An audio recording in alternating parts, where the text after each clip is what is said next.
seems easy, cause I got my team with me. We are together and we coming for that victory. Survivors. Hit me like boom, boom, boom, boom, boom. Hit me like boom, boom, boom, boom. Hey, right here, right now. Take your place, celebrate, go out. Hit me like boom, boom, boom, boom, boom.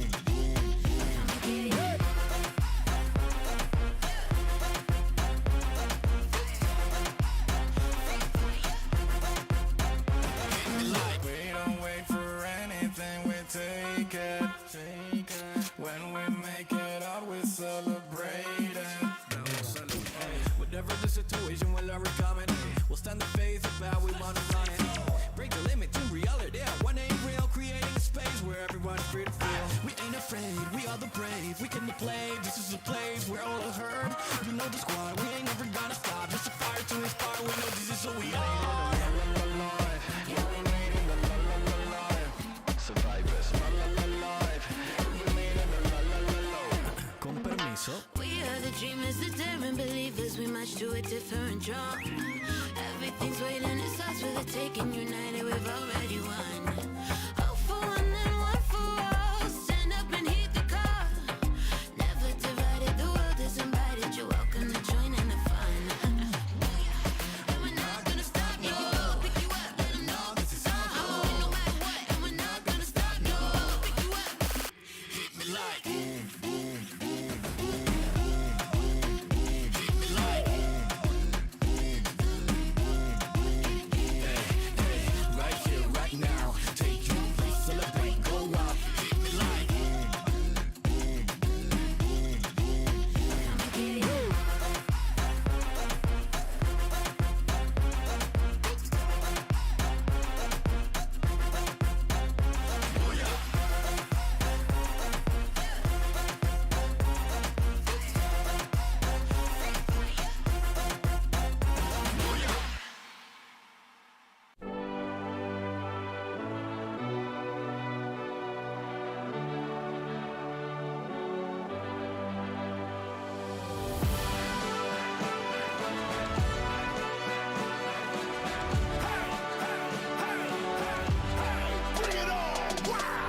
I never thought that one day I would get that kind of chance. There is no way that I will let it slip out of my hands. Staring at the ceiling fan, remembering the pain. There's so much I could lose now, but so much more to gain. Can't stop it, won't stop this thing. Such a high, this is more than a game. No sleeping, resting, believing this dream it will come true one day. We will be heroes. The moment has arrived. We fought the biggest battle of our lives. We will be heroes. The last ones to survive. We can't just stay until the end of time. Let the heroes arise. Never thought the day would come, our eyes would be on me. There's no way I will lose now. I'll shine in victory.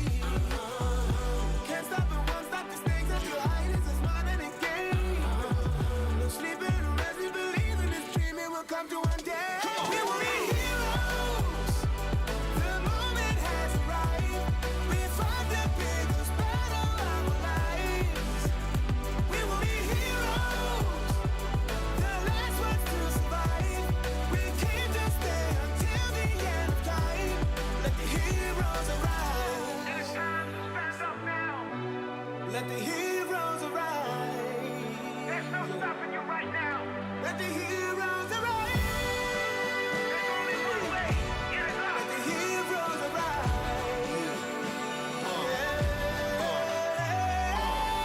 It is what it is, I'ma get it. And I'ma push it to the limit. I don't do it for the fame or the credit, but I'm gonna be the rookie of the year when I finish. You don't want it, then I'ma take it and I'm gonna make it. Facing the dangers and ways that will turn into celebration. I am courageous and may just be the greatest alive. I become a sensation when the heroes arrive. We will be heroes. The moment has arrived. We fought the biggest battle of our lives. We will be heroes.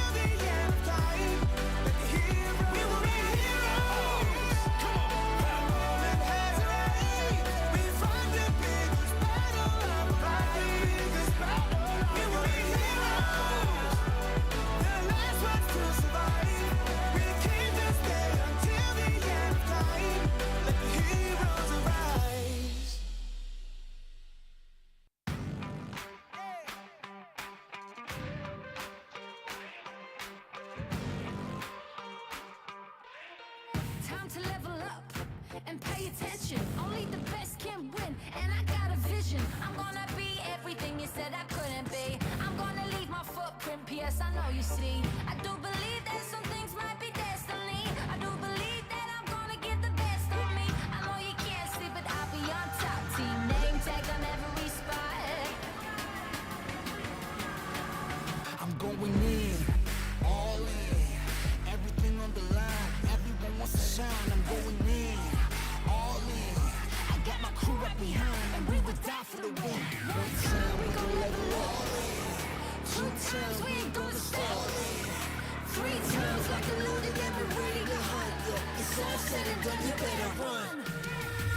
In a battle, I'm sharp, I'm a rebel, I'm hunt, I'ma shoot the stars. Yeah, we're fighting for that one cause, one team, one dream, shoot the stars. In a battle, I'm sharp, I'm a rebel, I'm hunt, I'ma shoot the stars. Yeah, are you ready for the battle? You know we won't stop. All eyes on me, I smell the danger. Can't turn back now, I can't erase ya. Did they tell ya I'll be coming back? Stronger, faster, like a heart attack. I'm making known I'm the master. Think that boom boom need a blaster. What you looking at, huh? We coming for you in the masses. Front row passes, champions, boom, all access. In, all in, everything on the line. Everyone wants to shine. I'm going in, all in. I got my crew right behind, and we would die for the win. One time we gon' level up, 2 times we ain't gonna stop, 3 times like a loaded and we're ready to hunt. It's all said and done, you better run.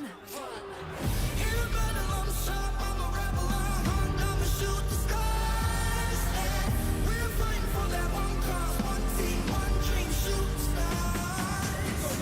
In a battle, I'm sharp, I'm a rebel, I'm hunt, I'ma shoot the stars. Yeah, are you ready for the battle? You know we won't stop.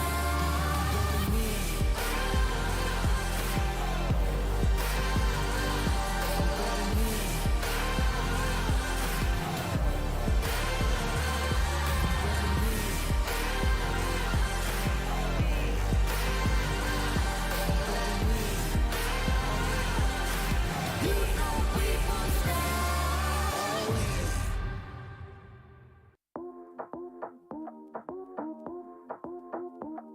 Hey. Okay. Hit me like boom, boom, boom, boom, boom, boom, boom.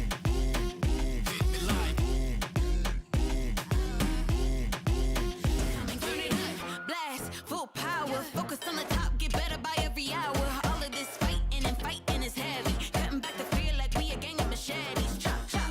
We see a challenge, we smile. We got confidence for miles. You know we battle in style. Booyah, let's break up the top. Call me a dreamer, cause I'm a believer in doing the best. I never sleep, cause I don't need the rest. Nah, I know it seems easy, cause I got my team with me. We all together and we coming for that victory. Survivors. Hit me like boom, boom, boom, boom, boom, boom. Hit me like boom, boom, boom, boom. Hey, hey, right here, right now. Take your place, celebrate, go out. Hit me like boom, boom, boom, boom, boom.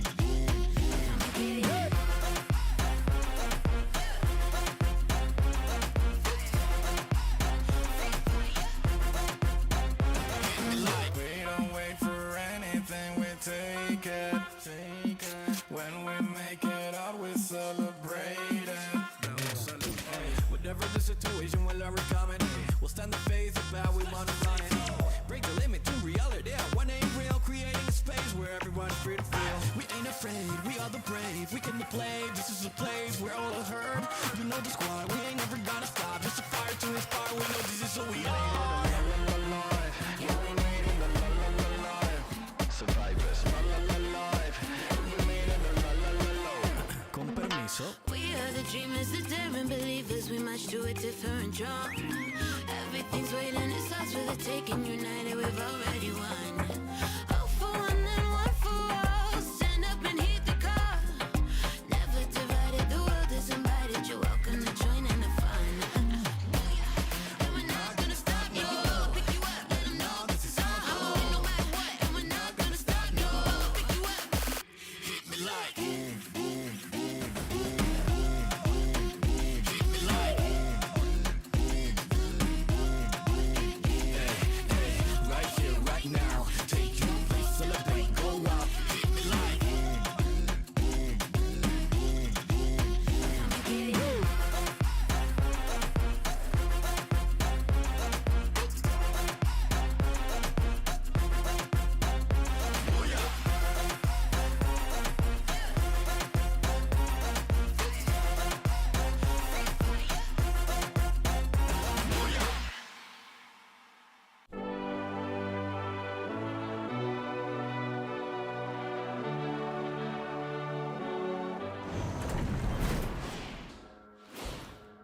รู้ไหมว่ารสชาติที่ดีที่สุดในโลกคืออะไร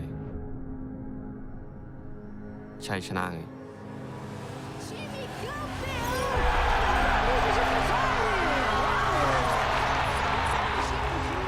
ชัยชนะคือรสชาติที่ดีที่สุดในโลก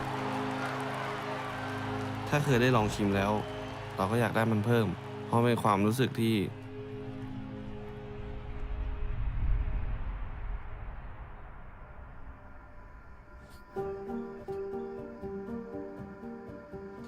ก็สมัยที่ทำไร่นะครับก็ตื่น6 โมงตี 5ประมาณนี้ครับก็เหนื่อยครับผมรู้สึกเหนื่อยมากการทำไร่ทำสวนมันทำให้เหนื่อยทั้งกายและใจทั้งแดดร้อนจำได้ว่าโคตรเจ็บมากผมไม่เข้าใจว่าทำไมผมไม่เหมือนในคนอื่นที่แบบเขาสบายมีชีวิตที่ดีกว่า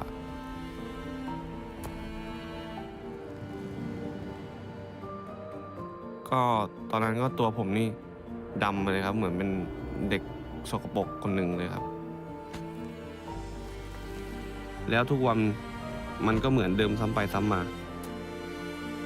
และมีวินัยมากขึ้นแต่ว่าเงินที่ได้จากทำไร่ทำสวนมันก็ไม่ได้มาก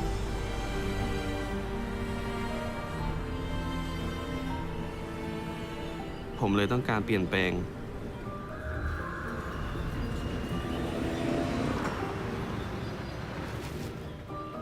มีคนไม่มากที่เชื่อในความฝันที่จะเป็นนักเล่นเกมมืออาชีพแต่ถ้าเรามีความฝันแล้วจงอย่าไปฟังเสียงรอบข้าง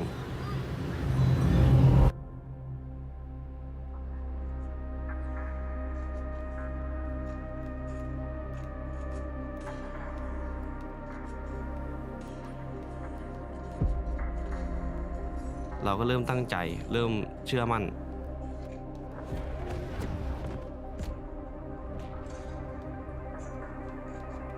ผมเก่งในเกมฟรีไฟร์มากขึ้นเรื่อยๆทำให้มีคนเชื่อใจผม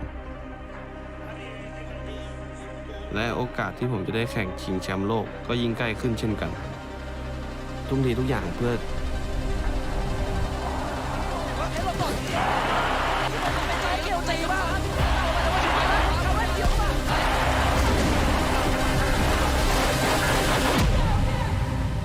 แต่ทันใดนั้นชีวิตผมก็เปลี่ยนไป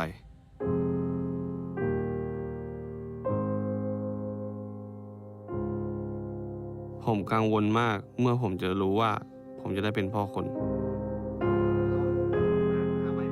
แต่เราก็ตั้งแต่วันที่ได้เห็นหน้าลูกนะครับมันก็เป็นความรักที่แบบว่าไม่เคยรู้สึกให้ใครมาก่อนครับผมกำลังใช้ชีวิตเพื่อคนคนหนึ่งและตอนนี้ผมอยากจะชนะเพื่อครอบครัวของผมเรียนรู้ที่จะรักครอบครัวของผมรักทีมของผมรักทุกคนที่สนับสนุนผมกลายเป็นคนมุ่งมั่นกับการฝึกซ้อมอย่างมากก็ในการที่พวกผมซ้อมกันมาอย่างหนักมันทำให้ผมรู้ว่าพวกผมเป็นทีมที่ดีที่สุดในโลกครับ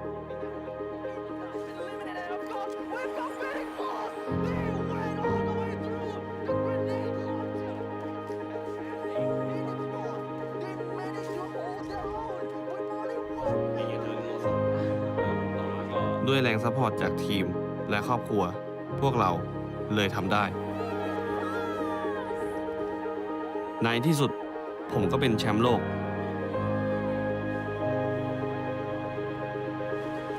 หลายคนสงสัยในตัวผมมาทั้งชีวิตแต่ผมไม่ยอมแพ้เพื่อจะพิสูจน์ถ้าอยากจะทำตามความฝันเราก็ต้องทุ่มเทให้สุดตัวครับเท่าที่เราจะทำได้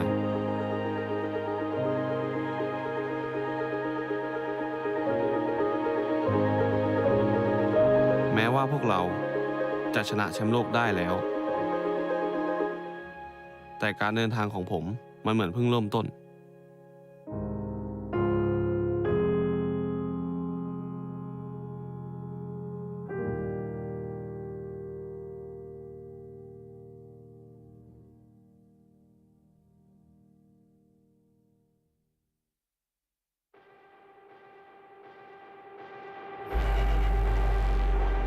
jogo não dava futuro.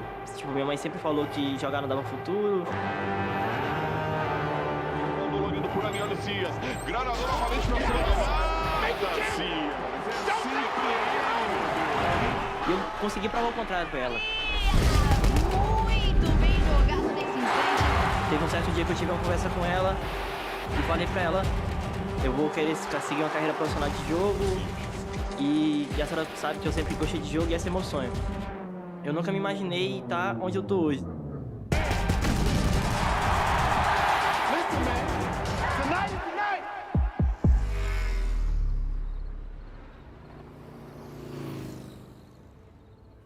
Eu vim de cidade muito pequena, minha cidade tinha o quê? 20 mil habitantes.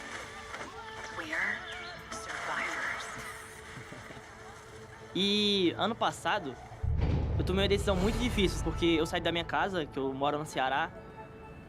Eu vim aqui pra São Paulo pra seguir minha vida como profissional. Mas foi algo muito... foi uma mudança muito radical pra mim. E uma pessoa que, tipo, realmente me ajudou foi o K9. Eu considero um pai pra mim. Foi ele que me deu minha primeira oportunidade. Sem ele, não teria ganhado nada disso. Tantas coisas aconteceram nessa temporada, tipo, nesse ano. Olha os prêmios que eu ganhei. Vou fazer uma recapitulada. Mais um colocado no chão. LBFF 4, fui campeão. LBFF 5, eu fui MVP. Fui o brabo da galera. Que eu fui atleta revelação da maior premiação brasileira daqui do esportes. Quando eu fui pra casa, depois do Mundial, eu fiz uma pausa e me deitei pra descansar. Eu acho que olhei pra minha casa assim, olhei pra minha rua, ouvi meus amigos passando e comecei a lembrar de tudo.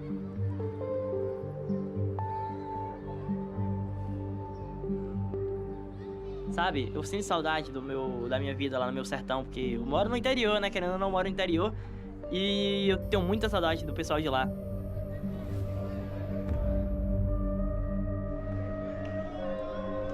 Uma coisa que minha mãe sempre disse é que eu tenho que manter minha essência. Nunca pare de ser humilde. Ela falou que tinha feito uma promessa que se eu ganhasse o campeonato, ela me levaria para a igreja para agradecer. Enquanto eu agradecia, eu parei e pensei: obrigado, Deus, por ter me dado esse dom. Porque às vezes eu acho que eu nasci com o dom de realmente jogar. Eu acho que eu realmente nasci para jogar.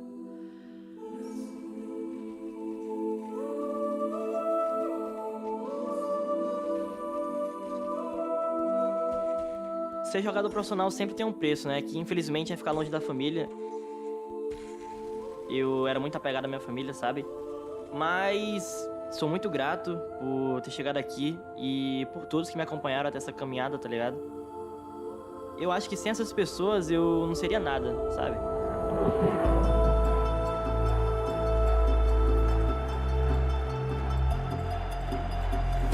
Tipo, relembrando tudo isso, me dá muita fome de realizar um último sonho, que eu acho que é o meu foco principal de todos esses anos que eu joguei. O sonho de ser campeão mundial.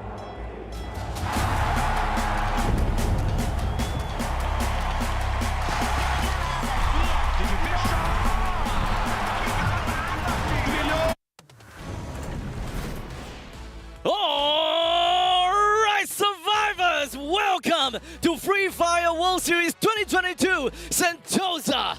After a long weekend, we have went through the plains and now we are finally here to the grand finals. We are all stoked and ready to see what all of these teams are ready for. But before we even jump on to the whole narrative behind of us, we gotta talk about the play-ins team.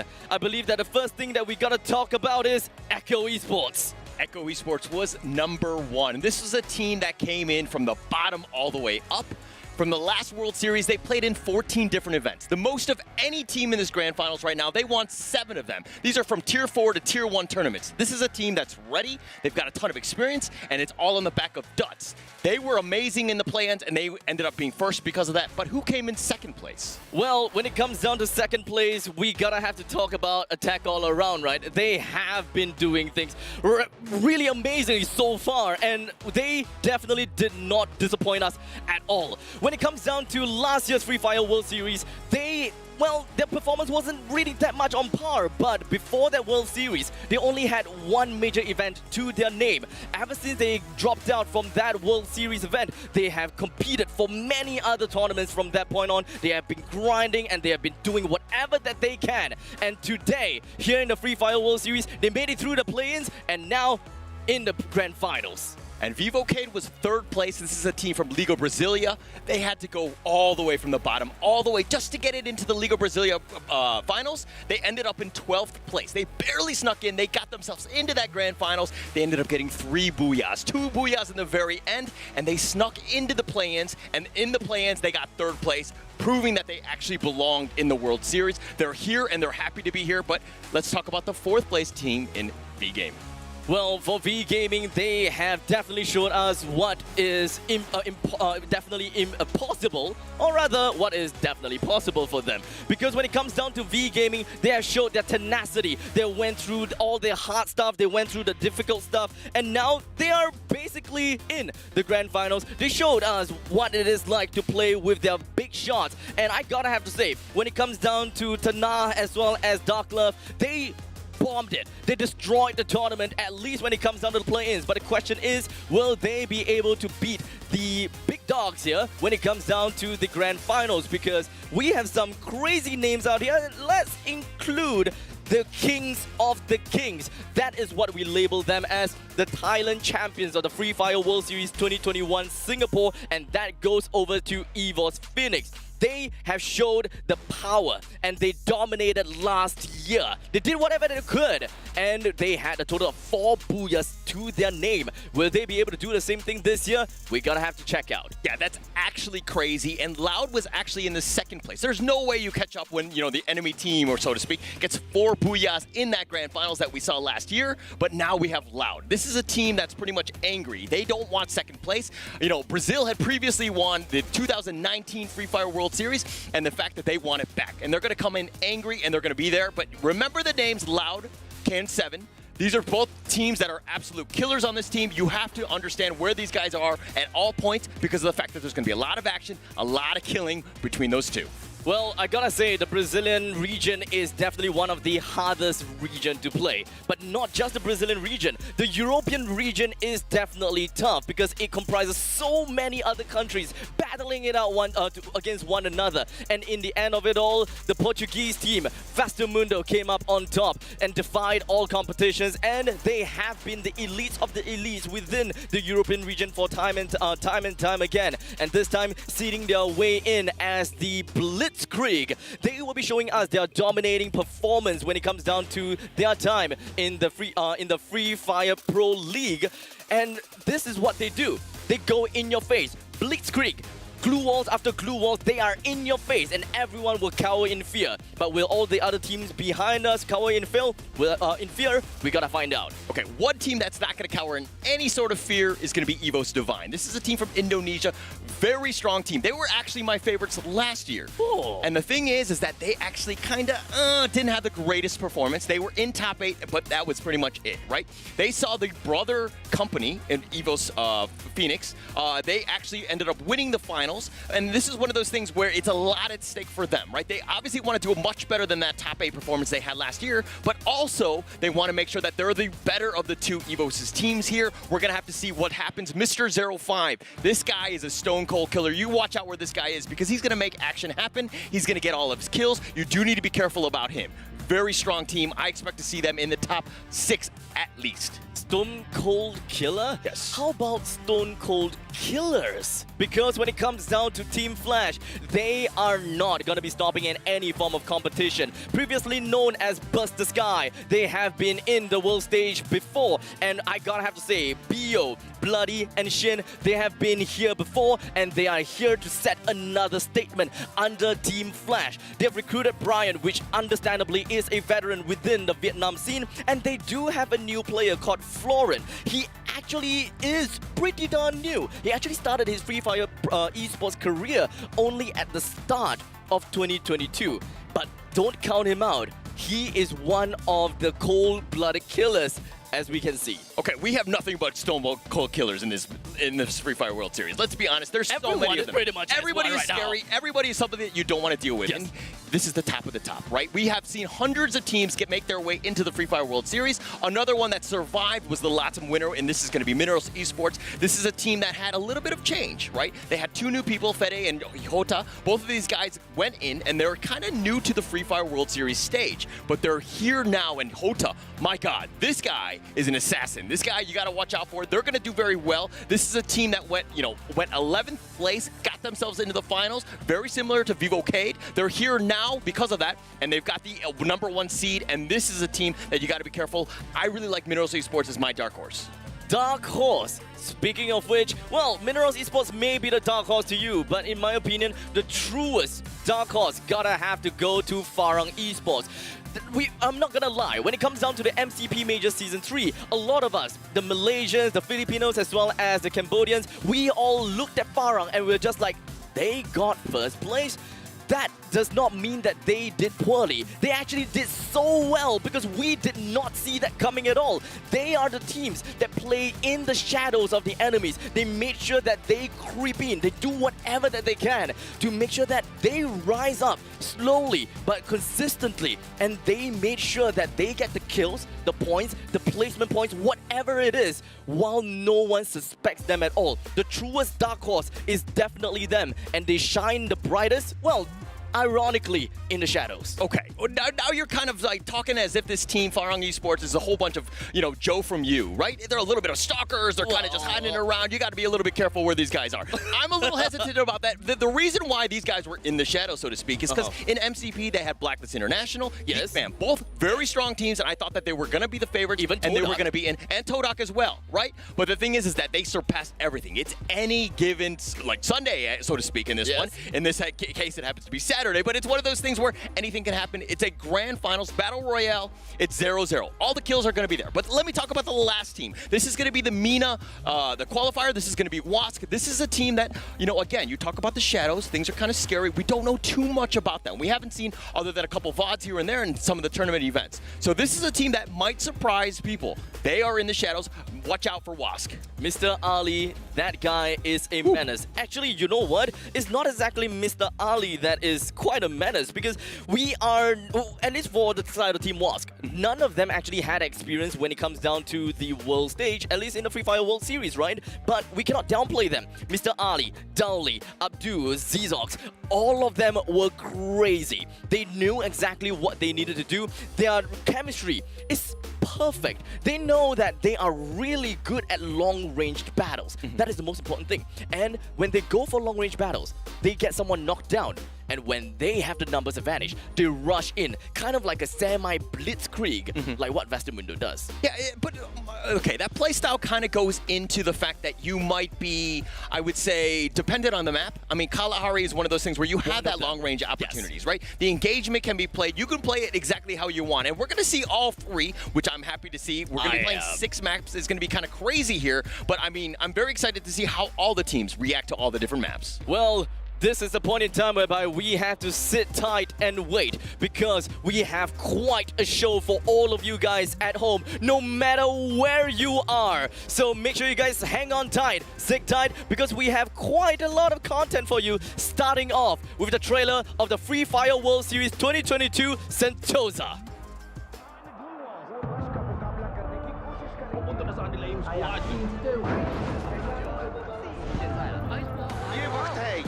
What a great move! This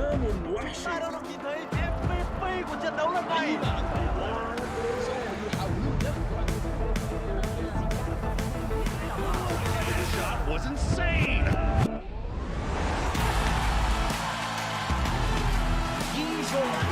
The squad is coming for them. 是时候应该要汇合了。 Got a booyah once again.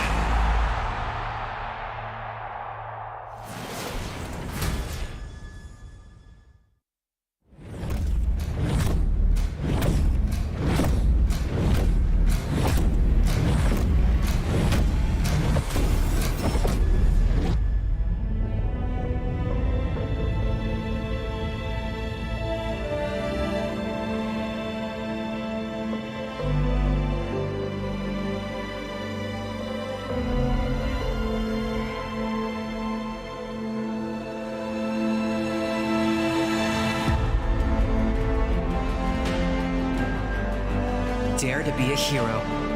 Hero बनने का साहस दिखाओ. Atrévete a ser un héroe. กล้าที่จะเป็นฮีโร่ Berani menjadi wira. Начни путь героя. Mangahas maging bayani. تجرأ لتكون بطلا. Hero হবার সাহস অর্জন করুন. 但追求做英雄. Kahramanlığa hazır mısın? Ouse ser um herói. Chưa là thái bộ hero bane. Bản lĩnh định anh hùng. Berani jadi pahlawan.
All right, ladies and gentlemen, a warm welcome to the Free Fire World Series 2022 Sentosa. I'm your host, Charmaine E, and boy, are we in for a fun time tonight. It's been a journey to get here, guys. Oh my gosh.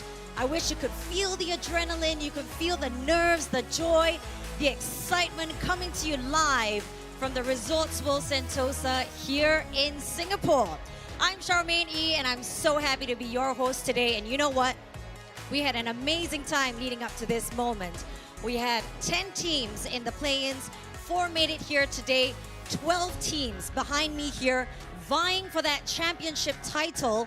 We have a prize pool of $2 million, and I am so excited to find out who is going to be our MVP tonight. Who's going to get the most points tonight? We've had cheers, we've got teams ready, everybody is ready, we're set, players are all set. It's going to be an exciting time, a real thrilling final, ladies and gentlemen. Before we get to that championship title, before we get the battle started, let's check out this finals interview.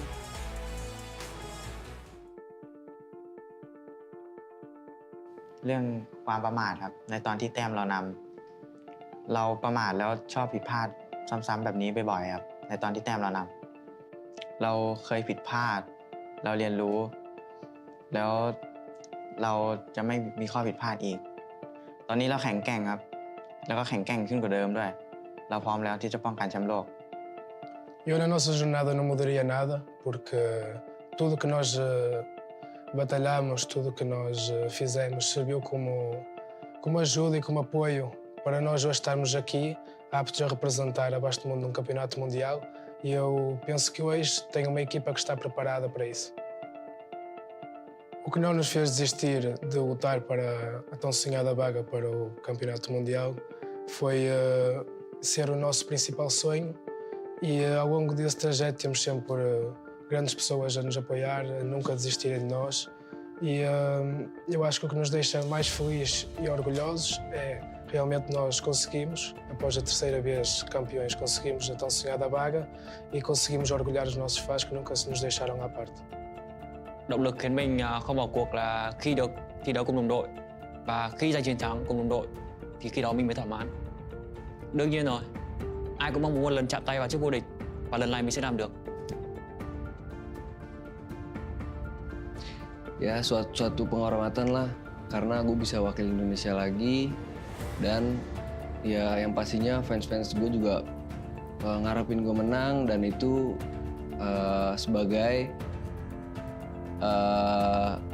semangat gue di sini buat ngebuktiin kalau Indonesia bisa juara. Kalau dikasih satu hal yang buat dirubah untuk tim itu ya nggak ada sih semuanya masih sama. Yang penting mereka masih mantepin role-nya dia dan ya nggak ada yang mesti diubah lagi. สิ่งที่ยากที่สุดสำหรับเราคือการรักษามาตรฐานของทีมเพื่อไม่ให้เราพลาดในการเข้ารอบครับถ้าอยากเปลี่ยนอะไรเหรอครับผมไม่อยากเปลี่ยนนะครับเพราะว่าทุกอย่างเราก็พร้อมทุกอย่างเราก็ดีหมดแล้วครับเราอยากไปเอาแชมป์โลกครับ O que eu espero para essa final de mundial é que nós saia campeão porque meu time está muito confiante a gente pede ganhar o campeonato brasileiro e eu tô com a confiança lá em cima também e espero sair daqui campeão. É o que eu falo, mano, pros fãs da Loud aí, é que eu falo durante desde quando eu entrei na Loud, que eu vou jogar pela camisa, vou jogar dando meu sangue, dando a minha vida até o último momento. Até a última queda aí, que se existir chance, eu vou lutar dando a vida.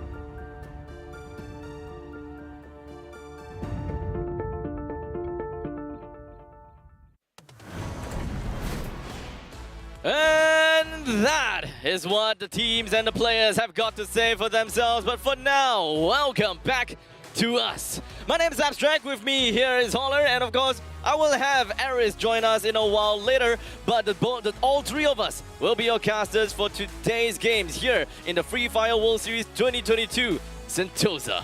And I'm super excited. We've seen 5 of the teams that made it from last year's Free Fire World Series make it all the way here, attack all around, loud, and then both of the EVOS' teams as well as Burst the Sky, which are now Team Flash as well. So we have a lot of experienced teams and we have a lot of new blood, which is going to change things up here. It's all about getting that experience and playing on the world stage. They are here to truly show the entire world and perhaps even in their own region to a certain extent that they are the best of the best. Because you wouldn't want to settle yourself as the second best, third best, or whatever it is. You are here, world stage, flew all the way into Singapore.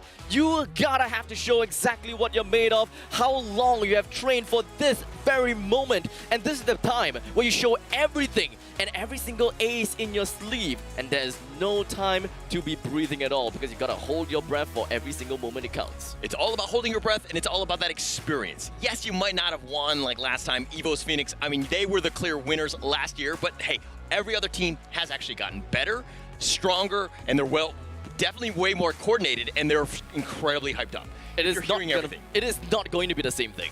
Of course. Definitely not going to be the same thing like we seen in last year.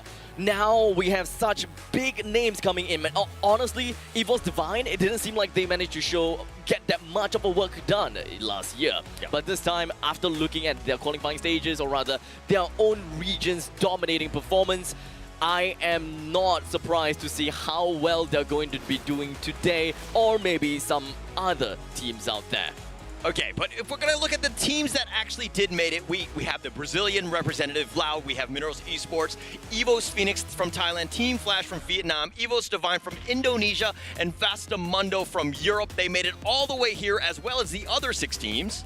Well, we're gonna have to take a look at WASC that will be representing the Middle East and North Africa. Farang Esports representing the Malaysia, Cambodia, and the Philippines region. Echo Esports that will be representing the Indonesia region. Attack All Around representing the Thailand region. Vivocade representing the Brazilian region, and V Gaming representing the Vietnam region. And I'm happy to see all of them. Even the play-in teams, all of those are killers. Those are scary teams that no one really wants to play against. Yes, they had a bigger brother, so to speak, that actually got automatically qualified into it. But if we're going to look at the prize pool of this Free Fire World Series, absolute monster.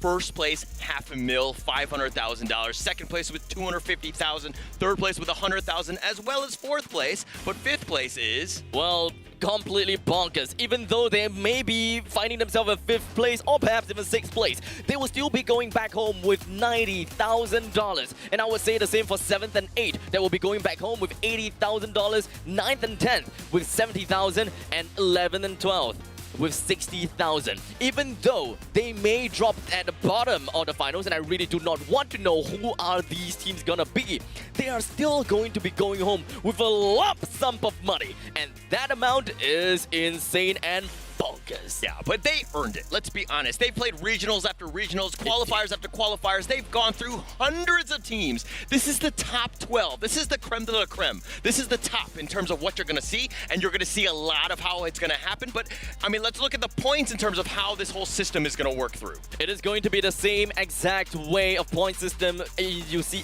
in every tournament you see within of the Free Fire universe. Whenever you find yourself a booyah, you'll be going back home with 12 points for that very specific round. And anything after that is a decreasing number from 9 points all the way to 1 point, from 2nd place all the way down to 10th points. 2nd place to 10th place. If you find yourself to be one of the unlucky few to be in 11th place and 12th place, then I'm sorry, you're gonna have to receive no placement points for that very specific round. But that is not exactly over. Every kill you get can still net you a single point. Yeah, and kills, in my opinion, are the most important thing. It's going to add a lot of consistency. Some things happen where you talked about luck in terms of placement points. A lot of that can affect in terms of how you place out in the end, but kills is all about that. If you're able to just mechanically outclass everybody and skill them, you're just going to get those kills. But let's talk a little bit about tiebreaker rules here. If the points end up being tied at the end of the day, we're going to actually break it by the number of booyahs that you win. So that's going to be the most important thing. The second piece is going to be the total number of kills kills. Again, reason why kills are so important. And then the final one, of course, is going to be the survival ranking of that final round. Make sure that you do outlast all of the other teams. So if you manage to get yourself a plenty, if not a numerous amount of kills, you top the charts in kills, but you don't get yourself a single booyah. In the very case that you are fighting for the first place together with some other team and you realize that, hey, I don't have a single booyah, and the both of us, me and the other team, we are on the same point.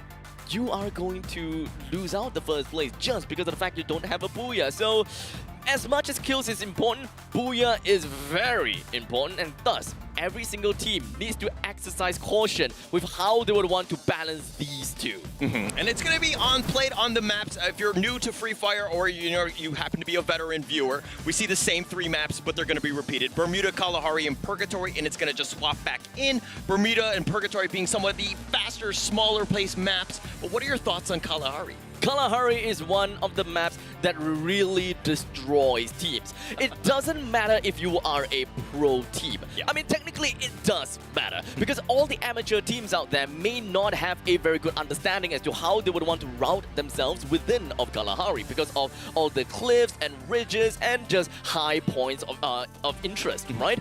However, pro teams, they may know the maps inside and out, but whenever you tunnel vision into a specific fight, sometimes you wouldn't even know exactly where you are retreating to, and before you know it, you're back against the wall, or perhaps backed against a cliff. Yeah, that's going to be a terrible spot. But if we're going to talk about the maps here, in terms of Bermuda, Kalahari, Purgatory, just kind of starting things out. What is your strategy? Are you kind of playing a little bit slow, a little bit patient, to see what the other teams are doing, or are you just going to be straight out aggressive? At this point in time, it is really difficult for us, or even for me, be able to say anything about that because I don't think that any of these teams will be able to sit tight and play safe. Speaking of sitting, I'd like to give a huge shout out over to our official chat partner of the Free Fire World Series 2022 Sentosa, Secret Lab. If you want to play like a pro like all the other teams behind and, well, technically like us too, take a look at www.secretlab.co/2022 and look at their award-winning Secret Lab Titan Evo 2022. Very comfortable chair, and we're going to be happy to be just kind of coasting it. We're not playing any games, unfortunately, but I'm sure that we would do much better. But that said, let's talk a little bit more about getting started here, right? Games 1 through 3, very important. We saw in last year, Phoenix Force, Evo's Phoenix, they actually won the first 3. Is that going to happen again? Well, I gotta have to say that at this point in time, a lot of these teams are gonna seem to be very, very big monsters. But Team Evo's Phoenix, well, we're gonna put them aside first because Echo Esports, they are the biggest playable, or rather the biggest team that ever played in the Free Fire World Series 2022 play-ins. They are the first place winners of that play-ins, which is last week. Yeah, and it was pretty much on the back of Duts. This is a guy that has won previously 4 Predator Awards, which Predator Awards are for the most amount of kills that you win in the league. That is actually crazy. And the fact that he had 13 kills, 5 of those happened to be by grenade. So not only is he a killer with guns, but he also uses a lot of utility. Definitely a grenadier, if I would say, or maybe even a bombardier. Now, we were talking about Evo's Phoenix previously. They are the kings of the kings. They are the team that really love to play in the high ground, and they know just how territorial they are. Whenever they find themselves in a spot where they can evaluate who are their immediate threat, do they have to deal with a certain team or do they not have to deal with a certain team? And most of the time, they often do. The latter is, or rather the former, always leads them to having a high amount of damage per game and even great amount of kills.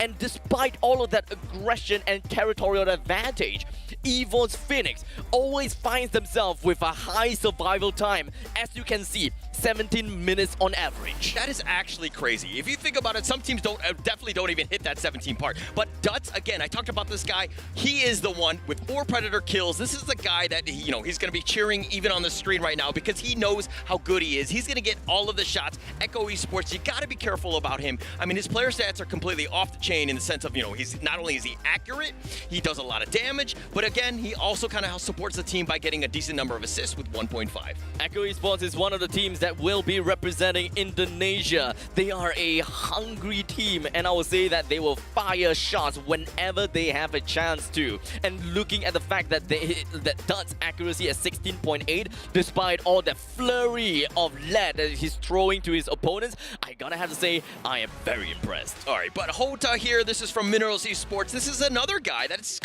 he's kind of new to Free Fire World Series. He hasn't had a whole lot of action, but I mean, this is one of those guys where, you know, he was just a stone cold killer. He did a ton of damage. He just rushes at you. This is only his second, you know, season in the FFL, but he had 28 kills in the league finals. 10 more kills than the second place guy. I mean, look at this guy's accuracy, 28% almost. I mean, his kills are 2.8 a game. Like, what else can you say about Hota? There's really nothing much, I would say, because you pretty much summed it up pretty darn nicely. Minerals Esports knew what they want to do, and Hota being the MVP, I think he had like, what, 28 kills in FFL Latam, right? So, I don't think that all the teams out there will look at him and say, Yeah, nobody's going to do that. Everybody wants a piece of this guy because they were going to get into that. But let's look at the head-to-head. This is kind of cheeky in the sense that you have FFWS Phoenix, last year's winner, #1, versus Loud, who was in second place, lost 21. Both of these guys, they do not want to be dealing with each other. It's going to be very interesting for the viewers and for us to watch these guys go head-to-head. These two teams are the teams that have showed a lot of promise from last year all the way until this year, be it their own regional finals. And looking at them going head-to-head, the Cruz, he's been showing that he is right, well, technically off the charts, because I will say that the chart is probably broken right now. Because his amount of kills, his headshots and everything else just kind of seems like the chart can't hold it in anymore.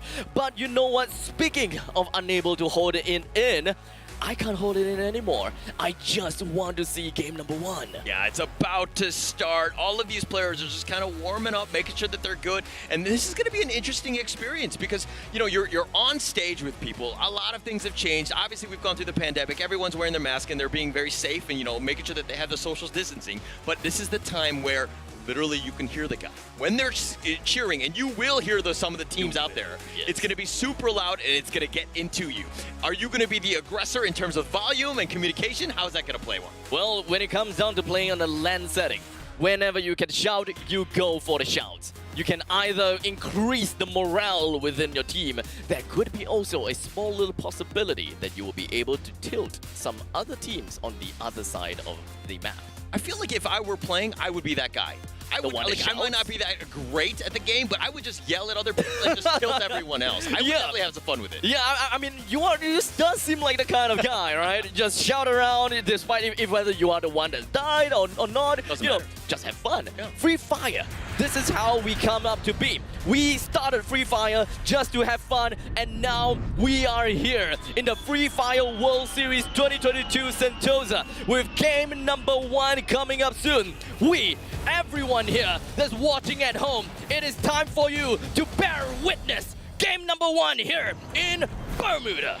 Bermuda starting it off strong. This is the one that we all love. It's the feel-out process. How are you going to do it? But the thing is that, hey, there's only 6 matches. There's not a lot of time. Some of the other regionals, they play up to 9, maybe even 12 finals games. So it's going to be very high impact. Making sure that you get those points early is going to be super key, especially for some of these teams. A lot of these teams may want to change a little bit of the directional placing and, of course, where do they usually drop. But with this plane path, it starts off at 12 o'clock, ending off at 6 o'clock. There could be changes. Echo Esports usually head their way over to Bullseye. Yes, indeed, they will. Vastamundo finds himself in Graveyard most of the time as well. It kind of seems like they are going to be sticking to it. There are going to be some couple other teams that usually, well, they are going to places that they don't usually go. But here inside of Mill, it kind of seems as though Farang is being invaded by Team Flash, because Team Flash, they usually head over to Shipyard. Yeah, they're going to start, you know, maybe they change things up a little bit. They have scrimmed against some of the other teams, so things might be a little bit different. But look at what Team Flash is doing. They know that another team is there. Farang Esports are like, oh, wait, hold up.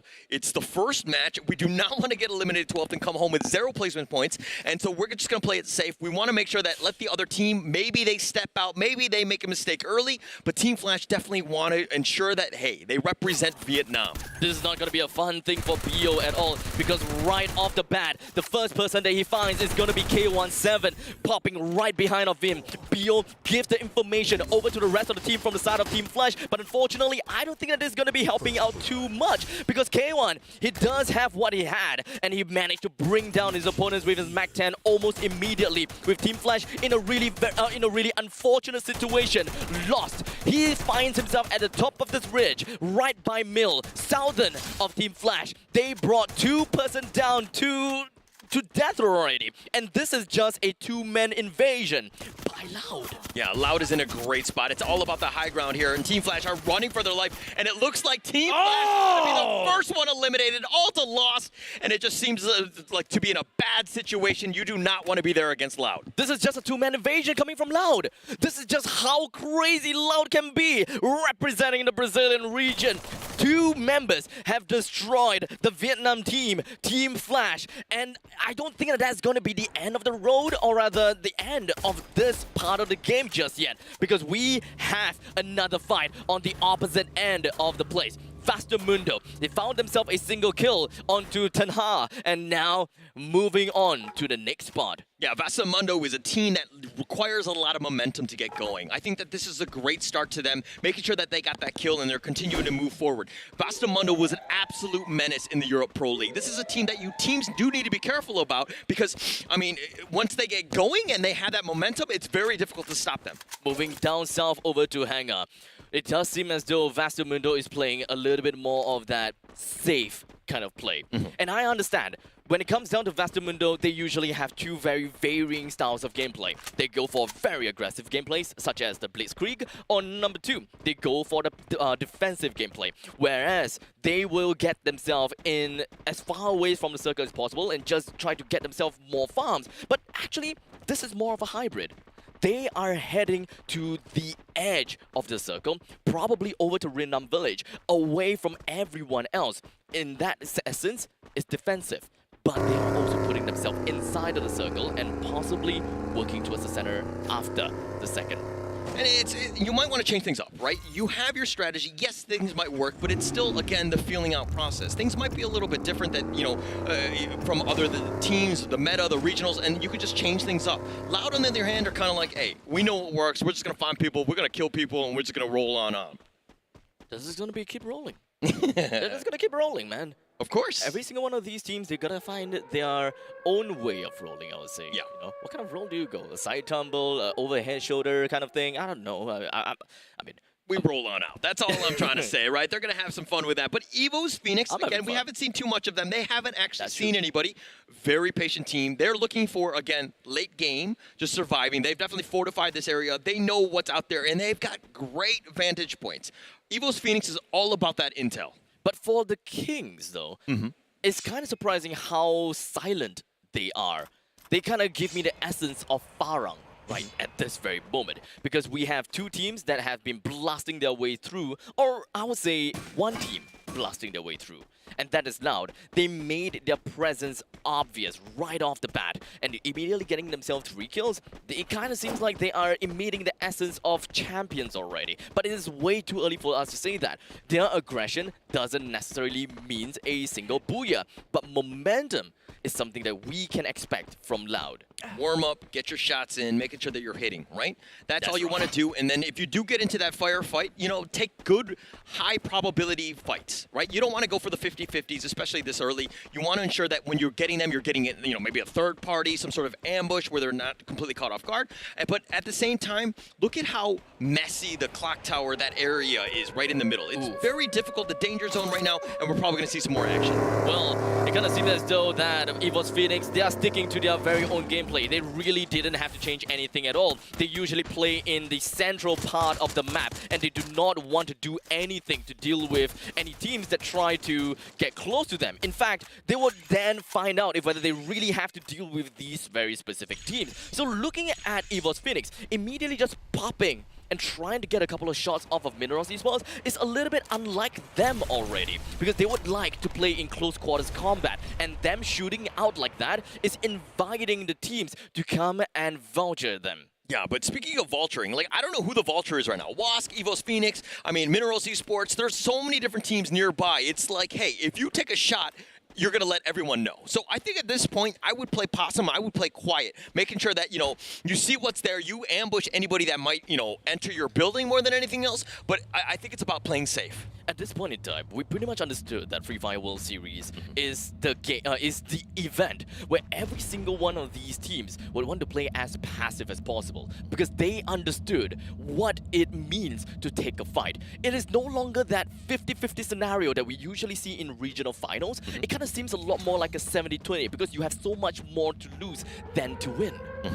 Yeah, and they're playing for that late game. I mean, yes, we know that it's Bermuda and it tends to be, a little bit faster paced, but again, the different, probably circle 4 and 5 are going to be the key ones, especially on this map, but it's still so very early. Wask actually saw people, they're backing away. They're running away because they realize, hey, we don't want to take any sort of risk. We want to ensure that we're going to get around for that 4th and 5th circle. A very slow game indeed. Teams are holding themselves inside of houses. They're setting up shop. And now with the 3rd circle being available for us to see, we are now able to understand where every single one of these teams are and who have the best position so far. With attack all around right smack in the center of the new circle, they are in the best position ever. However, that could also mean that whatever shot that they take, they are going to be attracting the most amount of attention. So it is up to them how they would want to play things out, especially since attack all around, they move very early into the game. And that is exactly why they managed to make their way into the center of the circle. That is just their playstyle.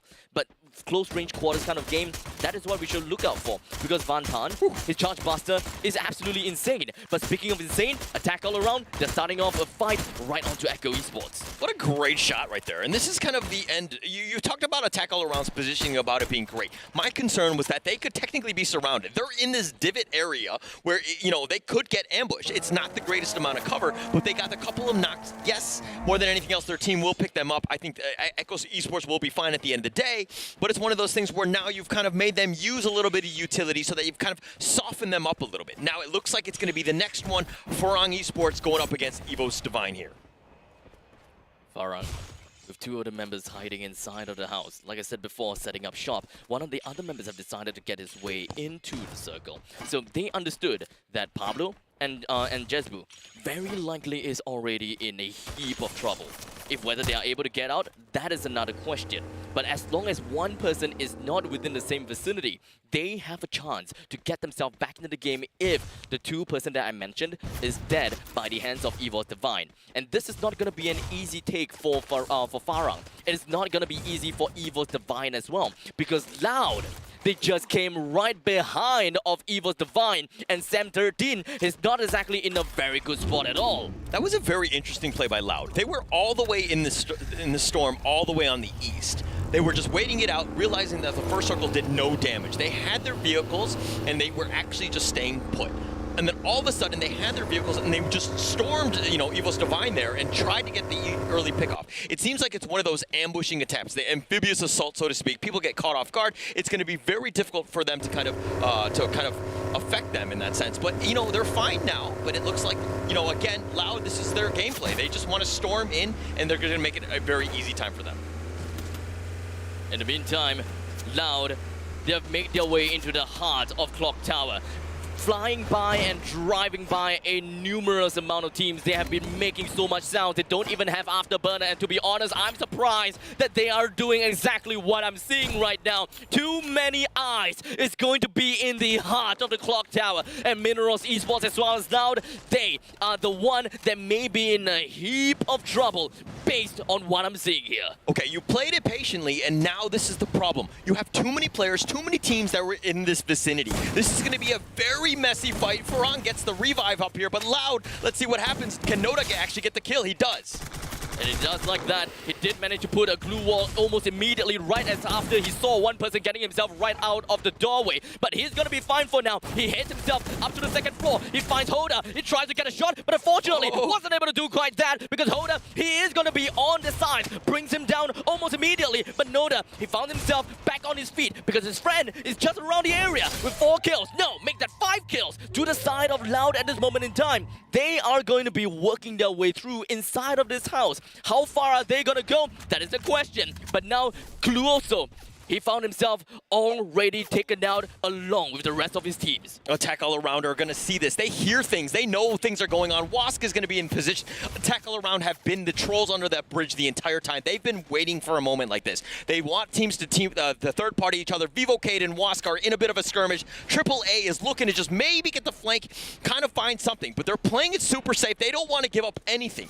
On the other fight that you talked about just earlier, Loud was actually insane. They're going to go, and it looks like they're going to go to EVOS Phoenix. Well, Noda as well as Lost, they did manage to get themselves a decent amount of kills onto their name. We have quite a lot of things going all around the map, but the main thing is that we have to take a look what is going on onto Loud, Kronos and Noda, the last two members coming from the side of Loud, but unfortunately Noda gets knocked down. How about Kronos? He found himself the kill. He managed to bring down EVOS Phoenix for now, and he picked up his fellow friend with 8 teams left in the map of Bermuda. This is just game number 1, and we are just getting the party started. Wask was eliminated in 9th. Loud and EVOS Phoenix were going at it. That was the fight that we wanted to see. The 1 and the 2 of the last year's, Free Fire World Series going back at it. But it looks like EVOS Divine here, last one. Beyond all by himself. He's going to throw out some grenades, probably take out Pablo there. He should be fine, but Farang know that something is up. Loud is on the other wing. He needs to be careful about just surviving. It's the, 8 teams left. They're not going to get a whole lot of placement points. This is a huge issue, but look at Loud turning it up with 8 kills. 8 kills, K1, Noda, and Kronos. They did manage to get themselves out of adversary, and honestly, I am just baffled with how Loud and managed to turn the tides. Oh, how the turntables, I would say. And now Beyond gets a shot down on the spade. Farang, they are losing numbers by the very second, and Beyond, he's gonna be the last person of EVOS Divine. He can't get his way into any form of vending machine, and he gotta have to play as a lone wolf all the way until he actually make his way over to that vending machine. Oh, look at how this last circles are starting to go in. There's so many teams again, not a whole lot of space. People just want to breathe, but with that being pushed, Loud has been knocked out. Attack All Around has gotten some good pickoffs. They've had some great ambushing, and they're making sure that Loud doesn't cross that river very easily. Loud is going to have a hard time going up against a Titan like Attack All Around right there. The Thailand team being very strong, but FRG looks like they've been eliminated. Beyond, what happened to him? He just went up and running, gets himself a quadra kill, brings down the entirety of Farang almost immediately despite being the last member left all the way down south. He's gonna be pretty darn happy with the amount of kills that he have got, but the question is, how is he supposed to get his way into the next circle? Because the circle is being gate capped by Attack All Around. Perhaps the fight between Attack All Around and Loud will be able to give Divine's Beyond a way to get into the circle safe and sound. Luca with a nice shot against Ombak. He makes sure he does get that kill, but Beyond, my God, he's turning it up. Oh, Loud! Turning it up. Loud is already out of the game, and now we have 6 teams left available. EVOS Divine, Attack All Around, Echo Esports, Vivocade, as well as Vastamundo. EVOS Divine just found themselves out of the game as well, thanks to the hands of Hoisang. With the Charge Buster, they did exactly what they needed to do. The new circle has just popped down south. V Gaming is pretty darn close to the circle. Vastamundo, the Blitzkrieg! That is what I'm talking about! The Blitzkrieg is eventually just going to be making their way over to Echo Esports. They are starting, and they are understanding what exactly is going on from the side of Vastamundo. With 2 members from the side of Vastamundo taken down, they are immediately going to be shut down! Echo Esports. Oh my gosh, the dots, the duel, everything that you wanted. Vastamundo just trying to go in, but hey, sometimes it's too aggressive. You get caught out, and it looks like Echo Esports and V Gaming are going to skirmish here. There's just a little bit too much teams going on at the moment in time. Tanya, he finds himself right in the face of Koja because of the Charge Buster. He found himself taken down almost immediately. V Gaming doing a really good job as Van Tan gets himself a kill down the deck guard. A lot of players are now fighting themselves in the pack of the heat, unable to get themselves out of this unfortunate scenario. Attack All Around is going to be the main team that finds themselves in the central circle, the best position possible. That ambush. Oh, he kind of totally swung around and he caught him off guard. V Gaming is here. They've only got 3 players left. Attack All Around with 4, though. This is a team that's been, pouncing on. Their positioning has been amazing throughout. But look at Koja. Echo Esports, the last man surviving. Vivocade still in this one, but it looks like it's going to come down to this. Probably the last circle coming up. It's a very small circle now. Echo Esports knocked down at number 4. The rest of the members from V Gaming, they have managed to bring up and erect a barricade of blue walls, separating them from the rest of the team. But Nando Oh, he finds himself a shutdown onto the glue wall, brings Bingsu down, followed by a initializing shot that will bring him down for good. Oh, that grenade was so good. Oh my gosh, VKB 2 on that one, and it looks like Dark Love, he's got, so many kills to his name, but hey, they've got 10 from attack all around. Vivocade with just 1, but they're surviving. This is going to be the last skirmish between the two teams. Oh, Nando! He does have the high ground, and the high ground it is. He finds himself a little bit of angle. He's looking for the next person, but unfortunately, they are just directly below him. It's not going to be easy for Nando at all, but he found it! That is how we talk! That is how we go! Because the booyah for game number 1 goes over to Vivocade! Woo! Look at how pumped up Vivocade are. This is the team that made it through the play-ins. They were 3rd place, but they are ready. I tell you, Vivocade loud, living up to their names in the sense of, hey, they are super loud. They're very aggressive. They want their presence to be known. Very scary, but I think it's going to come down to points. Vivocade didn't get a whole lot of points, but the thing is that a tackle around got a lot of kills and the positioning, but we're going to have to find out because we have the highlights coming up.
The entirety of game number 1 was a mess. It's a chaos. It's a pandemonium. But in the end of it all, we have but one team that succumbed to the top, and that is Vivocade getting themselves the booyah. Vivocade, playing team, attack all around, playing team, top 2 in this one. Attack all around, you talked about their great positioning, and it was completely on point. They had vision of everybody. They were able to make some nice pickoffs. I'm pretty sure attack all around will score more points because of the kills factor, which is absolutely huge. Well, there are quite a lot of teams that actually managed to get themselves a good amount of kills to their name. So I believe that getting ourselves a nice little understanding of how that match standing looks like will give us a lot of a story, right? But the main question that I'm going to give you here, is Vivocade going to stand at the top of the overall standing just from this game number 1 for now? No, I don't think so. I think it's going to come down to kills. I talk about kills being more important, especially tackle around early. really is the one? I think a tackle around, we're going to have to find out. It's going to come up right now in match standings that's going to be here. But let's see exactly what we're talking about. A tackle around, I told you, 10 kills. That's absolutely massive. 19 points. Vivocade, yeah, they got the booyah, and that will help with the tiebreakers. Very important. But they ended up in 2nd place with 16 points. Well, they do have 4 kills to their name only, but there are some other teams that did manage to trump them over. And that is going to be V Gaming with a total of 16 points, Loud with 12 points, and both of which have a total of 8 kills to their name. From this point on, they have got a respectable amount of points, with Evo's Divine with 10, Echo Esports with 10, Vasta Mundo with 9, Farang with 6, Evo's Phoenix with 4, and Wask with 2. And unfortunately, Minerals Esports and Team Flash, they have took their exit in game number 1 a little bit too prematurely. Evo's Phoenix, last year winner, they're in 9th place with only 4 points. This is a little unfortunate for them, but they're realizing, hey, this game is completely different. The teams are actually ready. Everything is completely different from last year. We thought it was going to be, a cakewalk and all that, but let's look at the MVP here. This is going to be one where it's going to be no dispute whatsoever with Vantan. With 4 kills, V Gaming completely turning it on point. V Gaming really stepped up on this one. Well, we have seen how he worked around with his sniper shots. A headshot, a back shot, and then anyone that's on the ground, he goes for the kill secure almost immediately, and he gets himself the 4 kills just from that. He has been the expert of the sniping industry for a while now, and we know even when it comes down to CQB, his charge buster cannot be frowned upon. Yeah, definitely not. But let's look at the next one, which is going to be the kill leaders. We saw this throughout. There's a lot of attack all around, especially when you've got 10 kills to your name for that team, but Vantan with the 4, as well as Hoysong and JLX, all of these guys. How do you do this? Attack all around, literally attacking everyone from all around. They have consistently found themselves in the center of the circle, and that is just the aggressive positioning that we are seeing from them. They are impressive with what they have done, and I gotta have to say, they are bold to do exactly that. And the key players-wise, I think that they are bold and just an example to a lot of these teams as well, with Hoysong, 2 headshot kills, Tanya, 8 glue walls destroyed with his Riptide Rhythm, and let's not forget about Vantan, lots of distance traveled, I gotta have to say, Koja, Kronos. As a Kronos, you gotta have to make full use of your time turner. Okay, I love the fact that we're taking stats that are, you know, not just kills and damage and all that thing, because this is about supports, right? Some of the players will play a support role, knocking down those glue walls. Very important so that your snipers can actually get some avenues of attack. You have some nice angles, right? Damage block, again, just keeping your team alive. It's almost kind of like healing in a way, but it's just protecting your team, making sure that you have great, you know, chronos that kind of protect and support the team. Well, the time turner is going to be a very big thing when it comes down to the Free Fire World Series. And let's not forget Riptide Rhythm. Riptide Rhythm has been seeing quite a lot of popularity nowadays, if not for the past few months, because we don't really see a lot of Riptide Rhythm in the previous Free Fire World Series. Well, technically speaking, it's not there. Well, we do see a lot of drop the beats. We see a lot of time turners. And if you guys take a trip down a memory lane, at that point in time, the time turner was a one-way bubble. You can shoot people. They can't shoot you.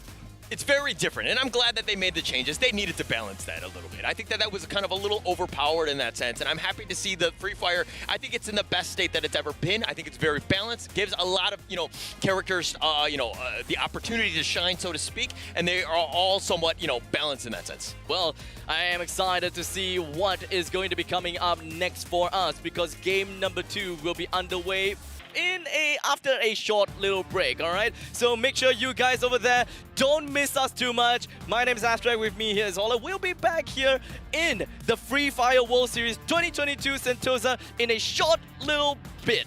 Don't go away.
A vitória seria tão importante para mim e para o meu time, por conta que a gente colocou na cabeça um sonho e a gente quer lutar por ele. Foi isso que a gente começou no Brasil e é isso que fez a gente estar aqui. Se eu for campeão do Free Fire World Series, isso afetaria na minha carreira, na forma da minha família, na forma do meu time. Acho que é um dos nossos sonhos, então a gente vai correr atrás. E eu tenho certeza que isso é só o começo. A gente vai batalhar para estar aqui mais vezes.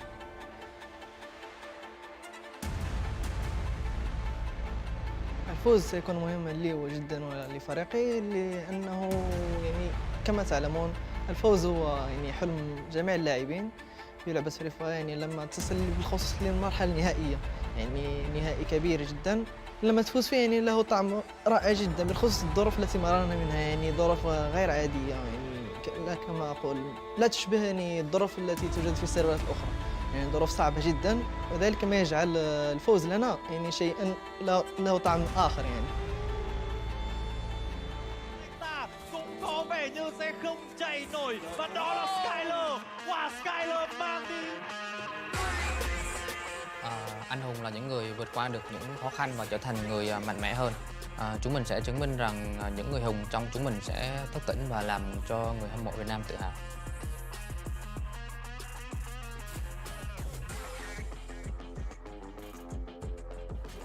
Kita akan buat yang terbaik untuk memajukan nama Malaysia dalam bidang e-sport supaya player lain dapat mencontohi kita orang. Doakan kita orang di final, semoga kita orang dapat mengharumkan nama Malaysia.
Alright, survivors, welcome back to the Free Fire World Series 2022 Sentosa. Game number 1 concluded, and now we are gonna be moving into game number 2 here in Kalahari. Yeah, and Kalahari is going to change everything. We saw the first one, teams are playing a little bit more timid.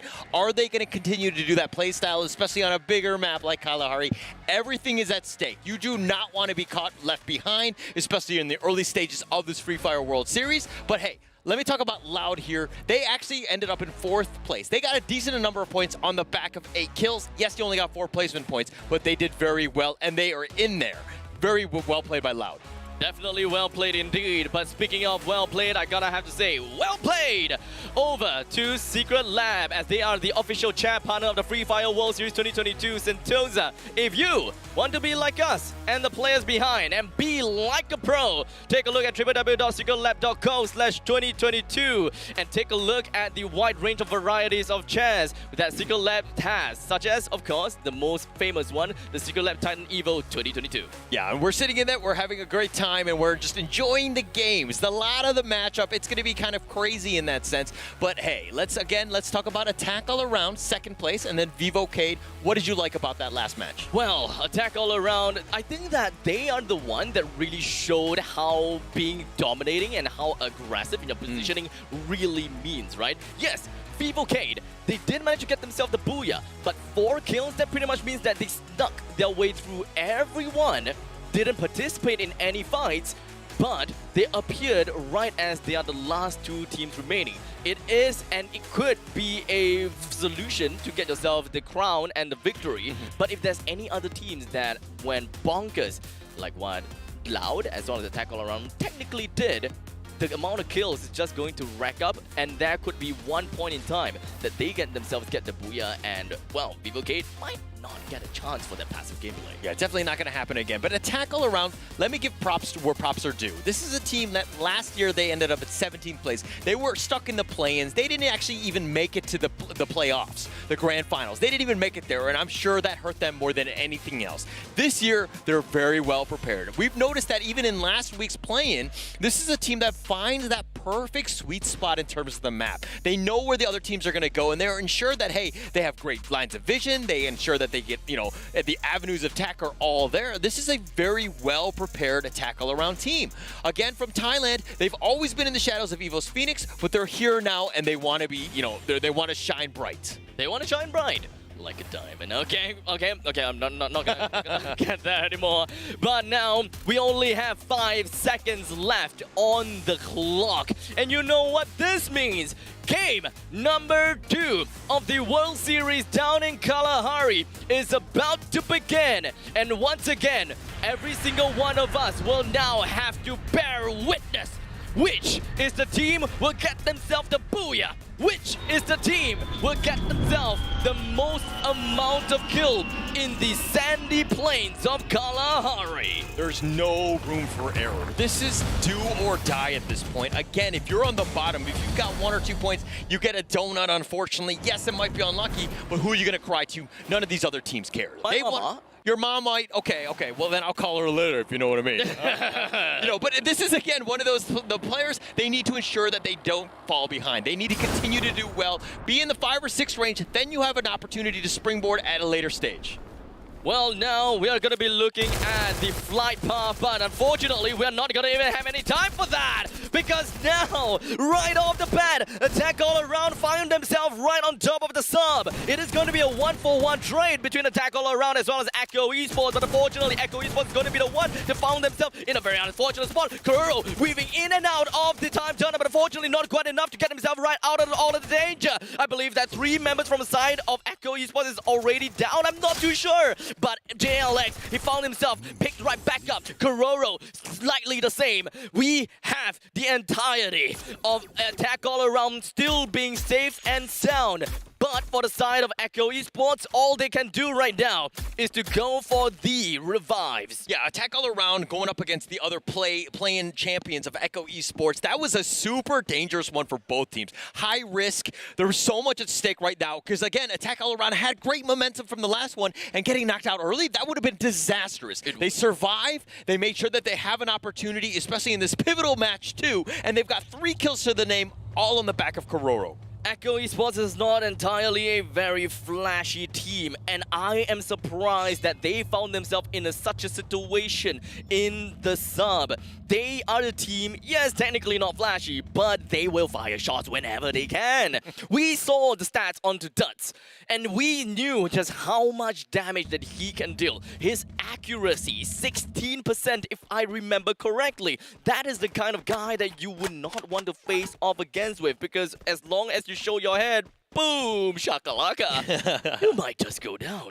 Yeah, Duts there with 13 kills in last week's play, and 5 of those with grenades. But in match 1, he actually killed himself with a grenade. So I don't know if that one counts for the stat. That's probably something that he wants to take back. But a little unfortunate by Duts, but they're in a little bit better position. I mean, in the sense that they have 1 remaining player. Hopefully they can revive the team. They got to give themselves a chance. Duts is out right now.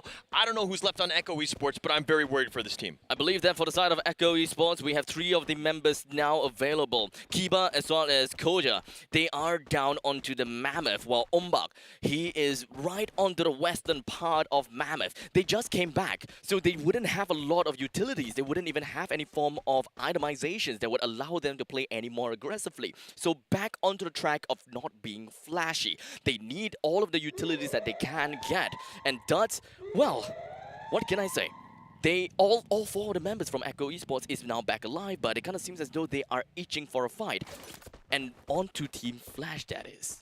Yeah, this is one where it's back, you know, they're back to full strength. This is the revive system, but look at that. You know, they've all been revived before. They're pretty much zombies at this stage, and it's like, how much more can you commit to this one? Yes, we're at maximum. We did see a couple kills here and there, but this is the revive system. Everyone is back in the action. Kalahari, yo, slow it down. We got plenty of time. There's so much open space. Just find that open area. Make sure that you're not, you know, taking any sort of risk right now, and make sure that you at least get to the second circle. Well, inside of Kalahari, I believe that most of these teams may have gotten themselves out of their normal place, I would say, because one of the teams that I gotta look out for is Farang. They usually find themselves within a refinery, but they also understood that Minerals Esports always had themselves over the refinery, so they decided to change a little bit. They head over to the blue zone. They went over to Council Hall, which no one does go to, and now they've decided to go south, down into confinement. And technically speaking, they should know to expect Echo Esports or perhaps even V Gaming. And in this very case, they may just very much see V Gaming. Yeah, V Gaming and Frog Esports, they saw each other. You could hear them. They're like, oh, watch out, watch out, watch out, watch out. Hold up. Let's get the glue walls on. Let's get behind cover. But it looks like there's going to be a little bit of action here. Dark Love, you are a little bit too slow on the double barrel. This allowed Pablo as well as Spade to come in as a duo to bring him down almost immediately. I believe that Spade has already found where Valentine is, because all the way at the top of this tower, he's got himself the sniper, waiting for the eventual popping off to the head. I believe they saw it. Oh, what a shot. That was an amazing headshot by Spade right there. This guy's an absolute, you know, destroyer. Look at that thing. He's got so much range, so much, you know, vision. I mean, the fact that he could just pick that guy off the tower, very well played by Spade. I expect to see more of this. Farang Esports was that dark horse. You talked about you liking them and you want to see more from the MCP region. This is a team that, again, surprised a lot of different players and the teams in MCP. There were other favorites, but Farang Esports came out on top. Right now, V Gaming, they found themselves with too little amount of numbers to their name, and they decided to head down south from confinement into Santa Catarina, and they actually found a small little, well, fragment of Vastamundo. Vastamundo decided to shoot right back at them. It's not going to be enough to bring them down just yet, but that's pretty much going to be a warning shot from Vastamundo saying, hey, don't come any closer. Speaking of which, Attack All Around seems to be doing the same thing, except for the fact that they are shooting in a fight for honor and points. Yeah, honor and points, but Attack All Around and Vivocade, both of these teams top 2 in the last one. I don't know if they want to continue. It looks like they're kind of just back off here. Just play it safe. Again, only two kills have happened in this one. It's 6 minutes in. It's still very, very early. Foki's like, I'm going to get out of dodge. Jumps himself on the Akira bike. It's on fire now. Karora's there's like, all right, we're all out of here. We're just going to run to safety. The rest of the members from the side of Attack All Around, or at least 2 of them, have fled away from Vivocade. I don't think that is exactly the right word, actually. They have decided to flee, but in a good direction. Now, they are literally living to their name, Attack All Around, because they have numbers, they have people literally all around Vivocade now. What exactly is going to be their attack patterns here? Are they going to go straight in the face of Vivocade? Kind of seem like it, because General, he finds himself a single shot down onto Kororo in a fast-paced manner. With the Mac 10, brings him down almost immediately, and Attack All Around, they lost 1.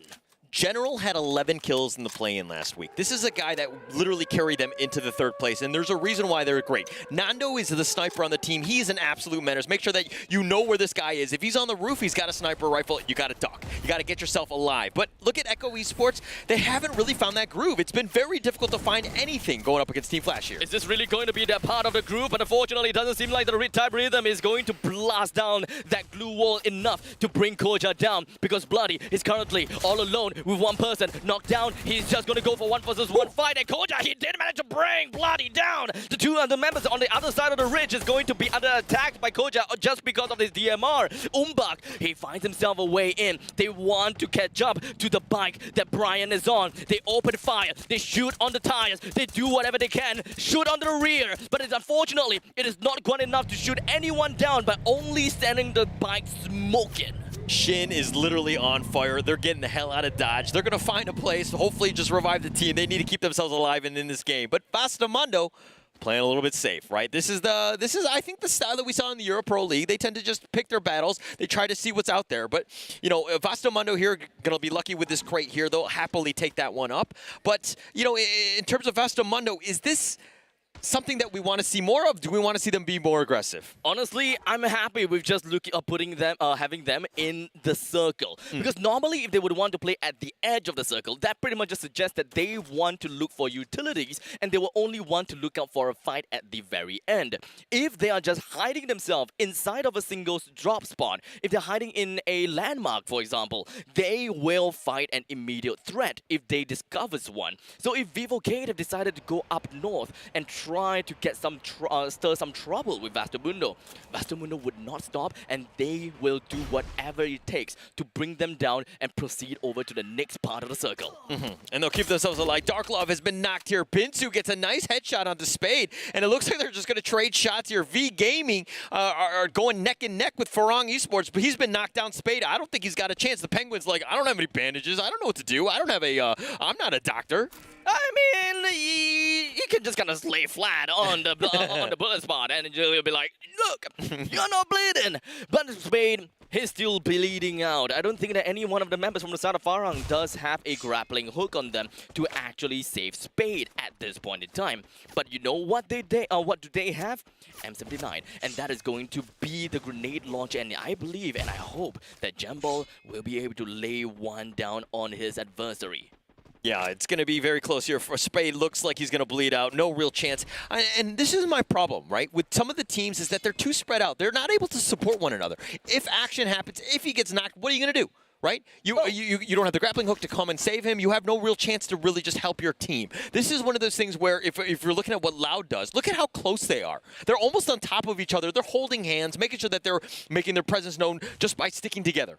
Okay, so now with the new circle that's going to be popped close to the center, but it's just down southwest a little bit. So none of these teams are actually inside of the circle at the moment as we speak. It requires a little bit of movement coming in from some of these teams in order to put themselves in a really good spot. But speaking of good spot, Jonah, he found himself a single knockdown with a grenade, and that is going to give them a numbers advantage as they move on to try to get a fight against Echo Esports. The Cruz, he managed to juke his way through. Make sure that he does not get the CQB combat against Echo Esports. Moshi coming in from the sides. Real flank. Doesn't seem like things are going to be well with Duds. Hides himself inside a container. Finds himself still knocked down by Jonah with a massive burst of damage. And now it's just going to be left with Koja, the last member remaining coming from the side of Echo Esports. And the only thing they can do right now is make a run for it. All right, Evos Phoenix, Evos Divine were almost kind of helping each other. They were going for the same target there in Echo Esports. Dutz was kind of left behind. He didn't really have much of a chance. But hey,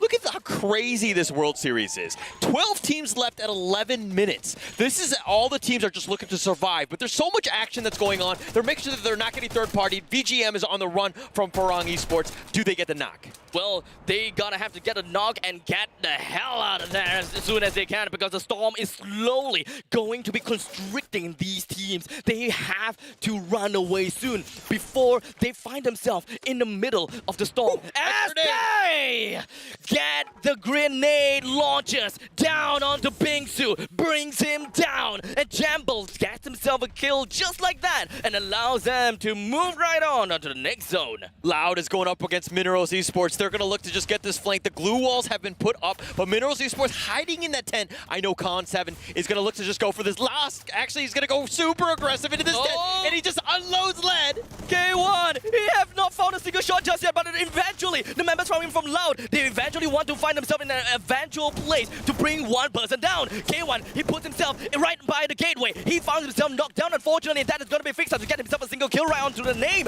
With 3 of the members just going to be camping right out of here. The rest of the members coming from the Minerals Esports were really hoping that they will be able to get themselves out of there, but unfortunately it would not be the case. Minerals Esports finds themselves knocked down first, and shortly after, V Gaming.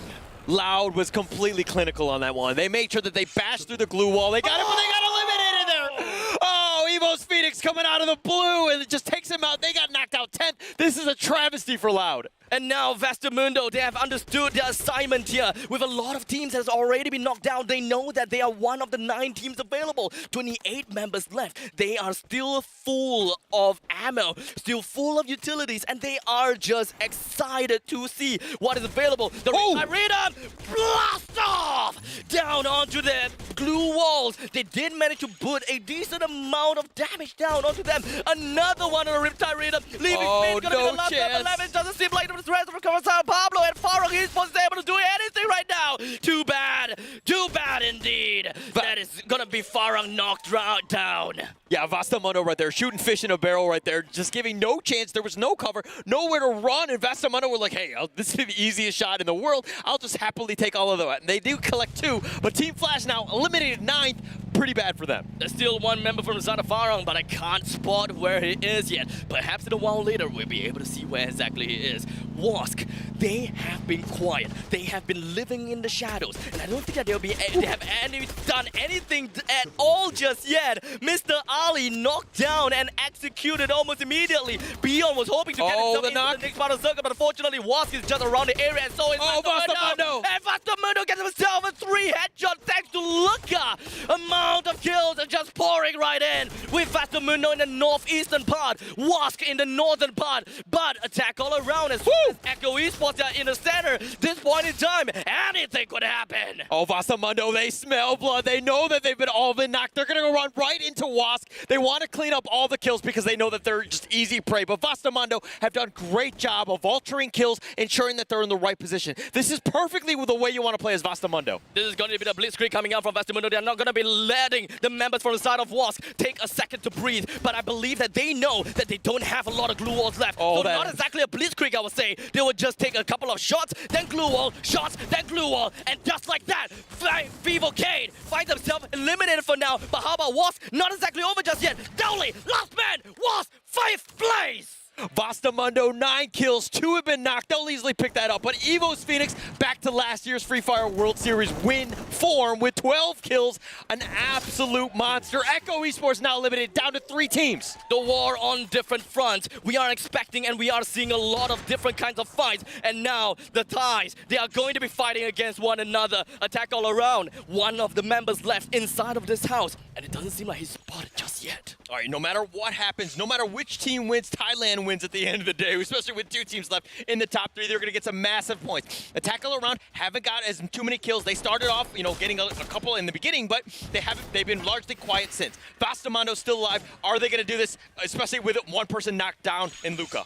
Well, it is a knockdown, not exactly a delete just yet. Wait, 2 of the members from the side of Vastamundo is actually knocked down, but it doesn't matter because they still have 3 members left going on around. Evo's Phoenix, total of 14 kills. If the Cruz moves on, gets himself a shot down on the Blazer 10. He's going to be down and dusted. The rest of the members from the side of Evo Phoenix just going to be making full use of the numbers advantage to eventually move down onto Luca, brings him down with a grenade. And Nunes behind the tree. He's going to be completely backed up against the wall. Vastamundo finds himself knocked right down at 3rd place. And Kororo has been hiding himself on the 2nd floor for the longest time ever.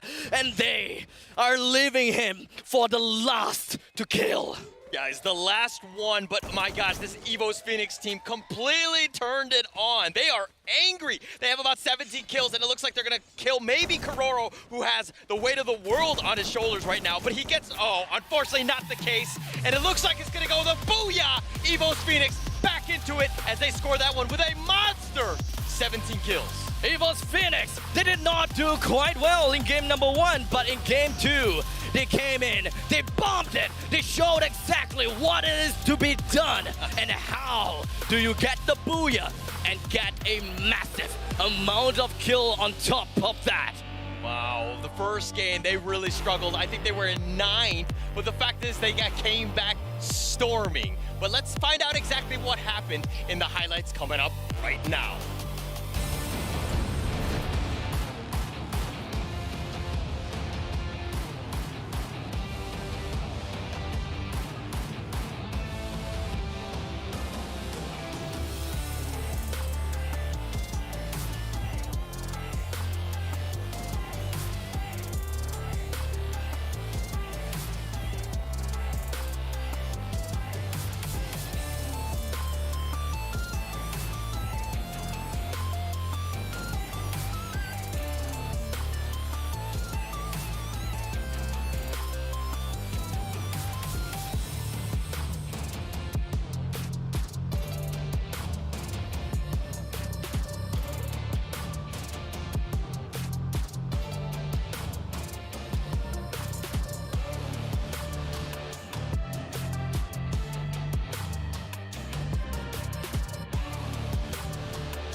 Phoenix, EVOS Phoenix was one of those teams that they didn't have the greatest match one, and looks like they finished that one. They got the booyah, they got a ton of kills, and they were shushing everyone at the end of the day because they were just, they're the champions at the end of the day. They are just gonna be like, if you want to win, you gotta have peace and quiet. That is how they will be playing so far, From what I heard, when it comes down to the trash talking session, they weren't exactly very trash talky type at all. Yeah. I mean, the thing is that they are in position, they should be the only ones trash talking. When you're the champions, you're the only one that can just, everyone else should be bowing down to them, right? At the end of the day, they are still the champions until we crown a new one today. We'll have to see. But that is a great start, and that's exactly the bounce back that we wanted from EVOS Phoenix. Well, like I said, game number 1 may not be so good for them, but I think that game number 2 carries a lot of weight. The amount of kills that they have gotten is definitely off the charts, I would say. But would they be able to play it consistently, though? Because game number 1, not so consistent. But game number 2, that is the pace that we are expecting to see from EVOS Phoenix. I mean, how crazy. Oh! 18 kills and the booyah. I mean, you could have your cake and eat it too, apparently. EVOS Phoenix is on top, but I love the fact that Vastamundo, they bounced back as well. That was a very impressive game by Vastamundo. They had a total of 9 kills, with a total of 17 points to their name. And following after that is attack all around that lost 5 points to them, and that is a total of 12 points. EVOS Divine, 10 points, and so did Vivocade. Echo Esports with 9 points, Farang with 8, Wask with 7, Loud with 6. Oh man.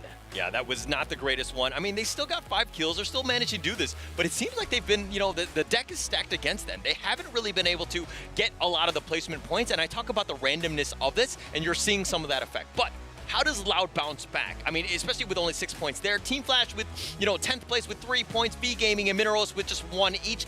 Yeah, they got a kill, but they didn't get any placement points, which is a little unfortunate for them.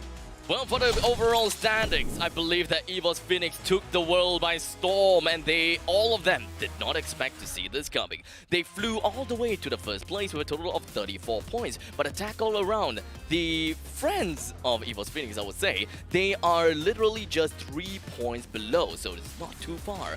Vivocade, they are neck and neck with Vastamundo with 26 points, and EVOS Divine, 20 points. Echo Esports and Loud and V Gaming, actually, all of them are just 1 point away from one another. So close, so close. And the craziest thing to all of this is the Thai teams. Look at how they are just taking the top and the world by storm. In the first and second place, both from Thailand. I talked about Brazil, and Vivocade has stepped up. And I love the fact that they were amazing in the play-ins. But hey, maybe last week's experience really helped this team grow, because we're seeing some of the play-in teams top 6 right now.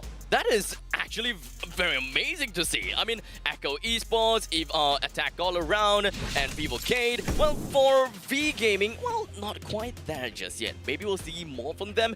But speaking of more, EVOS Phoenix Jonah has been giving us more kills over time, and that is a total of 6 kills as compared to the previous MVP. I believe that was 4 kills. Yeah, and I think at this point, I mean, jokingly, I'm gonna say that this guy's just being greedy, but this guy is like 6 kills for the rest of us. Yeah, I mean, where's the rest of the team? But the rest of the team got a ton of kills as well. I mean, 18. I mean, this is absolutely insane. But let's talk about the kill leaders. Other people got some kills as well. But they were all on EVOS Phoenix. The sea is dyed, well, bluish red, I would say. EVOS Phoenix, they top the kill leaders with 4, 5, and 6 kills. This is insane, coming in from Moshi, Getbu, as well as Jonah. They have a total of 18 kills. Don't forget that. They are insane. Really crazy. I mean, this is going to be one of those things. I expect to see more of them in the key players as well, because it looks like, okay, it's going to be Pablo with 3 rescues. Some, the pickups are very important. Dead God, he was a glue wall destroyed with 8. I'm sure he would rather have those as kills, but hey, knocking down glue walls, very important for the team. Genball from Farang Esports used 19 glue walls. We saw a lot of action from Farang Esports. This is a team that was in a ton of skirmishes. Unfortunately, they didn't get too many kills and points, but they did, they were definitely highlight level of play, I would say. But General, damage blocked, 1,073, pretty massive by General himself. Well, the key players showed exactly how it is to be playing as the supporting players. And the members from the side of Farang as well as Vivocade should not go unnoticed. So if you ever see any one of these players in game number 3, watch out for them. Because one of them, if not all of them, are going to excel in the way that they support their fellow players. Yeah, it's going to be so much better. We have so many more matches left. We have 4 left. Not a whole lot of room, especially for those teams on the bottom. But like, okay, if you're going to be, the bottom 6, I would say, what are you telling your team? Honestly, at this point in time, I don't want to change anything in their gameplay. All I gotta do is go loud, go hype, go pumped, and get everyone's morale all the way up, up, up, and let them know that every one of us in the team is the best. Yeah, I think that it's just keeping, just do what got you here. Right, don't change it. Don't have to change the strategy. You don't have to figure things out. Yeah, you might adjust a little bit, but I think in terms of, the actual gameplay, you got to stick to your guns, right? A lot of strategies have worked, and there's a reason why they're here, and I want to see more of that action. Free Fire World Series meta may change a little bit here and there. Most of these teams are starting to play very defensively. They gotta have to find out how to play for the next few games because we still have 4 more games to go. But game number 3 will be right back after this very short break.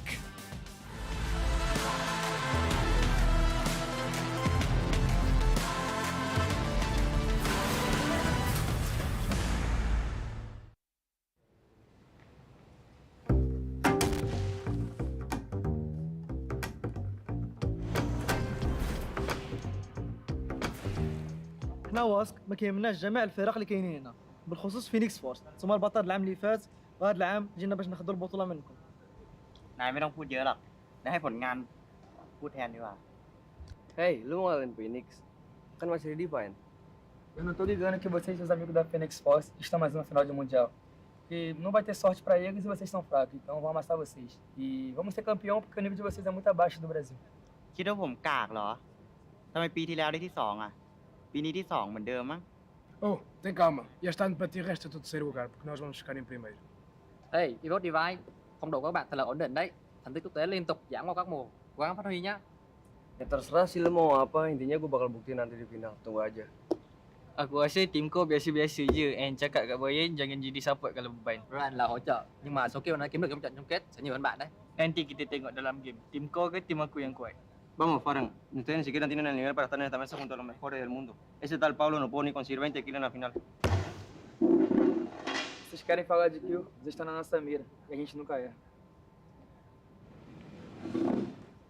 ไปถามใครก็รู้ว่าฟินิกซ์ดีที่สุด هاد المره ما غتنوضوش من الرماد ديالكم حيت حنا اللي غنديو هاد البطوله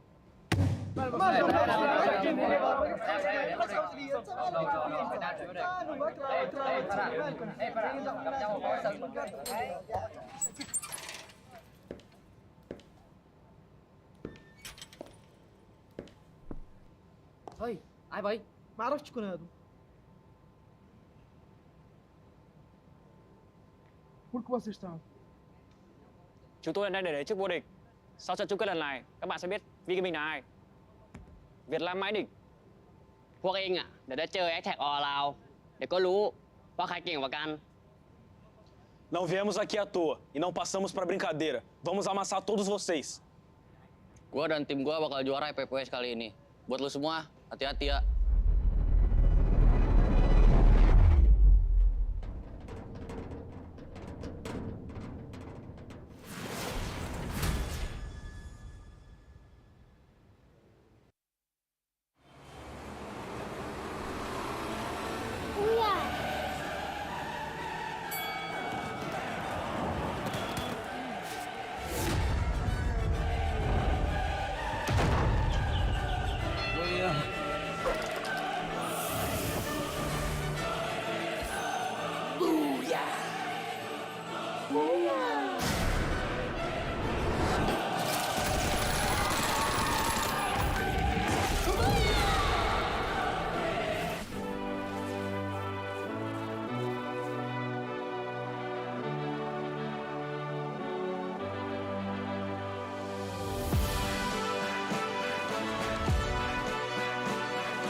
come to one day. We will be heroes.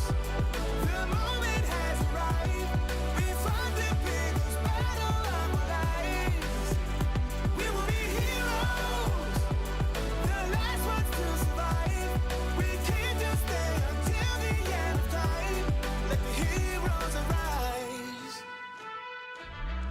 Never thought the day would come, our eyes would be on me. There's no way I will lose now. I'll shine in victory. Can't stop it, won't stop the stakes of your height is as mine and a game. No sleeping or rest, we believe in this dream, it will come to one day. We will be heroes. The moment has arrived. We fought the biggest battle of our lives. We will be heroes.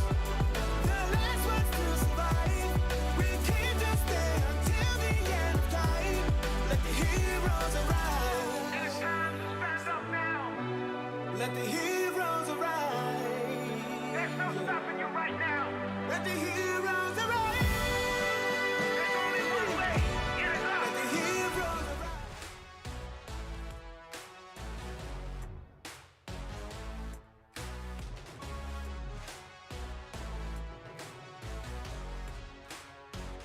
Hello and welcome back to the Free Fire World Series 2022 Sentosa. My name is Holler, and with me is Eris. And how are you doing today as we get into match 3 here? Absolutely fantastic. I think game 1, game 2, who would have thought to seen so much action happening in the middle of the game? Obviously, you would thought you saw a lot more hot drops coming in, but hey, that being said, the narrative is all set up. 2 down, 4 more to go. Yeah, and Evo's Phoenix steps up, kind of like the whole, coming from rebirth and all that, in the sense of, match 1, they didn't have the greatest game, but they had an amazing bounce back game. This is what you wanted.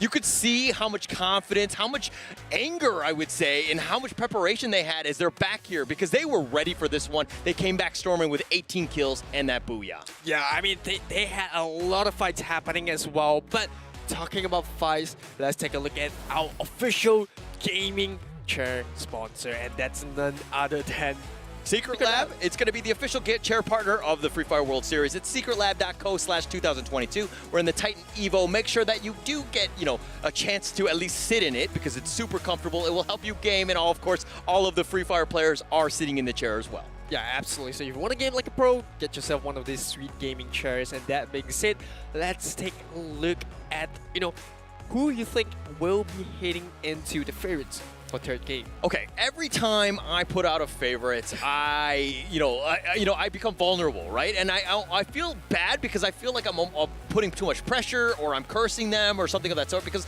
I talked about Loud. They kind of haven't really done all that well, right? I think a lot of the teams have kind of found out what they've done, and this is a very aggressive team, and they've been very unlucky. They have not gotten any sort of placement points. Yeah, absolutely. They were caught out of control, by EVO's Phoenix, who had a fantastic round in the previous game, right? You talk about it, 18 kills along with the booyah to accompany with it.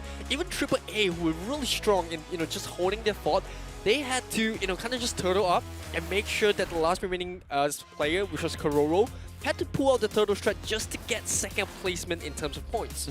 And speaking of points, a lot of the teams are knowing that they're very important for those placement points. We've seen, 12 teams surviving at the 11-minute mark, right? Which is very different from typical Free Fire World Series, play, right? Where we see usually one team gets unlucky, they get knocked out on a drop-in. But, in this case, almost all of them have been able to revive themselves, get themselves back in the game. But this one's going to be purgatory, a little bit of a change of pace from Kalahari. What are your thoughts going into this match 3? Yeah, I think we're going to see a lot more action happen in the first half of the game, I would say. That's because a lot of these teams like to hot drop. We talk about Vivo, Kate, and Wask. They like to drop into Forge. And then another one that I would like to point out is actually EVO's Phoenix themselves. They usually drop into Marbleworks, where Farang also loves to drop in there as well. So we could possibly see one too many fights happen in the first half of that, particular map. Yeah, it could be hot, it could be heavy. We're gonna see how that one plays out. We're gonna go into game 3. This one's gonna be in purgatory. There's gonna be so much at stake. You do not want to be behind going into the end of the first half. We're gonna go into this one to see exactly who wins out in purgatory. Yes, absolutely. Let's take a look at the map as the players drop into the third game of the day of the Grand Finals. It's Purgatory. And Purgatory, here we go. This is going to be a crazy one. There's a lot of rivers. There's a lot of strategic elements. You know, landmarks are very important. Where do you take it? Where do you play? How do you kind of do this? But let's look at the points exactly to see where we can go, how we can get ourselves into the money. We want to be in the top 6, I would say. But, you know, of course, all of these teams are getting money. But, you know, when EVOS Phoenix and Attack All Around, both from Thailand at the top 2, Thailand might be coming home with a lot of money. Yeah, I think Loud would be very happy with this circle, right? If, you know, and only if they drop to where they usually drop in Crossroads. We saw the blue zone there, plenty of loot available for them. So like I said, Loud would be very happy for it. Immediately, we get V Gaming into some action alongside Vivocade. Okay, V Gaming and Vivocade were like, hey, we both have a team name of V's, but, you know, Nando's been knocked out. Vivocade, this is a terrible start for them. They don't want to be in any of this sort of action. Modestia is just like, I'll stay on this watchtower. He tries to go for some sort of action, but on the other side of the map, Bastamundo in a skirmish with Echo Esports as well. There's action all around. I was telling people to hold on, but nobody wants any of that. Absolutely, Bastamundo starting off really strong. Now moving on to the updates here, we see Luca just taking the high ground. Disrespect! Immediately gets a knockdown onto Ombak. Oh my gosh, did you see Luca there? He planted the stand right on the dead body of, you know, the Echo Esports player. I sorry, I didn't catch the name, but unfortunately he just let him have it. He didn't go for the kill and then the plant. He went for the plant and then the kill, and that's, you know, this is what I love about this game. The trash talking, the elements of, you know, T's involved. I like how you kept that PC there. Now, moving on, we have EVOS Divine. Not exactly the best start they would have hoped for as compared to their EVOS counterpart. 2 members already down. And now, while Vestermundo, they are feeling the heat. Or would I say feeling in the midst of it? Yeah. But they're fine. You know, this is a very different game, and I want to see the other teams start to pick up a little bit, to be more aggressive. General right now just running for his life, just maybe just looking for the revives. That's got to happen to give their team a chance right now. But they are crippled at this point, literally losing 3 members to start. Very bad start for them, but Bastamundo. Wow, this is a team that's really stepped up. They're on top right now. I mean, yes, it's a little early, but they've got 3 kills. Yeah, this is the best start that you can hope for, right? Dropping the central, getting 3 kills, like you said, on the edge of the circle where they usually love to play, or at least in the first half before going aggressive. And with the circle update, you know, you see the usual teams that drop into the middle of it all with Team Flash, as well as Attack All Around, just making themselves really comfortable at Brasilia, which I think is, you know, it's as central as you can get in Purgatory. No, it's the most important part, because if you end up being, you know, on the western island or the southern island, and then all of a sudden the circle happens to be on the other side, you are totally screwed. You have to swim across the river, and you just become literally fish in a barrel, so to speak, for any of those teams. Attack All Around, they've been very strategic. Almost every single map, they tend to be in this central location. It's perfect for their playstyle because they like to let the other teams go to them. And it's very consistent to how they actually play in the planes. We saw that coming out, that habit, the ability to just control the fight. And even then, we saw in Game 2 when they were playing in Kalahari, that was how they played. You know, you don't really have to take those fights. When you're down to a final member, just turn up knowing that you don't have the firepower to take a head-on engagement with another team. Yeah, don't be risky. But, okay, one of the places that I don't like on Purgatory is the Moat House. And if you look at where, you know, EVOS right now are in the top, EVOS Divine, they're going to be going head-to-head against Minerals Esports. I don't think that that's a skirmish that people expected. Moat House is one of those types where I literally have a moat in a house, and yet you're coming towards me and crossing the river. Very dangerous spots. Jota right there. Jota getting shot out right now by Beyond. Yeah, Jota had to find that out the hard way, and Beyond, like you said, getting those free taps. And here comes the rest of Minerals Esports just piling on, but Beyond holding his ground right there, and he's doing a fantastic job at this as well. He might just get a second kill, not exactly in his favor there. Fixer's gonna get the knockdown. Yeah, though it was a 1-for-1 action, and they're going to continue on. Who pulls out so far? Minerals Esports has done quite well thus far, and it looks like they're going to pick up the rest of the team. This is a massive win for the Latam team of Minerals Esports. They got 4 to their name. Jota, the MVP on their team, the latest acquisition. Yes, they've only played 2 years in the Free Fire Pro League, but my God, this guy's a monster. If anybody's looking to get into Free Fire, understand how this guy plays, because he's just going to help you improve, because he's just so mechanically sound. Everything that he's doing, you need to do as well. Yeah, that was a perfect combination of using the time turner as well as the glue walls to just close up the gap. by leaps and bounds and eventually getting the job done by getting the knockdown onto Beyond. So I think this is something that a lot of teams, kind of underestimate when they're going up against Minoros Esports, because like you said, they're fairly new team as compared to some of these veterans in this game, but they've proven there that they can definitely hold your weight when they're up against those big boys. Yeah, it doesn't matter if you're new or old at the end of the day. I know how to fire this gun. I know how to click some heads. I'm going to do that. I'm going to have a great time doing it. But, okay, attack all around, again, very plain. My only concern with them is that seeing is that they haven't moved anywhere and they let the teams come to them, is that they don't really have a whole lot of the utility, which might affect them in the late game. Yeah, it's all about resource management right here. And about attack all around once again, finding themselves in the middle of it all. We talk about Team Flash not too far away. They haven't had the best start coming into today's games in the grand finals, but can they actually get some points off the Thai team here? Need points. Need points. All the other teams are like, just please find a Thai team. Please take them out because we need to ensure that, hey, a friend of a friend. Enemy of my enemy is my friend, right? I think that's how the saying goes. And at the end of the day, if you stop the Thai teams, it's going to really help the rest of the teams in the Free Fire Pro League or in the Free Fire World Series. Or you could go super aggressive and just say that everyone is my enemy. It is a legit. You don't have a lot of friends, do you? Yeah, I don't. Okay, all right. They're frenemies? Are they? What side are they on? I guess in the case for attack all around, everyone's the enemy. Kinda, you saw them play that in the first 2 games. They don't care which team you are. As long as you're coming up against the high ground, our ground, we're gonna take you out. Yeah. And they need to ensure that anybody that walks by pays the toll. Right? You have to be that troll under the bridge. You have to ensure that anybody that walks by is making sure that, hey, this is a scary team. You got to be careful of all the different angles that they have, and they're going to be safe. But they're right in the smack dab middle. Right? If you're looking at some of the other teams, look at Loud in the Northwest. Hasn't really been able to find anything, but look, Team Flash looking to find something. Yeah, they got the first knockdown. They do lose Bloody in the midst of it all, but that is a small price to pay as they take over some control from attack all around. We do have members in the vicinity. Danger zone now going to be pushing them away. Shin dropping down the first. The shotgun to the back of the head of Folky as he tries to make an escape, but only finds himself dead. Okay, Folky. I mean, if you're going to shoot the guy, maybe you shoot him in the face, not in the back, huh? No respect. No respect. That's just disrespectful, right? You take whatever points you can get. Yeah, no, actually, I would shoot the guy in the knee first, and then I would then, just plant the stand, and then, okay, there's a reason why I'm not in the Pro League or in the Free Fire World Series. Yeah, I'll be calling you a BM out for that. But now, taking a look at the update right here, Minoros Esports, obviously at the top of the table, 4 members still alive, 4 kills in the back. V Gaming not too far off with 3 kills of their own. Yeah, and Team Flash doing pretty well. This is the bounce back game that we wanted from the old Burst the Sky team. They have a lot of experience coming in, playing in the last year's Free Fire World Series. I expect to see more. I wanted them to do more, especially since they were the top team in Vietnam. Vietnam, very strong region. V Gaming as well. There's a reason why there's 2 teams out of 12 in the entire world playing in the Free Fire World Series, but they haven't really had a whole lot of success thus far today. Yeah, hopefully they will have their fortunes turned as we do get the circle update closing in. Brazil is still in it.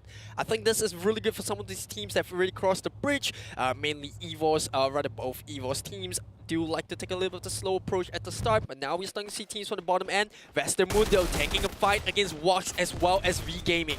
Yeah, and okay, if we see what's happening, V Gaming is just going to have to just buckle himself in right now, keep those glue walls alive, at least for now, but I don't know where the support is. Wosk is getting shot at, and it looks like V Gaming are kind of just a bit of a skirmish, and Nunes from Vastamundo have actually third-partied, and they're at the right time at the right place. Yeah, Westermundo is masters of this. They love this third-party fights, and they're finding themselves ripping the rewards. They get a couple of free knockdowns there.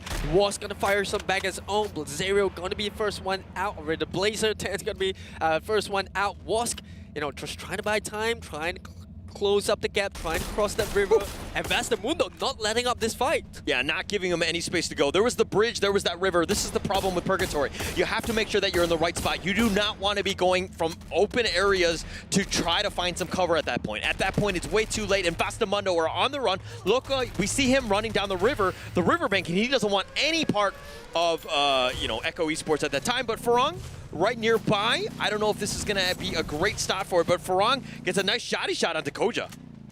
Yeah, just taking the time right here, and Farang, you know, they had a better second game as compared to the first. I think they want to ride this momentum. And Kojo, what are you doing? He tries to scout around, and Too Bad just gets a free knockdown here, but he's in a lot of trouble. But the rocket launcher buys him up, and Spade comes to his rescue as well. Now Echo Esports, they are punished for this push. And here comes Jambel trying to get the job done onto the last member. Dutt trying his best, but Echo Esports gets blasted in their face. Echo Esports out. This is the #1 play-in team. They were doing so well up until that part. That seemed like a little suspect play where he was driving around on the bike. I don't know what he was doing. I think he was doing donuts or something. I don't know. But he was just like, hey, look at my bike. But then he just got shot off it. And Echo Esports pays with their life. They're down with as the 11th team, but 10 teams left. There's still plenty of time for these other ones to make a move. Loud, on the other hand, kind of quiet. They need to be more aggressive. They're playing it incorrectly. They're behind. They need those kills now.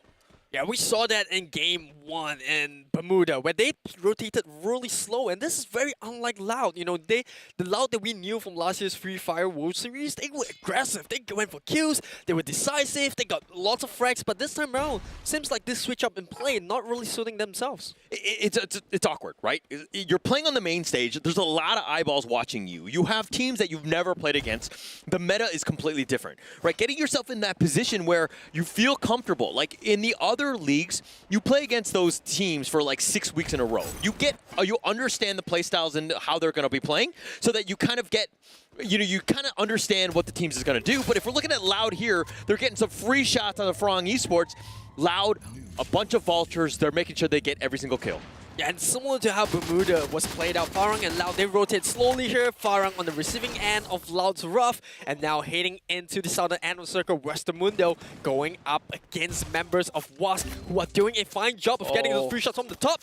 But Mr. Ali just unfortunately gets knocked down from Crusher, who's at the bottom of the river, getting those, pretty free shots towards his direction. Okay, Mr. Ali was the MVP on WASC, and it seems super awkward because the rest of the team was getting shot at, and they're continuing to get shot at by Vastamundo here. Crusher just completely on point. Nice knock there, and it looks like he's going to be the last one, and they get the other one, and they clean up WASC. Vastamundo is on a roll with 8 kills to their name.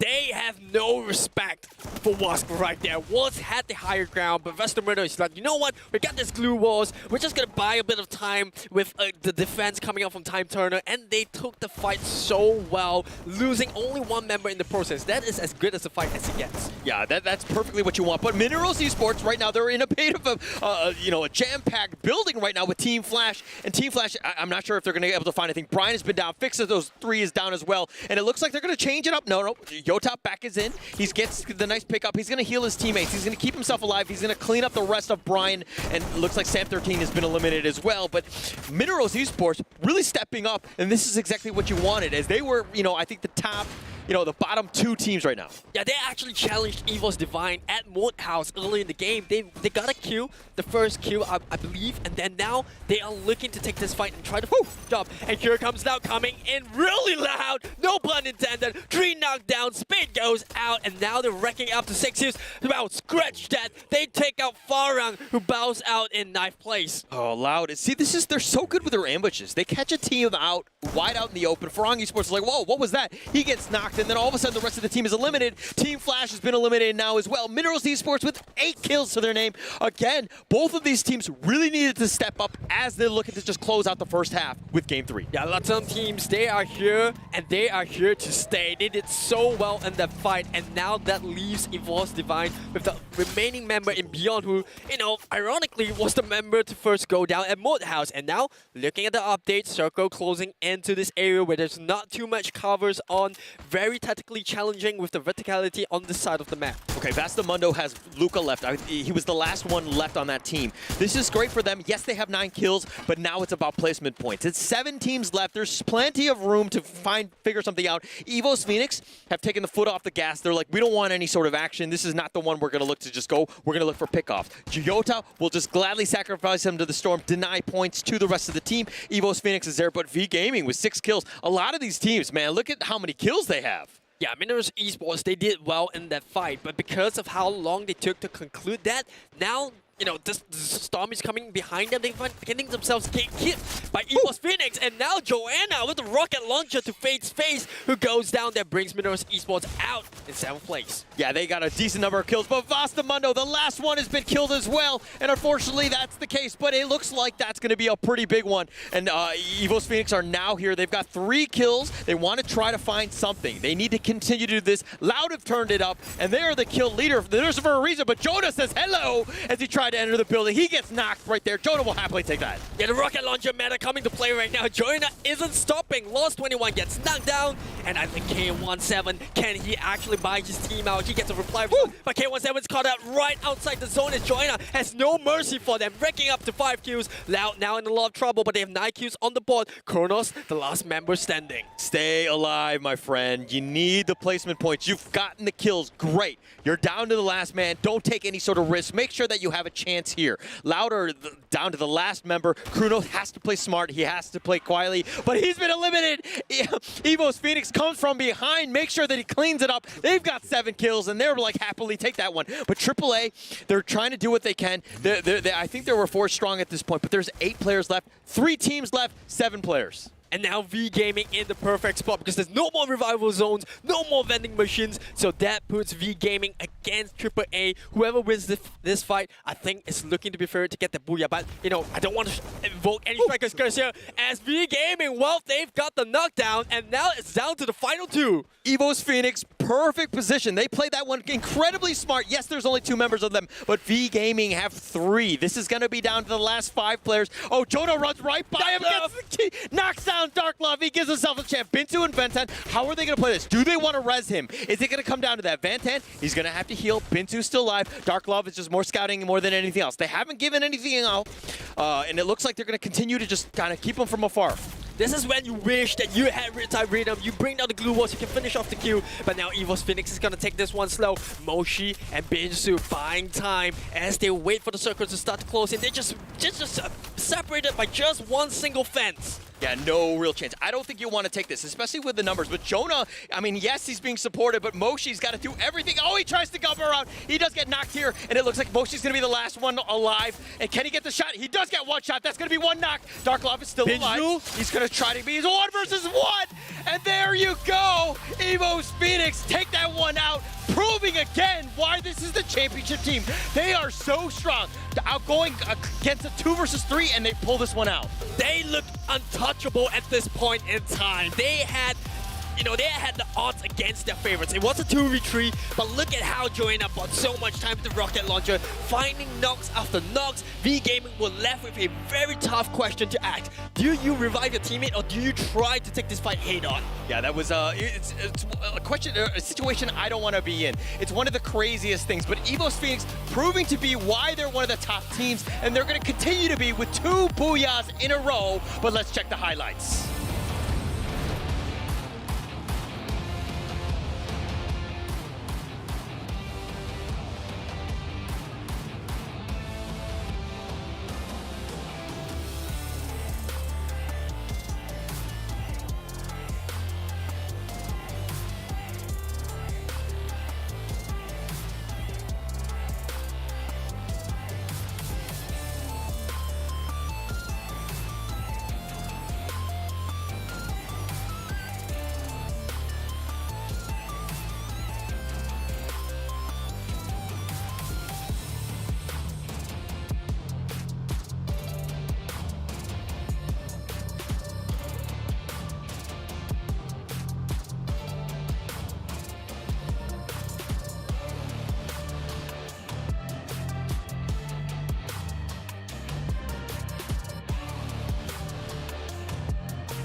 Boy, oh boy, EVOS Phoenix rises from the ashes right there. Just when it looked like the odds were stacked against their favors, the rocket launchers come in to help Joanna find that booyah. I mean, it's one of those crazy things that you have a great situation, 3 versus 2 V Gaming that was, and you're gonna just close that one out. And at the end, sometimes you see the great jubilation, EVO's Phoenix shushing everybody, and then you see the signs of defeat in the sense of V Gaming. They had a great opportunity to get those extra 3 points of that booyah, and it just kind of slipped through their fingers. It was one of those moments where you feel for them, but again, EVO's Phoenix, just too strong of a team at this point. I think in game 1, some of the teams kind of poked the bear right there, right? We talked about EVO's Phoenix being lackluster in game 1, and they came out strong in game 2, and now in game 3, they proved that once again, they are the team to beat. Can they actually repeat the feat of what they did in last year's Free Fire World Series? Okay, last year, they won the first 3 booyahs, 1, 2, 3 matches, right? And then I think they won the 6th one as well. So this is a team that just like, once they get that momentum, which they have right now, it's super scary. But let's talk a little bit about the match standings here. EVO's Phoenix with 22, 10 kills, 12, and the booyah. V Gaming with 11 kills, 9 points with 20 points. Still very good by V Gaming. Yeah, absolutely. They had a really good start, and they're leading that momentum, and hopefully this is the game that they need, or rather they have, to kind of just carry on into the last half of the day. Lau in 3rd place with 15 points, Vastamundo in 4th, not too shabby, with 14 points on the board. Yeah, okay, but Minerals Esports, this is a game that they had to have gotten some points in. They got 12, that was a great one for them. Attack all around, yes, they were 2nd place, and this is probably going to hurt them in the long run right now, but this is the first half. They're still in prime position, even to make a run for it, towards EVO's Phoenix, they have a chance. EVO's Phoenix have not taken away and run away with everything thus far, so hold your horses at this point, but the other teams really need to help out. They need to ensure that they knock down EVO's Phoenix early. Yeah, that was a little bit unfortunate, especially for a team like Vivocade, who did really well in Game 2, and then coming to Game 3 to find themselves unfortunately knocked off the ball. Look at that, they've dropped to 7th place with only 26 points. Yeah, this is it was a rough one. I mean, they started strong. I mean, they did get the booyah, they had that one, but they're not getting the kills. They're not finding that, that groove, so to speak. EVO's Divine have struggled as well, and there's a reason why they're in 6th. And a tackle around, I feel like when you have 16 kills and you're in 2nd place, you're getting a little bit lucky in terms of the placement points, so that's why they're there. But look at the monsters of EVO's Phoenix. 31 kills, Bastamundo with 21. I love the fact that this team has showed up. Big props to the European team. Yeah, this is how competitive it is. You mentioned EVO's Divine doing not so well 6th place.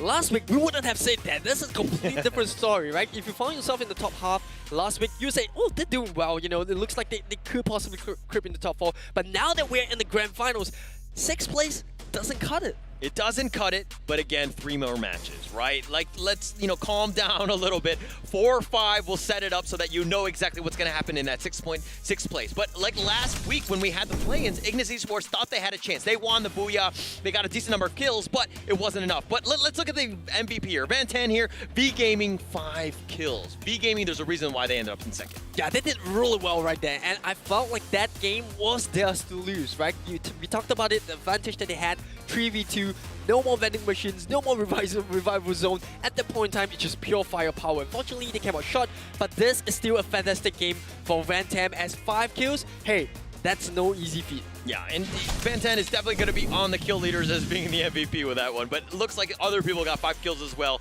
with EVO's Phoenix there, with Moshi getting 5 monster. Minerals Esports are Yota. This guy, man, we knew he was going to be something that people needed to worry about, but the fact that he's like literally picking the team on his back, he's giving themselves a chance to, to score very highly, and this is a team that really nobody wants to deal with in Minerals Esports. Yeah, Southeast Asian teams look to be one of the most aggressive teams coming into the grand finals.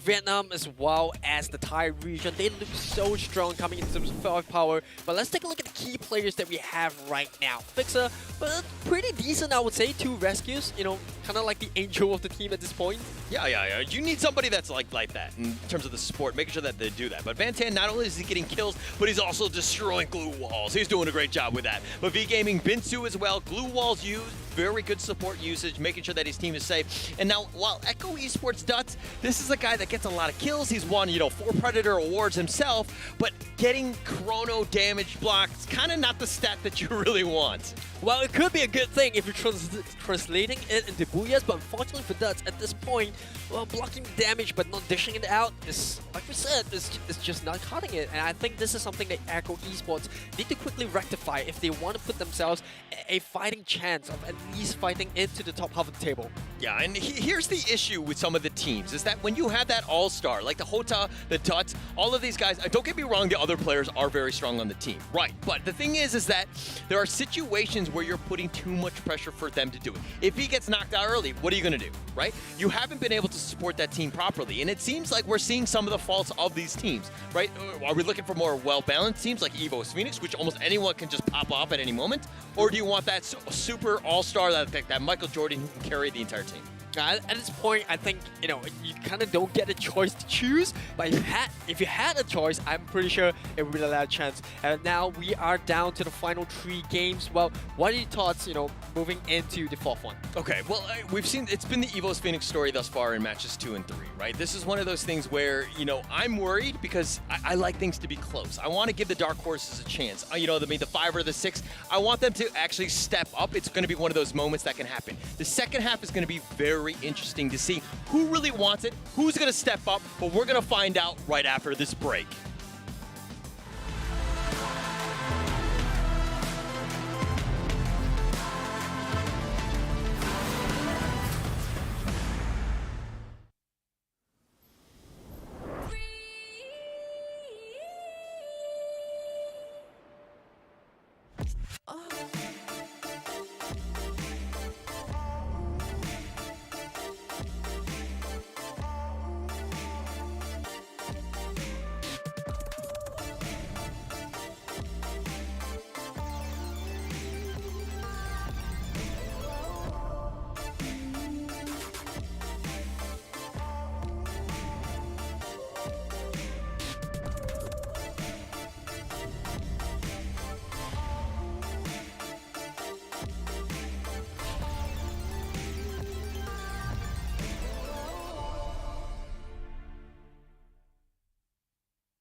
In a dog-eat-dog world, you can't trust anyone.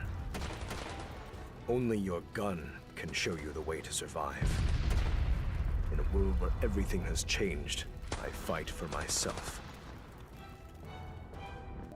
The techies are no longer a small gang in Garena. But I cannot yet lay my old buddy down to rest. Just like a shark, you never stop swimming. Even though I am blind, I can see the world better than the so-called sighted people. Now that I've picked up the scent, all I need to do is hide in the shadows, waiting for my prey. Found you.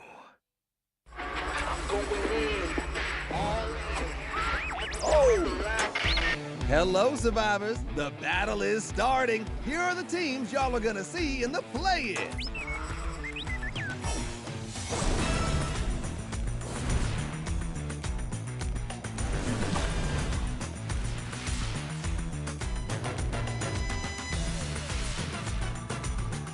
Among them, just a few teams have a shot to make the finals. Let's see which teams will earn their seats in the finals.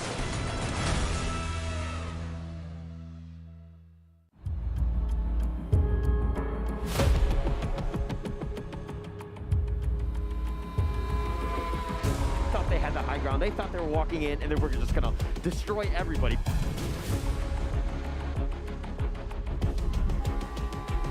Knocked down as well. They managed to hold their own with only one member left.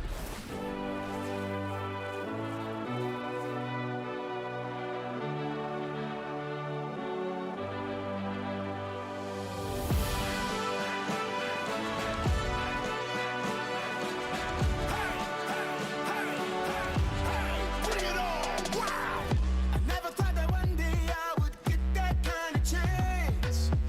There is no way that I will let it slip out of my hands. Staring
Let the heroes arise. There's no stopping you right now. Let the heroes arise. There's only one way. It is up.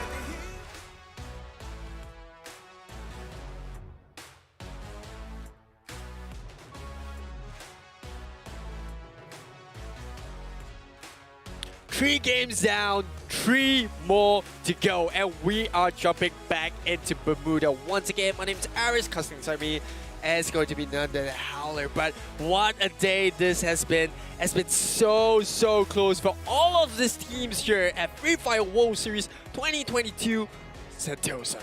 This is pretty much it. There's 3 more matches. There's no more room for error. We're going to find out who really wants it in this next game. If you might be mathematically eliminated going into 5th and 6th, which is super depressing, but it might happen for some of those bottom-dwelling teams. Right now, it's about all of the other teams. Who can step up? Who can take out the team from EVOS Phoenix, from the Thailand team? It's going to be super important. Yeah, I think this is, something that the teams will be paying attention to closely, and something that we also have to pay attention to is none other than Secret Lab, our official gaming chair partner of the Free Fire World Series 2022 Sentosa. Yeah, secretlab.co/2022. Make sure that you get the Titan Evo chair. It's going to be great for you. All of the players, of course, using that. And we're going to go into match 4. Very important here. Ensuring that you get your points, you get your kills, you get your placement, you ensure that you do all the things right, but sometimes you just get unlucky, and it's just really unfortunate for you.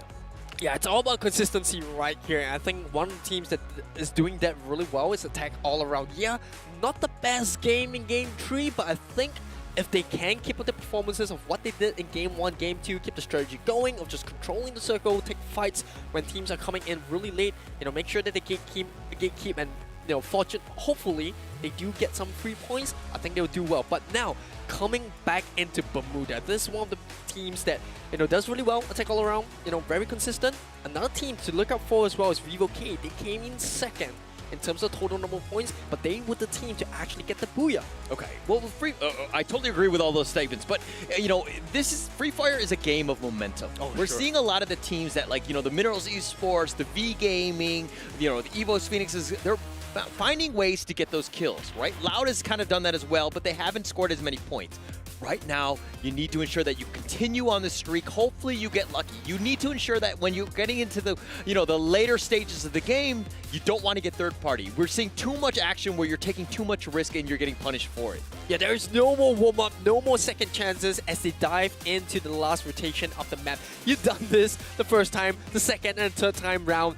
Now is where the teams, or rather the hungriest teams, will start to shine. And I think, like you mentioned, EVOS Phoenix is one of the teams that, none of the teams seem to have an answer for them as of now. All right, I asked Abstract this question last time. Okay, you're on the bottom looking up. What do you tell your team to ensure that they have a better performance this game? I think to just kind of begin that motivational speech, you begin by saying, okay, look, we have nothing to lose right now. We're looking from the bottom.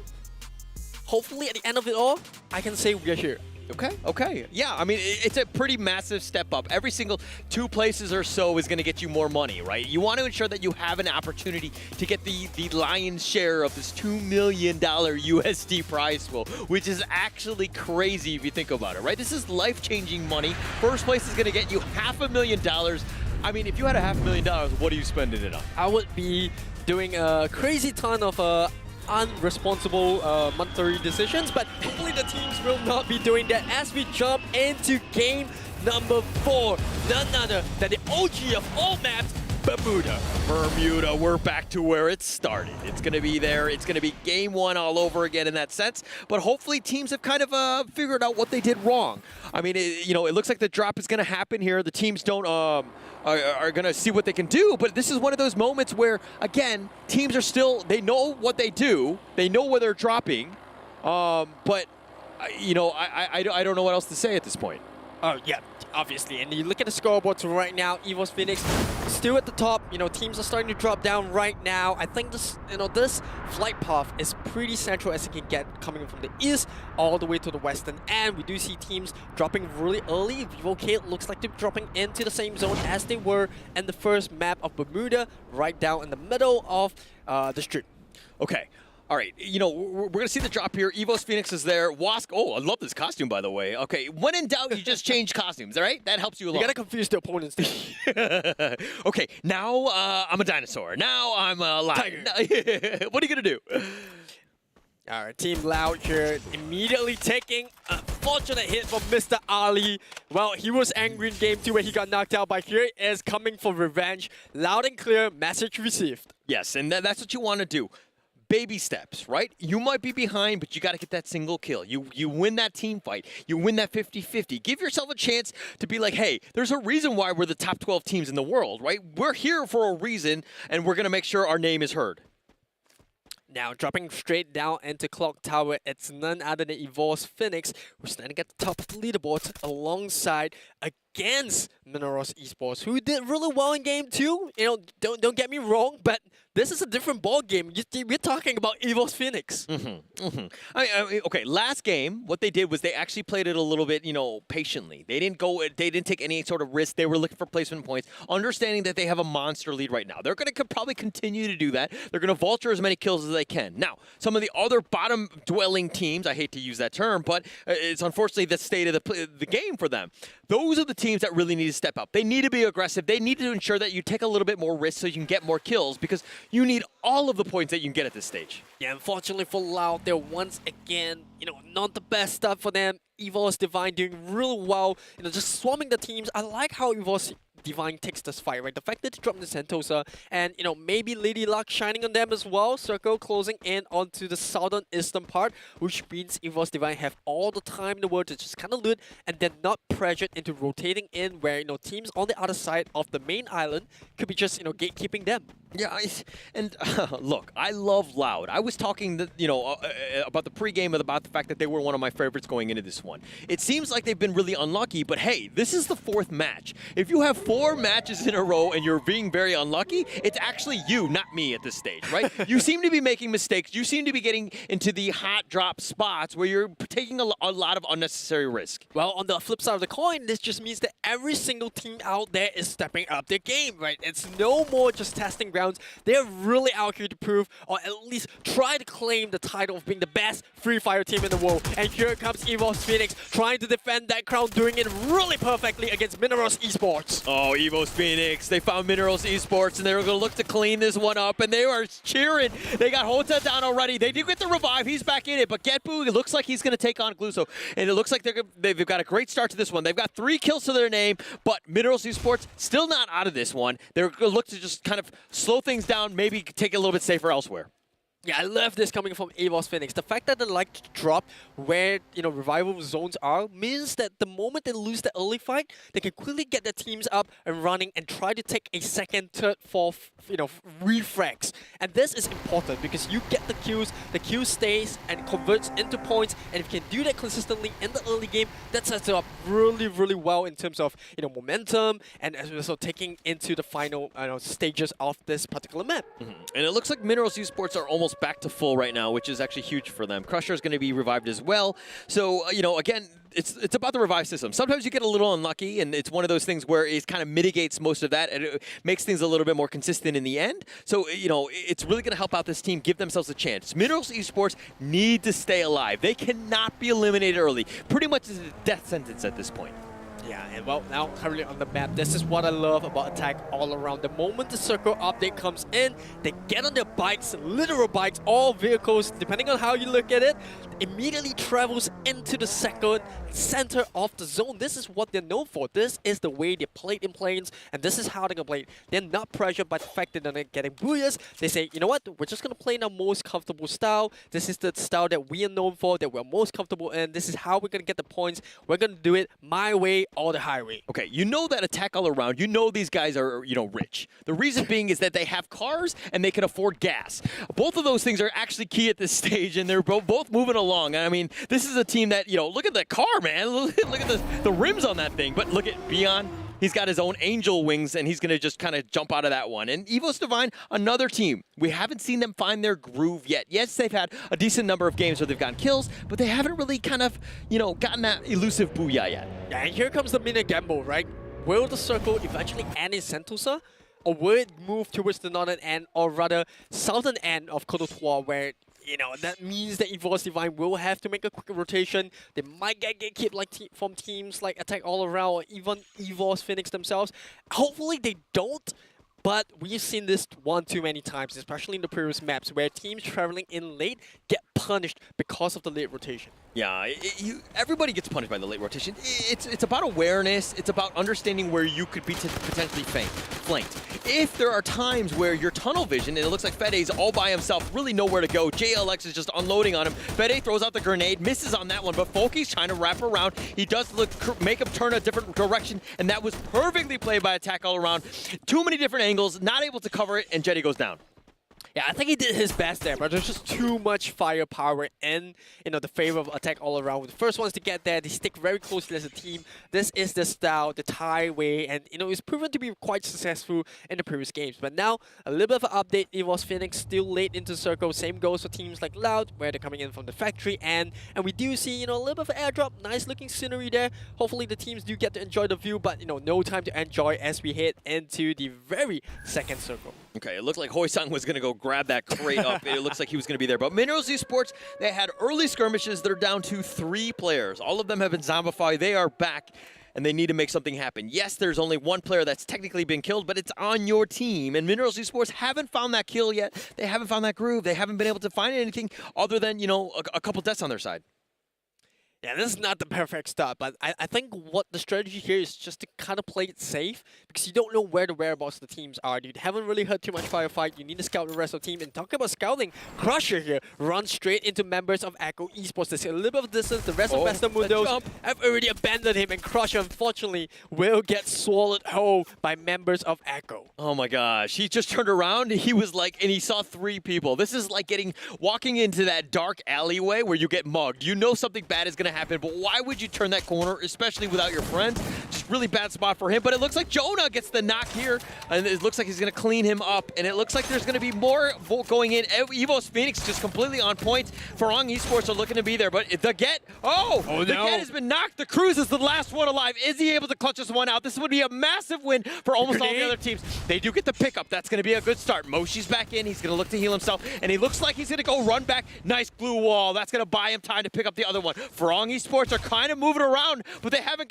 cleaned up the kills. Jemball's he's looking for Moshi. Moshi's just buying some time, and he's looking to fight this one. And it looks like they might actually turn this around. Nice grenade. That's going to create a little bit of space right here. And Jemball's been knocked, and EVOS Phoenix, they were on the back side, and it looks like Farang Esports have been completely thwarted. What a ton of events right there. Seemed like the bad start for EVOS Phoenix. 3 members down. You left the Cruz. Puts an individual play, which was the sickest glue wall. Turn around 180 degrees. You know, comes in, gets 2 members rest up, and then they regroup and take the fight, winning it and getting themselves a total of 6 kills at this point. Boy, they look so untouchable. Oh my gosh, the Cruz. There's a reason why this guy was MVP of last year's Free Fire World Series, right? He was down. There were 2 other people knocked. He was literally by himself. The fact that he was like, okay, what is the smart play to do? He throws up the glue walls, realizes that they're too far to actually make a play. He gets the nice little pickup. They just completely outplayed them. It was like 200 IQ in that sense of, you know, just understanding the state of the game and what you needed to do. EVOS Phoenix continuing to roll. Now they want to go for Fed. He sees the gun. They get the knock, at least on that one. The Get with a pistol knocks him down. That's doing it in style.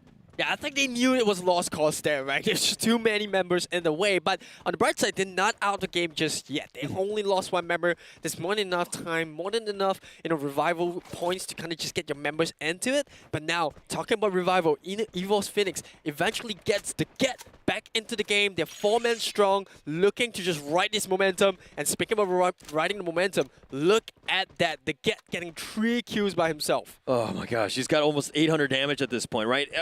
Essentially, everybody has 200 HP for the people that are new at Free Fire. You know what I mean? The fact that he's doing like more than 3 right there. But Vastamundo now, they're very low. They're going to run into EVOS Phoenix, and EVOS Phoenix is like this freight train. How do you stop these guys? He's getting all the pickoffs, and Blazer 10 is like, if I don't move, they can't see me. He's all by himself. He does get shot in the end, and Vastamundo been eliminated. EVOS Phoenix, 10 kills. He tried to play dead, and EVOS Phoenix was like, no, I'm going to put you in the grave for real. And here we go. This is A perfect run from EVOS Phoenix so far. 4 members still strong. Can't say the same for the rest of the teams, but we do see Team Loud here. They have 0 kills on the board, and as I speak, Team Farang unfortunately goes out in 11th place. All right, EVOS Phoenix, their victory sign, so to speak, is to shush people. And to be honest, all they've been doing is shushing people all day today. It's been like, you know, a whole other story. Charm. It's their lucky charm. Okay, well, okay, that is an amazing lucky charm for me to be shushing people. But look at this bridge fight here. EVOS Divine, now they're going to be looking to go against Loud. Both of these teams need these points. They need to ensure that their utility is going to be on point, and it looks like there's going to be a bit of a skirmish. The glue walls keeping themselves aligned. The time turner slowing things down, and it looks like Con7. Oh, but the drive-by! He actually hits him, but the grenade was there. He actually knocks him down with the vehicle. Loud has been eliminated. He drove right by him, ran him over. They started it off with a Riptide Rhythm, blocked by the time turner there, and they're like, you know what, if it doesn't work, we'll use the vehicles to run you down the ground, and it worked perfectly for them. And talking about the time turner, here comes Vivocade. They're coming in really hard against Team Flash. Bill trying to revive his teammate there, but they got shot at the back. General doesn't really have the angle to support his team right here. Are they going to go for the fight? Oh, there's here. It's going to be the next one down. It's all down to Nando, who's healthy, but he's not there to help his teammates, and they've just bailed out. They know they can't win the fight, and Team Flash will take the win. Yeah, Nando is going to be revived here. He's going to look to just help his team right now, and they really need they need the points right now. General is also with him, but it's just those two. How much can they do? EVOS Phoenix, back to them. They were seeing what they're doing. They're just owning this bridge, making sure that nobody has any sort of space. Jonah's got 2 kills to his name, but they sense somebody's nearby. There must be a reason why they're sticking around on this low ground here. But they do hear that Minerals Esports is near. But like you said, the bridge looks good at this point. Both EVOSes on this bridge in the circle. Storm completely evading them. But as I say, Caster Skirts strikes again, moves it up to north, where we do see attack all around, and Was fighting it out. Attack all around, getting knocked down, and that's going to be V Gaming on the receiving end. Binchu on that bike, but now sent to the next lobby as Wask has the high ground. But can they take this fight? Attack all around does have some structure around them in terms of the terrain, with this rocks providing the cover. They have the glue walls as well, which we know they're so good at using. Kororo with that amazing shot on that drive-by on that motorcycle. This is the former best rookie. He was MVP in FFPL at Season 4. This is a guy that's an absolute monster. Literally the best player on that team on attack all around. There's a reason why the Thailand teams are both very scary. They're both very mechanically sound. They understand the state of the game, and they don't take any risks. If we see what EVOS Phoenix are doing, hey, we've got our 10 kills. Now let's just kind of camp out. What are you going to do? There's 8 teams left. We don't need to do anything risky.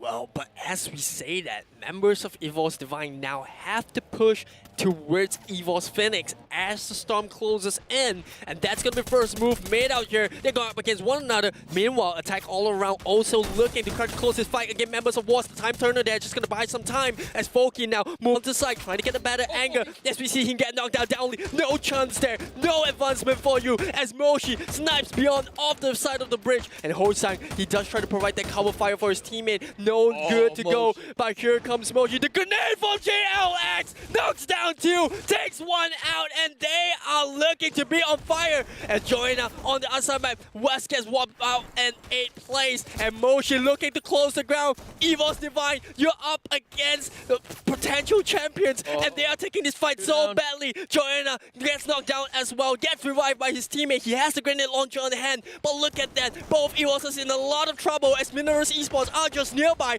They're looking to try to get the third-party fight.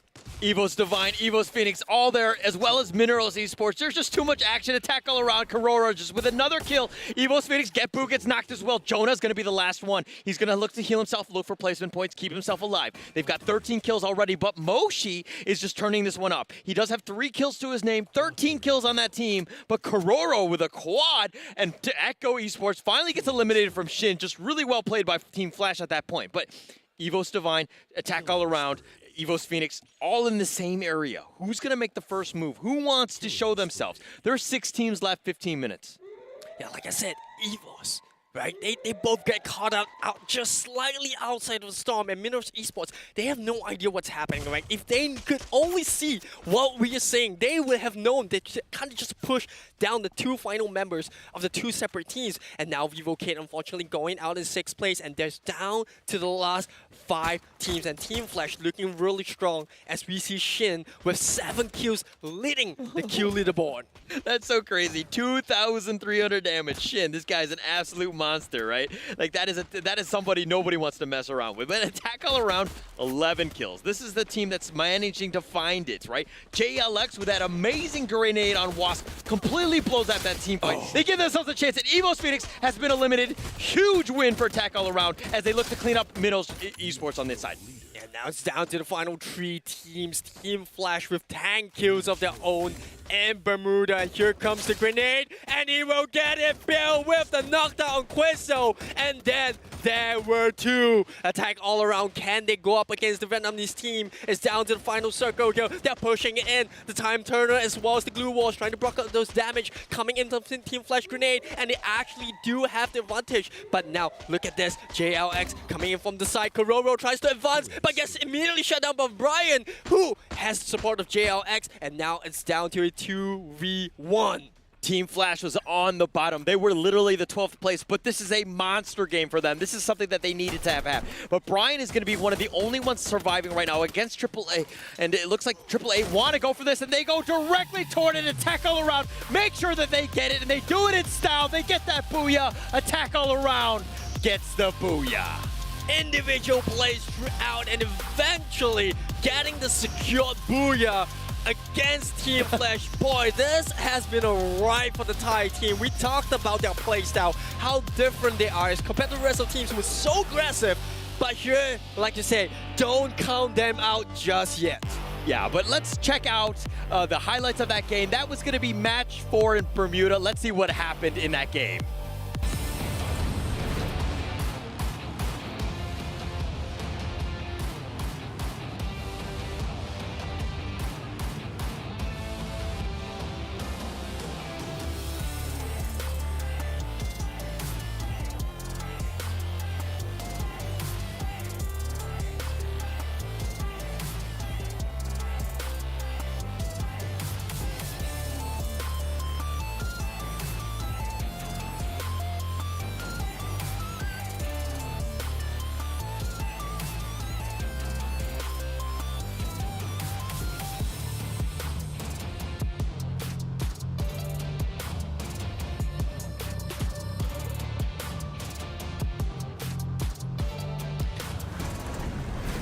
I think it's pretty obvious that the Thailand region, very, very strong. Attack All Around, EVOS Phoenix. It's becoming a rat race as of who could play this one out, because Attack All Around, yes, they got their first booyah, but they have so many kills. They have so many points, and it's going to be very close as we get in. It's going to be a rat race to the end. Yeah, you and Abstract asked for action, and you are getting it here firsthand at Free Fire World Series 2022 in Sentosa.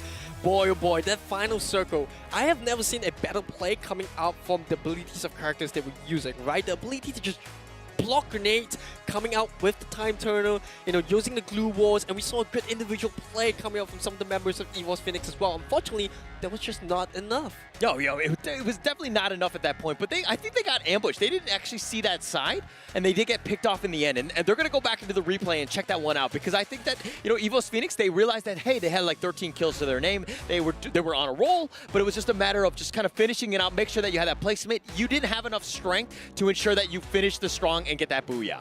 And here we go, game 4. At the end of it all, it looks like Attack All Around do get 26 points with that booyah, as well as 14 kills. Coming up in the second is Team Flash with 12 kills, bringing it up to a total of 21 points.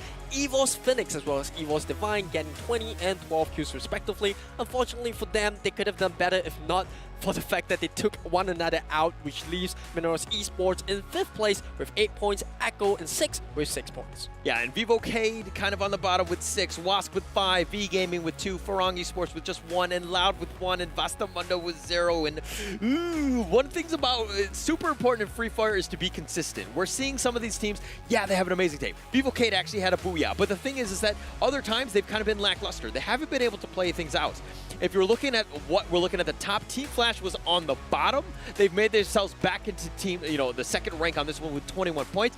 Absolutely massive for them. This is going to be a big bump up and something that they really needed going into the second half. And now looking at the updates for now, overall standings, look at that. EVOS Phoenix, despite bowing out slightly earlier than they would have liked to, they still are at the top with 76 points. However, Attack All Around now starting to creep up very closely behind them with 68 points of their own.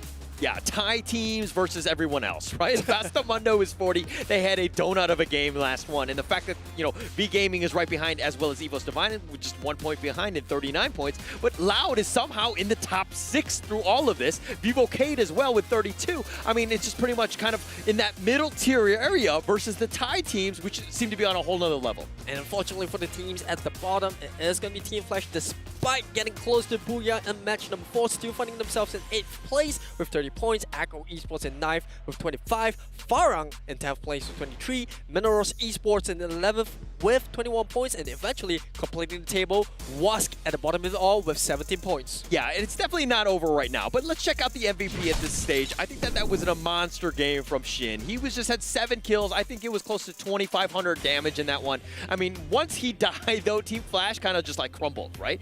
They need a lot more games from this. I don't know if he's going to be able to repeat 7 kills in a game. That's almost like unheard of, but it's one of those things where we need the rest of Team Flash, the Vietnamese team, to really step up. We want to see more from this team, and we want to see them have a better chance because they have a potential to be in the top 6. Yeah, they have excellent snipers, and unfortunately that did not convert into the Booyah. But looking at the kill leaderboards, obviously you raved so much about Shin, but it is Attack All Around show, as standing on the podium surrounding Shin is JLX and Kororo with 6 and 5 kills respectively. Attack All Around, they're 8 points behind EVOS Phoenix. That's crazy, considering the fact that EVOS Phoenix had those monster games with those Booyahs. You think that those guys have kind of ranked away and that they run away with it, and they really didn't have a chance. But let's look at the key players of that last one. That was going to be match 4 still. Very important to ensure that we're, Mr. 05, he had 2 vehicle kills, pretty huge in that sense of just nobody driving by. He's going to be that the toll gate security guard, so to speak. But BO with 8 Skylar glue walls destroyed, ABAX with 16 glue walls used, very important. And Brian, of course, with the 2,400 damage, which is actually pretty crazy for Chrono.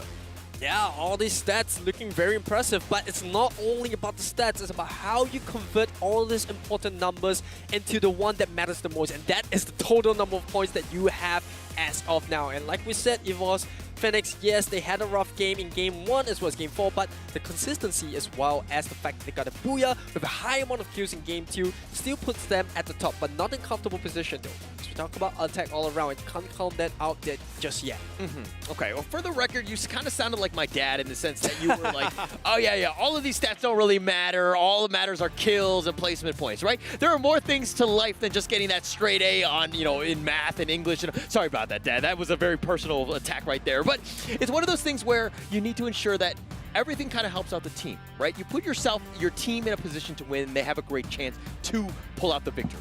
Yeah, I think it's really about momentum right now. We talk about how important it was for players to kind of just carry on that momentum, and you can definitely feel it, right? Teams are starting to have the consistency in the playstyle, and one or two teams as Attack All Around as well as EVOS Phoenix who are at the top, and there is still quite a bit of a gap for other teams to actually catch up. Is there enough time though? Because we are just down to our final 2 maps. Yeah, it's going to be down to the final 2 maps, and it looks like it's going to be Abstract's going to be coming in. He's going to be finishing it off with Eris, and they're going to take you to the last 2 matches, and it's going to be phenomenal finish. Who's going to want it? It's going to be the tie teams. It's going to be the other ones. There's going to be so much action. We need to see who really is going to step up. Is it going to be one of the other teams? Who can play spoiler? Who can ensure that they're there? We're going to find out with match 5. That one's going to be coming up right now.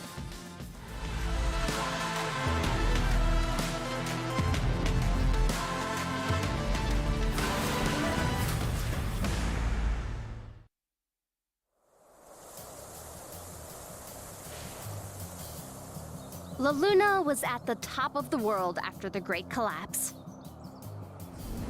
But they forgot about balance. The world needs both order and chaos. Our troublemakers walk in the dark. I welcome you to the world of the Mambas. We may be hiding in the shadows, but we're painting the world back into color. That's why we're taking on the mighty Horizon, the largest tech company in the world. They are no fun, and they're trying to take over the world. We won't be silent this time. We found out what they're doing on Bermuda. People are finally seeing them for what they truly are. The smartest of them joined the Mambas. Others became our allies. And many more fight solo. Hey, Horizon, can you feel it?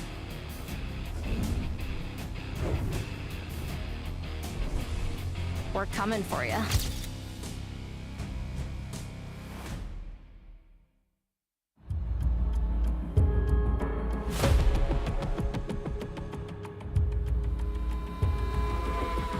Thought they had the high ground. They thought they were walking in and they were just gonna destroy everybody.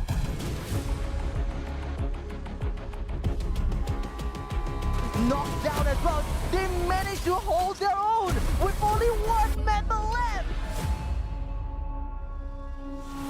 Against Team Ace to do something against the last member remaining. He found himself dumbfounded, flabbergasted, as all of the team already been resurrected. The time is nigh for all these top players to come together and to fight it all out. He's still holding himself right behind the tree. He gets one for himself, and that is going to be 2v2 all alone right now. 1v1. He's got to do something about this ASAP, but it doesn't seem like things are looking.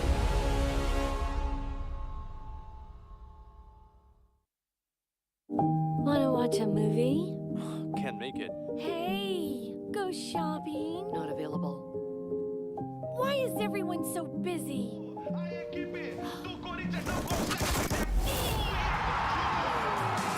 Don't want to be an outsider? Watch Free Fire World Series. This is a shakedown.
Let the heroes arise. There's no stopping you right now. Let the heroes arise.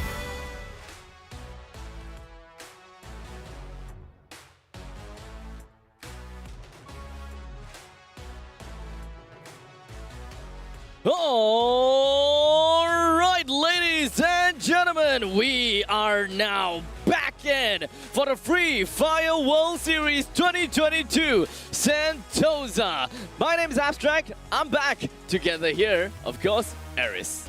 Yes, it has been a fantastic day so far. A lot of kills, a lot of fantastic team duos, and hopefully the teams are enjoying it as well. I'm pretty sure some definitely enjoying it a little bit too much more than the others. Well, the competition has been tough so far, but when it comes down to the Thailand teams, it kind of seems as though it's not as tough for them.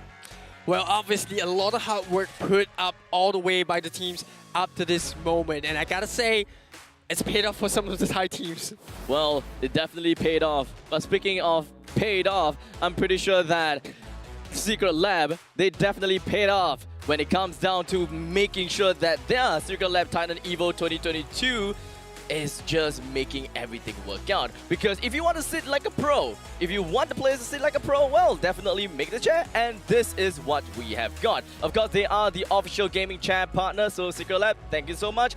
Take a look at www.secretlab.co/2022 to take a look at their wide range of chairs of different designs and materials. Yes, and now moving on to the main pointer here. Which team is going to be stepping it up in Kalahari? Obviously, we know the answer for the first map in game number 2, where we saw FFWS Finals completely stomped out the rest of the competition, coming in with a booyah, as well as a fantastic number of kills. In fact, 18 to be exact, 18 kills.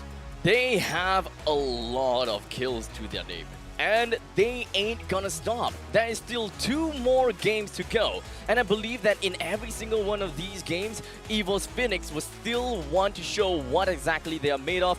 They are high above everyone else in the leaderboards, but hey, at this point in time, it is not too late yet for all the other teams to catch up. Let us not count them out, because there are still other teams that are still trying to catch up to them. Specifically, Vivocade and Vastamundo. Yeah, these 2 teams, they're just lingering around. Yeah, a little bit of a lackluster performance coming in, but Vivocade getting a first booyah of the day, as well as the fact that Vastamundo are trying to take fights to the best of abilities.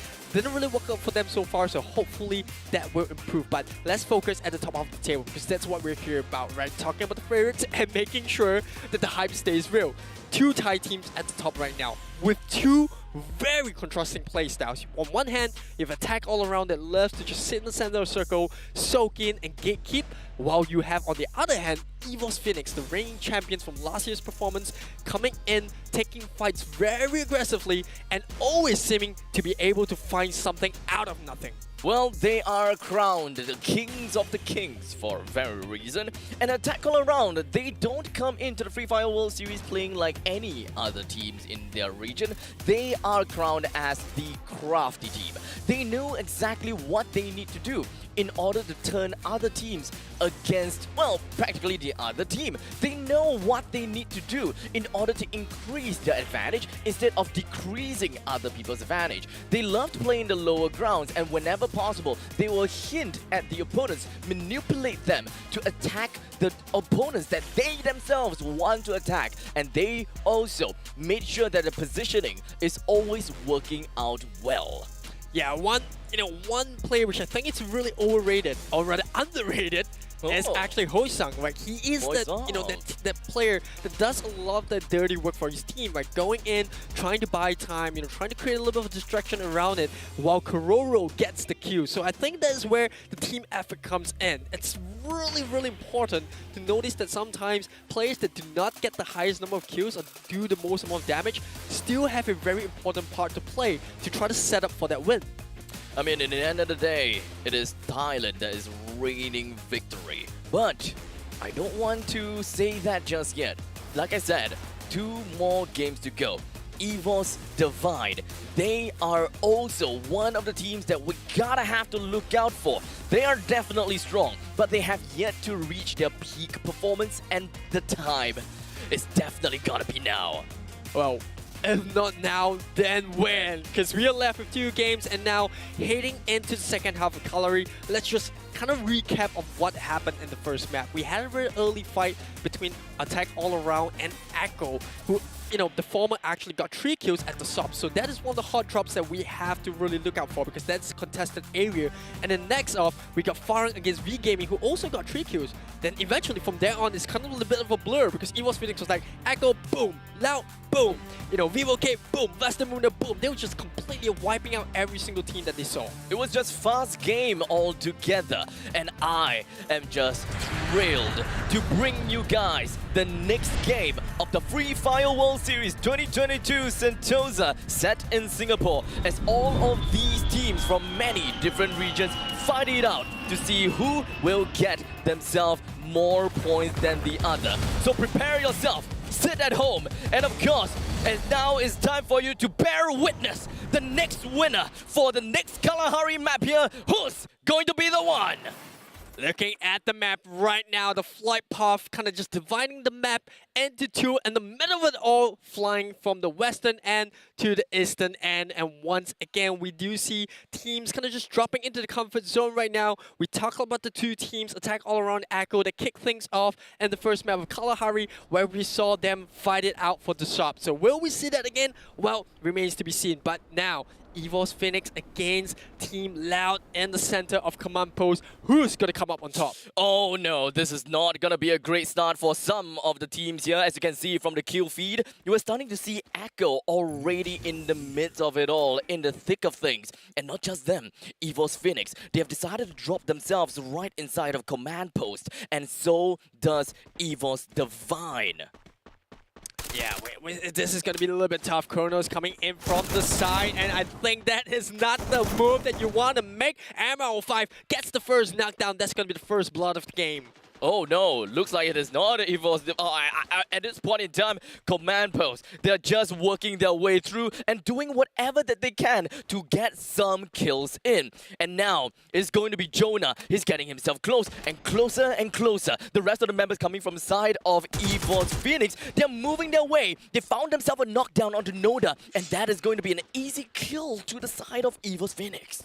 Yes, and like I said, this is a team that loves to drop into a zone where the revival point is nearby. If they take a bad fight, they can immediately bring their teammates back into the midst of it all and try to get the man advantage. But it looks like they don't need it for now, as they get the first kill onto members of Team Lao. And that's going to leave the Brazilian team a little bit hurt, I gotta say. They're going to have to retreat from their favorite, command post. Not going to be a problem for them, but speaking of problem, it kind of seems as though EVOS Divine is going to find himself in a little bit of problem, as now it is going to be Minerals Esports that have decided to come knocking onto their doors. But we are going to be seeing a little bit of a turnaround indeed, as now Mr. 05 comes in to clutch. ABAX doing whatever that he can as well, as they manage to bring 3 members down onto the ground, kneeling, and they are unable to fight back. There's nothing that is going to be helping these Minerals Esports players from getting back up on their feet, at least for now. Yeah, ABAX there. He was just trying to save some ammo,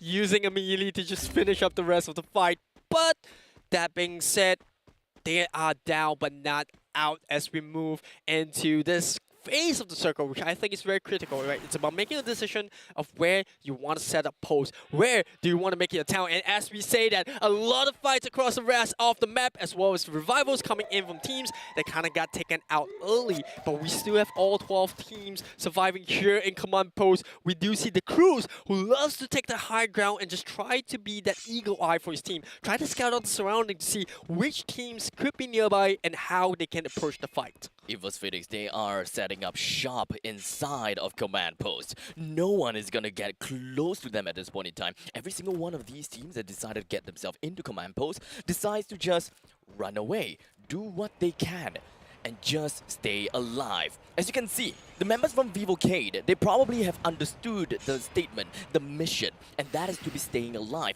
They are already inside of this current circle, so there's no reason for them to start a fight, especially since they are already at the top of the leaderboards.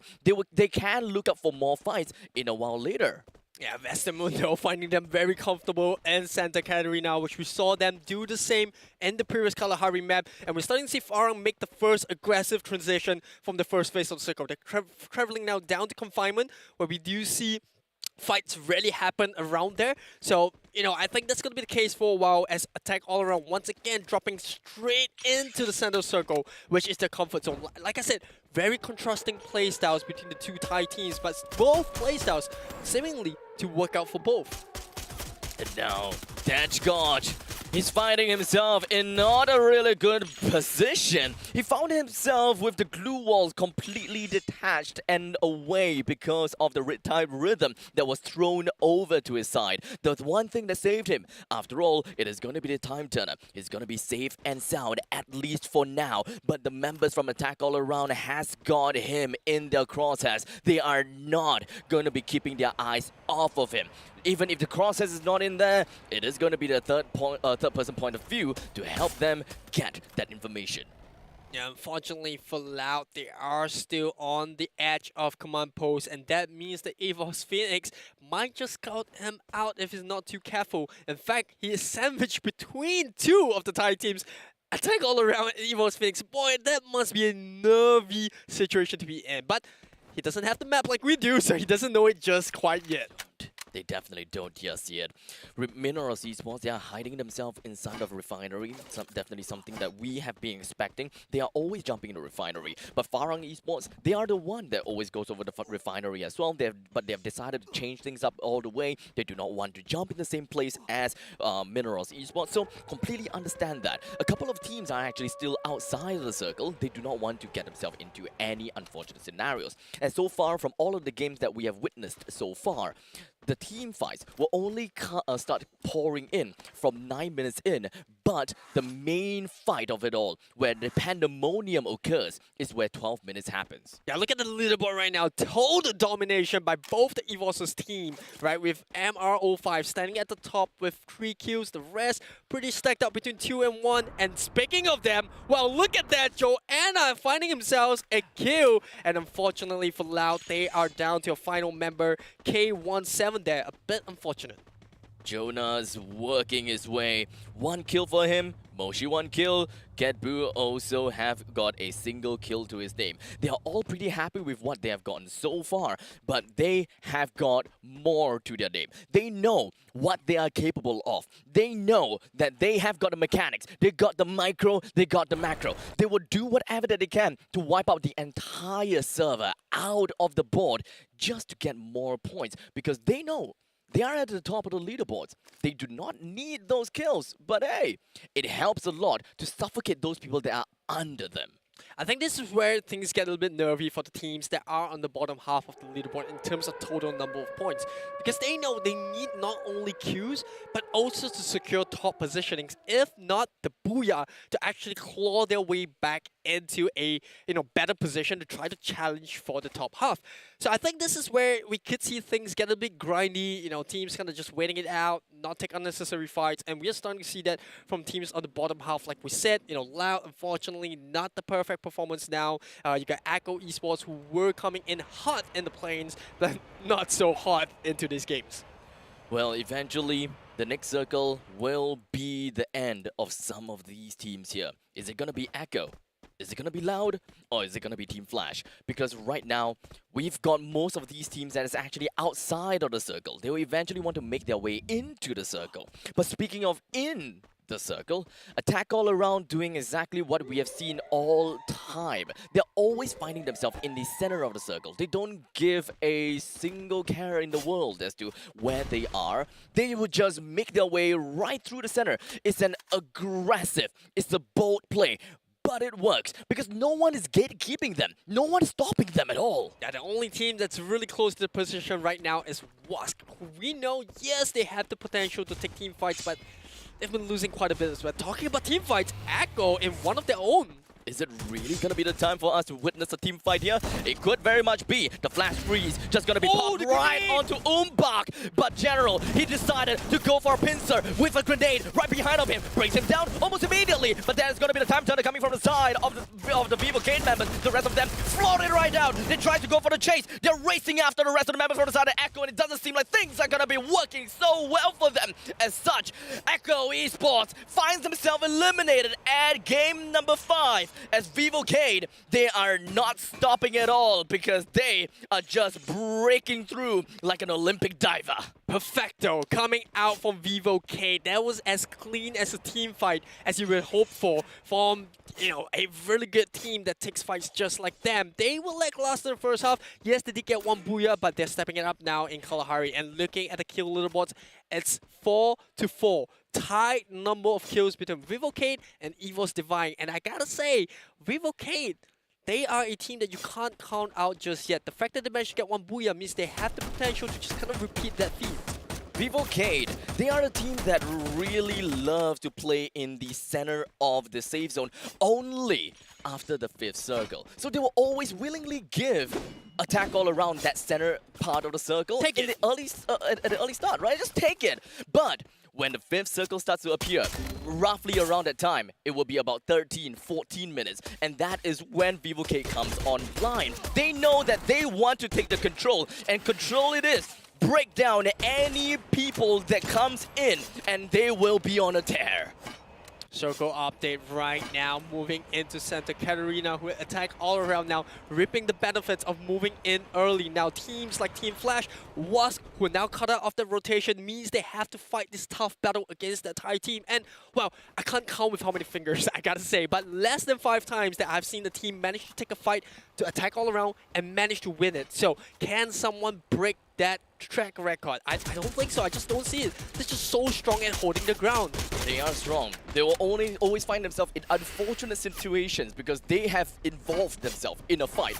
And then they just can't get themselves out of that right after that. So this is all about vouchering. This comes down to third party. They need to understand if whether they can take the fight or not. But they are EVOS Divine after all. They understand what are their immediate threats. They will deal with it a while later if they feel that, yeah, now is not the perfect time. But ultimately, you're only limited to an amount of information that is available over to you. So given that situation, if I feel that is right, I'll go for it. Anything after that is just unfortunate. And now Vivo's a run of Team Flash and a bit of attack as Minerals Esports, they want this up for themselves. Time attack around all of these places. Brian in the midst of it. Oh, a lot of being missed. Jota with that shotgun, and not only that, swapping on the submachine gun as well, getting 2 knocks for himself. And Team Fed tries to show a grenade. Is it good enough? Yes, he knocks down Brian right there. Can Minerals Esports clean up the rest of the fight as Team Flash are down to the final member, and they're trying to close into this hut. It doesn't seem like things are going to be working very well for both sides, though. They have managed to suffer quite a bit of casualty. Hoda, he finds himself Sliver, and it doesn't seem like he will be able to work quite well. He's currently in a critical state. How about Fede? He's still shooting right down on the glue walls. Shin, in between of it all, he's currently unable to do anything. He's being comfortable inside of the glue wall, but the rest of the members coming from the side of Minerals Esports, they're probably going to be running on the mission like a man possessed. But will that actually be possible? The amount of glue walls, just way too much. How about Red-Type Rhythm? Unavailable! So the only way that they will be able to do anything at this point in time is just going to be working his way. But Shin, he took the small little opportunity. He found himself a shot down onto Hoda, brings him down almost immediately, gets himself into medkit up, and he's going to be staying alive in the final part in that team fight. 1 versus 1, the last remainder of that encounter. Yeah, Fisher, unfortunately, odds initially in his team's favor, but in Minerals Esports, they got taken out in a flash, no pun intended, by Team Flash themselves. Yes, that was good. In a flash, I'll give it to you, alright? But at this point in time, we're starting to see 2 members that are going to be eliminated by the play zone. Look at that, the Storm, they're just taking the lives of so many. They're all bleeding right off every single orifice of the body. Lost finds himself eliminated as well. Attack all around, they are still in a very good position as they eventually would try to make their way into the next part of the circle. But remember what I said, it is Vivocade. 5th circle on, they will move on to the next. And unfortunately, while all of that was happening, Loud has been eliminated. Yeah, very unfortunate for the Brazilian team right there. A rough start at the first half of the circle, running straight into EVOS Phoenix at command post, and eventually running out of luck as the circle will claim the remaining members' life. And now it's all down to Minerals Esports as well as Team Flash, who 2 of them, they still have 1 member remaining. Well, For EVOS Phoenix, they have 3 kills on the board. Not the best, but still doing very decently as Vivocade finding themselves at the top of this hut. Because it seems as though the Pandemonium is just going to be appearing right on this tower. How is it gonna be? Because Wask, they're joining into the team fight. There's so many people just around here right now. Attack all around. One of them already destroyed, but how about the rest? It is going to be Foki eventually making his way down to one of the members from the side of Wask. They are witnessing one, but not one only. The rest of the members from the side of Wask is now going to be eliminated. But unfortunately, death from above. Hoysung is currently going to be on the other side of the ridge as you will be finding a little bit of more shots over to the side of Vivocade. They found one. They found a couple. They are all on the second floor. Foki is still down. How about Guerrero? Not too sure about his current understanding. But Minerals Esports, V Gaming, they're both down in the western part of the circle. We are still witnessing way too much action to go about. EVOS Divine now joining into the fray of it. Guerrero in a very tight spot, but he's buying in time. The glue wall pops up and immediately taken out as well. And here comes the rest of EVOS Divine. They are hungry for kills, and here they are. Gatbu coming in from the side, trying to buy EVOS Phoenix some time as 2 versus 2. And I have absolutely no idea whose favor is going to turn out. But here in the open ground, Modestia from Vivocade comes in. They have a total of 8 kills. Somebody stop them! Vivocade, 8 kills. They're still gonna be moving right along. They are the victors of this Pandemonium Tower. But unfortunately, will they be able to get themselves away from all of this? That is the question. It's now double Riptide Rhythm flying over right on the beyond. That is going to be EVOS going down for it all. At Vastamundo, they have a total of 7 kills. They're hiding themselves. They're setting up shop right inside of Santa Catarina. In the center of the circle, they're taking control of it all. None of the teams are going to be fighting against them because unfortunately for both EVOS Phoenix as well as Vivocade, they are all very, very wounded, handicapped at all. 2 teams left. There's no way that Vastamundo will even lose this part of the game. And here it is, the first booyah of the day. They were the underdogs and they finally achieved that booyah. What a perfect play from them. A little bit of luck, but don't count them out just yet. Booyah! Coming to the side of Vastamundo, representing the Europe region. The players, they had sheer determination and they went through it all. They broke through like the Olympic diver and they sliced everything like the shredder. Let us take a look how they executed it in this highlight.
Game number 5 concluded with a booyah! Going over the side to the European region, Vastamundo. They conquered it all, and after 4 games, they finally found themselves with the booyah that they've been vying to have. Their dominant gameplay for Game 1 to Game 4, well, it has been consistent to a certain extent. They found themselves in 3rd place after Game number 3. I gotta say, they are looking pretty darn good, especially after getting this booyah. Yeah, they had a little bit of luck on the side, but don't get me wrong, that was by no means an easy feat for them because they still had 2 Thai teams alive in there. Fortunately for them, EVOS Divine coming in to third party that fight for Minerals Esports and EVOS Phoenix, who unfortunately took too long to kind of conclude that fight up. Storm took a lot of HP, and eventually it was down to Vivocade to try to go up against the odds, but Vastamundo, they made it into the circle. They were just camping it out, sniping from far, and eventually getting their booyah. That is one thing about playing passive and going into the circle. This is where Vastamundo utilized their aggression and defensive mechanism at the same time. They understood what it means to be using a hybrid strategy, changing it up in the middle of the game. When do you play aggressively? When do you play defensively? That is exactly what Vastamundo keyed themselves upon in game number 5, getting themselves a total of 21 points. The rest of the teams not too shabby themselves. Vivo K, like I said, unfortunate that the circle was pushing behind them, but they still secure a sweet 17 points in second place. EVOS Divine and EVOS Phoenix both share the pot with 15 points between themselves. Minerals Esports with 5 points, or rather 5th place with 9 points.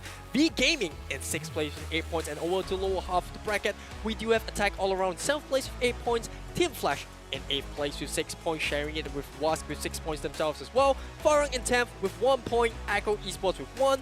Loud, unfortunately, still at the bottom with 1 point.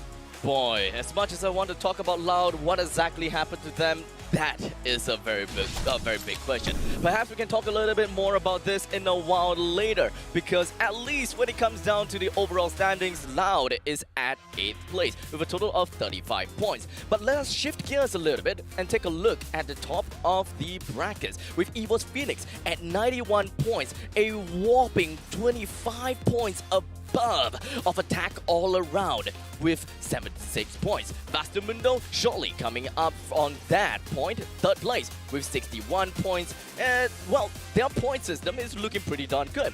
EVOS Divine, 54 points. Shortly after that, Vivo K, as they dropped down to, well, to 5th place, but they did manage to go up a little bit after getting themselves to 2nd place and quite a bit of kills. B Gaming, 47 points. And now we're on to the bottom half where things look very grimy for the teams right there. Team Flash with 7th with 36 points. They do bump themselves up 1 spot, but just not enough. And well, for the rest of the teams, there's nothing really much to say. Hopefully they do improve. But speaking about improving, finally clinching his first MVP of the day is MR5 with 4 kills from EVOS Divine. Mr. 05, he knew what he wanted to do. And EVOS Divine, they are not going to disappoint us at all. They have showed exactly what it means to be strong. And like I said, EVOS Divine, it is time for you to shine, and the time is now. Game number 5 went well for them, but not exactly the answer that they want. It's a booyah that they really want. Perhaps game number 6 is going to be the one for them.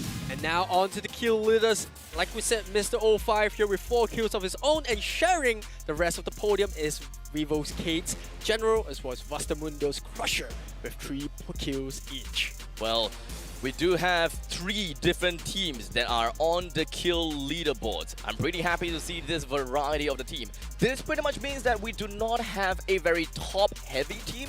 This is great. Unlike the previous games where, well, EVOS Phoenix just kind of did everything. They just killed everyone, did whatever they want, being the kill leaders on top of it all. Well, it is a great show, but this is a better show. Well, enough about the kills, enough with the flashy plays. Let's look at the key players for game number 5. Luca, 5 assists. Date God with 16 glue walls destroyed. And sharing the stage with them is actually Shin from Team Flash with 28 glue walls used. Correct me if I'm wrong, I think that's the most anyone has used out of every single game. I think so. Yep, and last but not least, to make onto that podium, or rather, you know, kind of that key player list, is Team EVOS Divine's ABAX with 1,532 damage blocked. Well, it's all about the time turners. It is all about the retired rhythm, but let's not forget that glue wall usage is of course very important. If you remember, Shin is the one that have barricaded himself in a small little corner of a house using so much glue wall, there was nothing that the opponents could do. Even if they have a fresh pair of scissors, they can't slice it through. Even if they have a shredder, they can't slice it through as well. There's no way to take control of Shin, and he took himself in a very unfortunate situation, made a small little avenue for the opponents to get through, get him down with a single shotgun, kill him, pop another glue wall, he's safe and sound. Yeah, I love that execution as well, and to believe that that actually happened, like in a split second as well. You know, what are these players thinking? You know, what are they actually feeling? The thoughts that are going through their head to actually not only just take the fight, but also use whatever they have in their advantage. And like we said, every single action counts right now. We're down to our final game, and I gotta say, both Thai teams looking very comfortable in the 1st and 2nd place. They are very comfortable indeed. Last game, what does it mean for all these Thai teams? What does it mean for Vestumundo at third place? What does it mean for the rest of the people at the second half of the leaderboards? And well, we'll have to find out, but first, a short little break. Go get your toilet breaks because we'll come back soon.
Get it, and I'ma push it to the limit.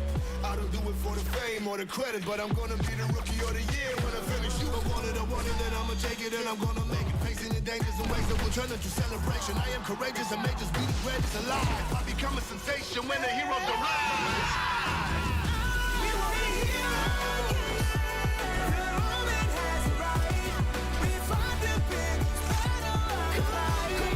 Come on, we will be heroes.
Fans, welcome back to the final game of the Free Fire World Series 2022 Sentosa! Once again, here we are at the final game of the day, the final game of the Grand Finals. And my name is Aris. Customers like me is one and only Abstract. We had an amazing amount of action that has happened in the first 5, but here it is, the very final one. Who will eventually be crowned the champion of the Free Fire World Series 2022? The amount of booyahs that has been going around has been of quite a variety, and I am absolutely loving it. But despite the fact that we are starting to see more teams getting themselves booyahs, it doesn't stop EVO's Phoenix from putting themselves a league above the others, and that is definitely something that we gotta have to admire. Yeah, I gotta say the consistency is scary. Like, you know, every single team is trying to knock them off the perch, and I gotta say, they're still looking very, very strong. Even in game number 5, which they unfortunately got knocked out earlier towards the final circle, they still have enough points because of the momentum that they got in game 2, 3, and 4 to put themselves at the top.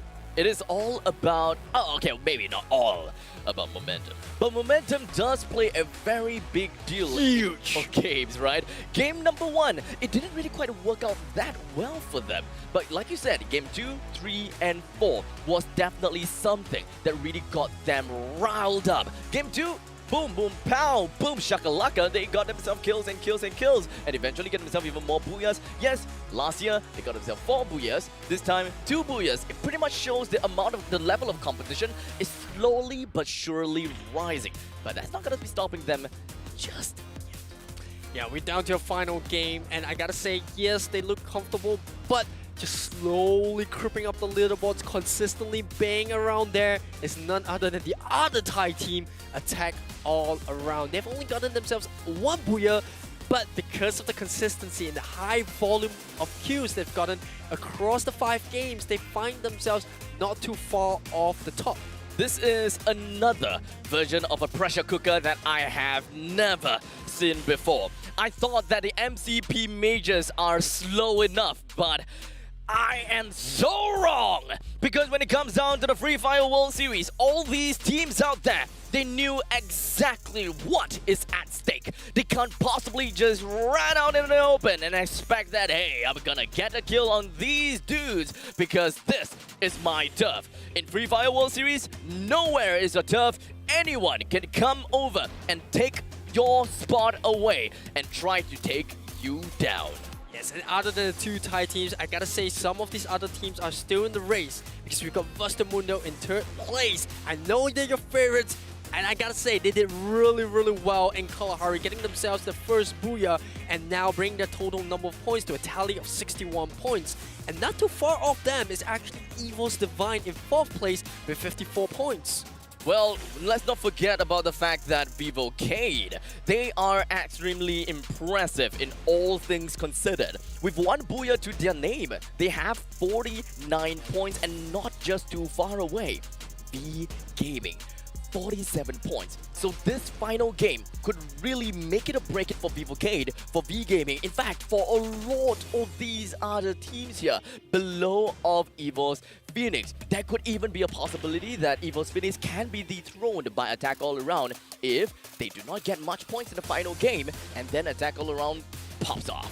Yeah, that being said, no matter what happens in this final game, I'm pretty sure that at this current moment, the Thai fans are loving it. They love it! Both Thai teams at the top. Look at them. They look so comfortable. They don't look like people who are actually challenging for a $500,000 at the top spot. They look like they're in the zone. They look comfortable. They're like, yeah, like at home. You know, been there, done that. We're sure to do it again. Again, and again, and again. That is the spirit of the Thai teams. They are not going to be stopping at all. But you know what? Mundo from the European region, as you can see on the screen right now, they look pretty chill as well. They probably just gonna go through a couple of stats and going on and on. They know that their 3rd place could either go up or very, very possibly go down. They can't possibly come down to flop at this very moment in time. They're holding the ground. They might play defensively this time just to hold onto the ground, but unfortunately, I gotta say, they gotta hold on to that aggressiveness that they have shown us the entirety of today. Play aggressively, positions aggressively, and only turn to a defensive side when you absolutely need to. Yeah, well, heading into the final game, we talked about a plethora of teams, we talked about the strategies.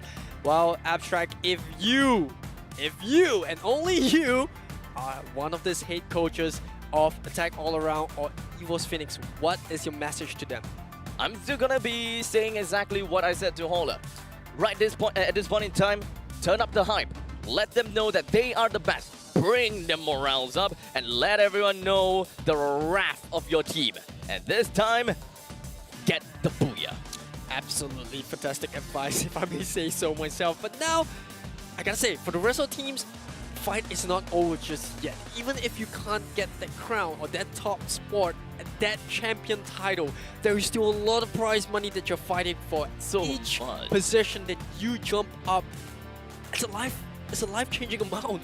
It is a life-changing amount. There's so much money involved. Come on. At this point in time, just work your way around, play what you can, work what you can, and we will all enjoy it all together, be it at home, be it in Sentosa, whatever it is, wherever you're watching. This is the point in time where you use the chat box when you're at home. Let us know which is the team that you're rooting for, which region you're from, and let us know and paint the entire chat box with your cheers.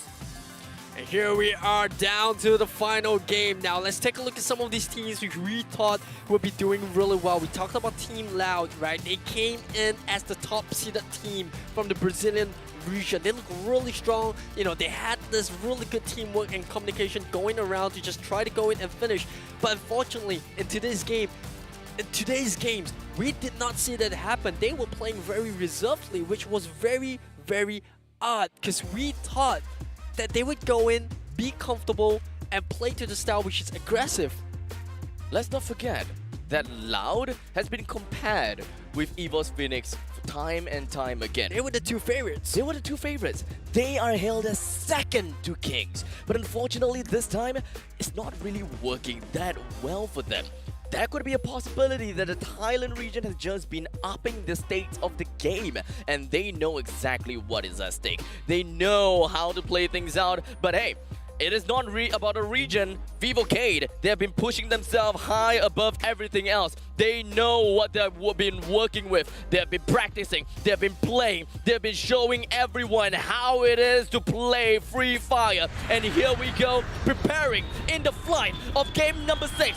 We are going in for the final game. And now, everyone, everywhere around the world, it is time for you to bear witness who is the last and the last team to take the final booyah here in Purgatory. Final of the day, final of the calendar year as we head into Purgatory itself. And for the very last time, let's take a look at the flight coming in from campsite, dropping all the way to Crossroads. The blue zone is currently at Ski Lounge, and we do see Vivocade actually being one of the first teams to actually drop down right onto Forge. Forge is definitely the place where we expect Vivocade to be. But what about Wask? They are nowhere to be seen. There are a couple of teams that naturally head over to places that we don't see. Wask made their way over to the southern side, over to Lumber Mill. Echo, they usually head over to Central. And let's not forget, we have Vastamundo. I don't see them anywhere around Central. It kind of seems like we may see some change. And Wask as a new kill leader, it kind of seems as though they managed to get themselves a single first kill down on the V-Gaming. This could very much shake the competition if Wask actually were to break down V-Gaming so early into the game. Yeah, they're going head-to-head immediately with Wask drawing the first blood, and Bantam is the victim of that. Now, the rest of the teams, they do have time. There is a vending machine nearby if they need to buy the teammate out, but it's still early in the game. The revival points are up as of now in Lumber, where we do see Binshu trying to buy some time as the rest of the team try to pick up, but Dark Love with the grenade launcher, Dowley goes down. This is the point in time that we can expect Wask to play their hearts out because they are now playing aggressively like what we would be expecting from them. Their region plays a lot more onto the far range combat. Tanya finds himself knocked down first in place. Now Dark Love immediately ran his race right in front of Zyzox, brings him down almost immediately with 2% down onto the ground, or rather all down, I would suppose. Wask still have a couple of members remaining. Is he going to be playing the safe route, or is Mr. Ali gonna fight back for his team? Darklove is just insane with the grenade launcher. 3 kills by himself, playing super aggressive despite having a low amount of HP. And now he's gonna seek for cover and hopefully be able to buy both Binshu as well as Tanha out. The amount of utilities that they have is close to nothing. Dark Love, he only just gotten himself the first aid kit, so there's no way that he can continue to take up a fight. Farang themselves, not exactly in the best situations as well. They are severely handicapped, I would say, with 2 of the members already down. Jambal is pretty darn close to a single one of that revival point, so if he really wants to go over, shouldn't be too big of a problem. But now, the circle, it pops. It's going to be onto the western island where we have Vastamundo, EVOS Phoenix, as well as 2 of the members of Farang hiding in there very aggressively. And on the other edge, we have 2 more teams. Yeah, this could be a defining circle right here because we know that Attack All Around loves to play in the middle of it. And guess what? It's actually EVOS Phoenix that is currently there right now in Marble Work. So if Attack All Around moves in really quickly and runs into EVOS Phoenix, that could be the crowning moment. Whichever teams go out first, the other team is going to have a very huge chance of, crowning, or rather taking the crown and the title of being the best team in the world. And let's not forget, when it comes down to the playstyle of EVOS Phoenix, they are territorial, but they are also a relatively slow team. They will prefer to stay in a single spot unless forced otherwise. So maybe that situation may happen. But for now, we're going to be shifting our sights right onto fields as EVOS Divine, one of the members, Mr. 05, found himself in an unfortunate situation. Sam 13 finds himself all the way at the top of this ridge, raining lead from above. He would want to land a couple of shots of the members from the side of Minerals Esports while Abax completely alone. The only thing that he have is going to be a single shotgun. He did manage to bring Hoda down, but Sam 13, what can you do at this point in time? Only to try to go for an execute, but that's not gonna work, buddy. That's not gonna work. Where's Beyond? That's the question. Well, unfortunately, he will be running away from the fight as EVOS Divine. They know that they have a very bad spot that they are playing for. And unfortunately for them, not the start that they want. But over to the positives, we do see V Gaming here, getting a better position, trying to claw it back up. They need those points, whatever points they can get to improve the positioning. And whereas for Fixer 03, look at the damage he's done so far. 467, nothing to really shout about, but still impressive given how early the game is. It's currently 5 minutes into the game. The first circle is just starting to close out. 12 teams still remains, but when it comes down to number counts, only 43 members remain. When it comes down to how many people can come back into the game, that is going to be the next question, as now the storm slowly envelops the entirety of Purgatory, forcing teams that are not inside a safe area to make their move soon. And within just a short course of time, we're starting to see Attack All Around making their way to the center part of the circle, right as Aris said. And for EVOS Phoenix, they're still somewhere inside of Marble Works, where Loud has now managed to avoid them, at least for now.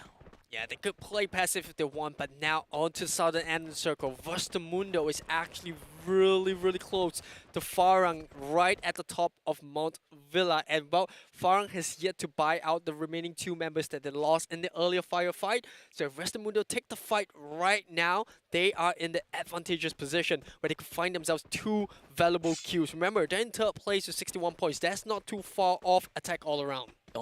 That's the buyback.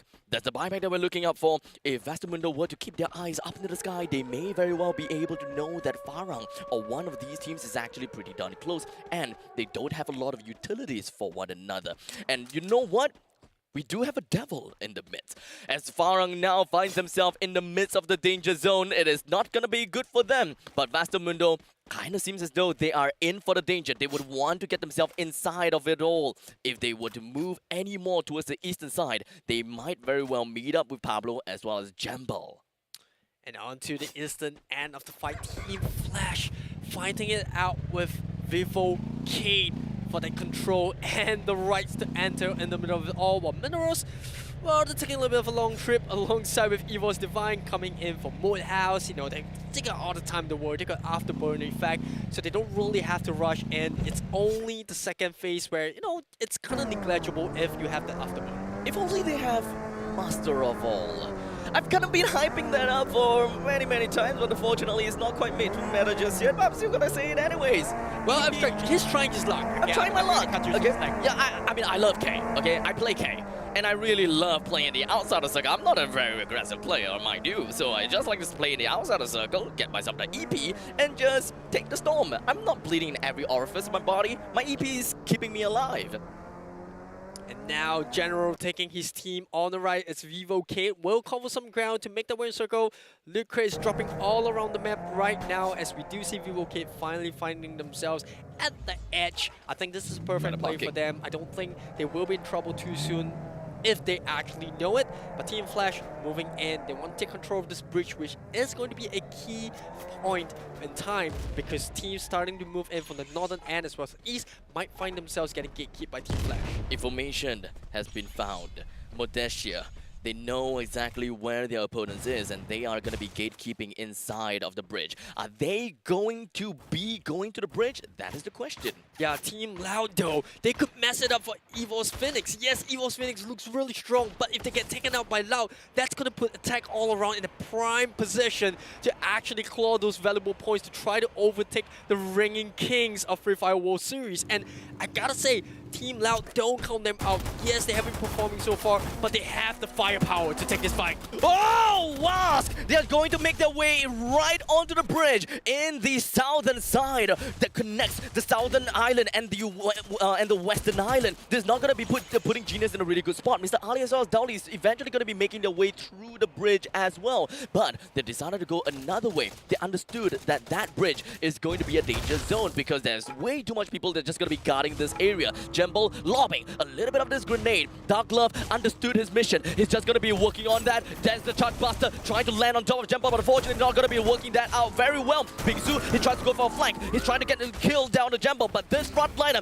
is not going down just yet. The back liners from the side of Farang, they're giving a lot of suppressing fire, and that is how they're being able to bring down Dark Love because of that Charge Buster. And face, oh, gaming! They are going to be the first team that will be eliminated in game number 6. There was an unexpected fight coming up for Farang. They had one member that was actually isolated from the rest, and that was Jambao, but he bought so much time as V Gaming were lost. They tunneled vision and they got punished so badly. That was tough for V Gaming. They are having the spot being compromised right now. It is going to be tough, but we'll take a look at that a while later because in the northern part of this current circle, boy oh boy, things are going to get dicey as we have quite a couple of teams here.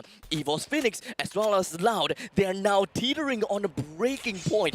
Any sound that they make, every lead that they shoot out right out of the barrel of this gun is going to alert the hordes around them, and that is going to be K1 that started the first fight onto Moshi. Well, not exactly the best fight, the EVO's Phoenix, and how important this is for attack all around, they do not know, but the gods are currently in their favor as EVO's Phoenix finds themselves being pushed the walls behind their backs.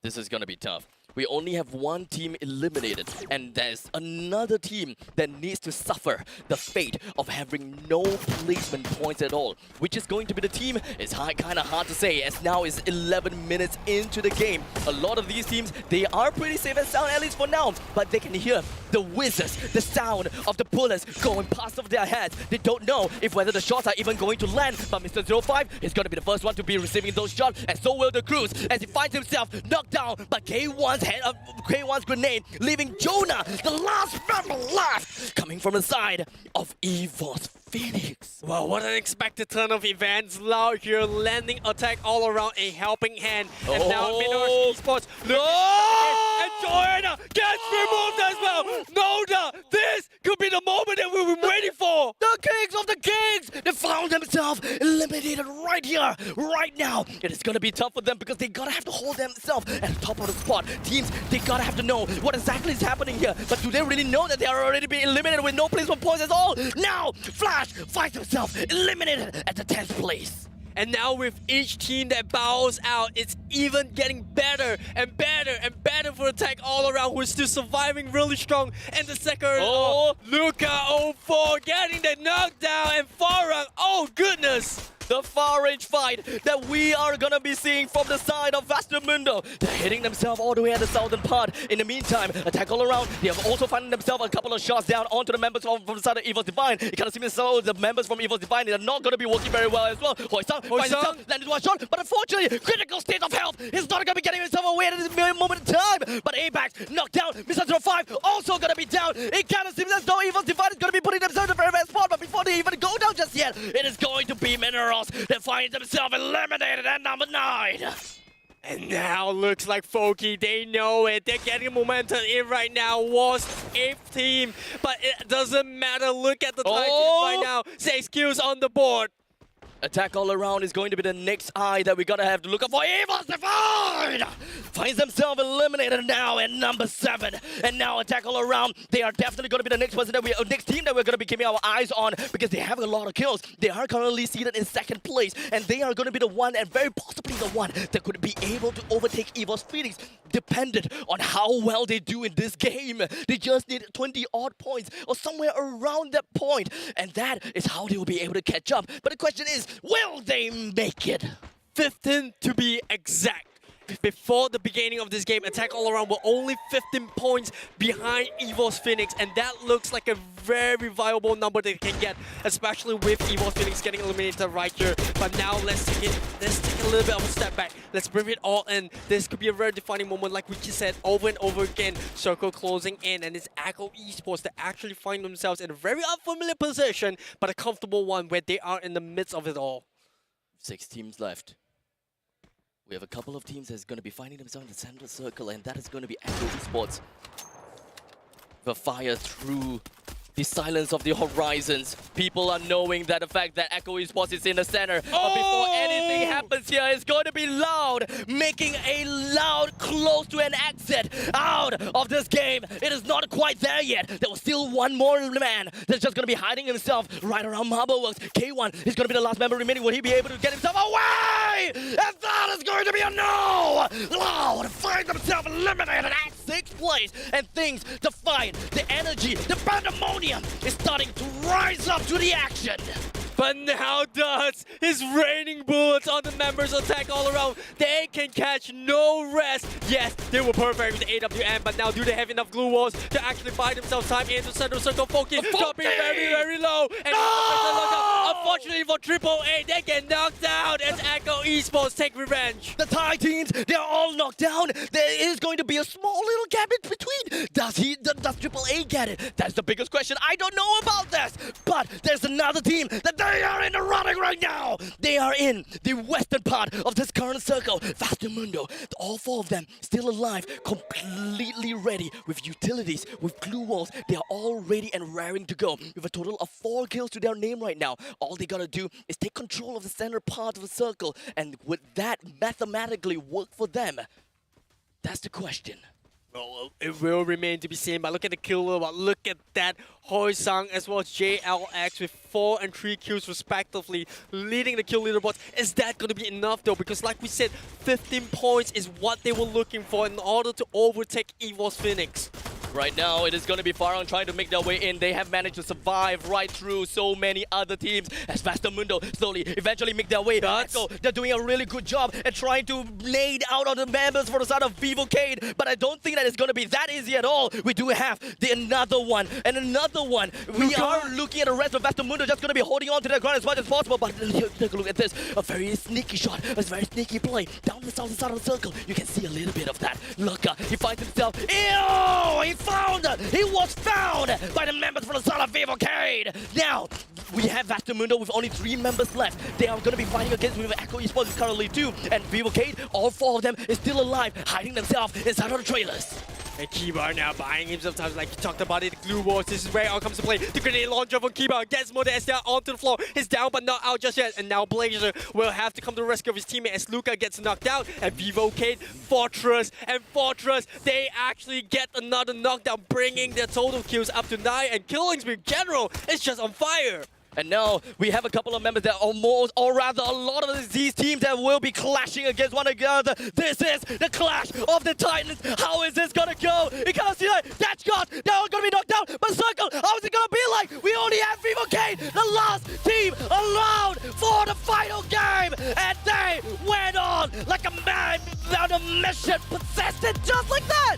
Brazil, they have gotten themselves the final game. And that is what we are looking for from Vivocade. 2 booyahs, tying it up with FFWS Phoenix, who share a total of 4 booyahs among themselves. I gotta say, Vivocade, no matter what happens, no matter how the final results still stand, Brazilian fans, be proud, because these are your representatives. They are literally conducting a medley of death. They are not gonna be stopping at all. And Vivocade, they did whatever that they could and made their way all the way from the end to the start. Or rather the other way around, the start to the end. That was insane, I gotta say. That final circle, it could have been anyone's game. You saw Luka from Vastamundo making a very sneaky rotation, but unfortunately he was actually scouted out by none other than General, who took that shot, boom, immediately knocks him down, and eventually it was all but an easy feat as Vivocade looked to close that game out. It is now the moment that we are asking. How is the status like? How is the placements like? Attack all around? Vastamundo? Or perhaps FFWS Finals? Or maybe Vivocade? It's tough to really say because the points from 3rd to 1st place were so close, and I'm not gonna call anyone out just yet. Things are looking really spicy, but the job has been done. Now all the players can do is just hope that the numbers work in their favor. They're just gonna sit tight, wait tight, and see how it's gonna be like. But the match standings is gonna tell us 1/2 of that story. So pull up Game 6 standings, where Vivocade finds themselves with 24 points to their name. Attack all around, 16 points. 16 points, and not only that, Vastamundo got 14 as well.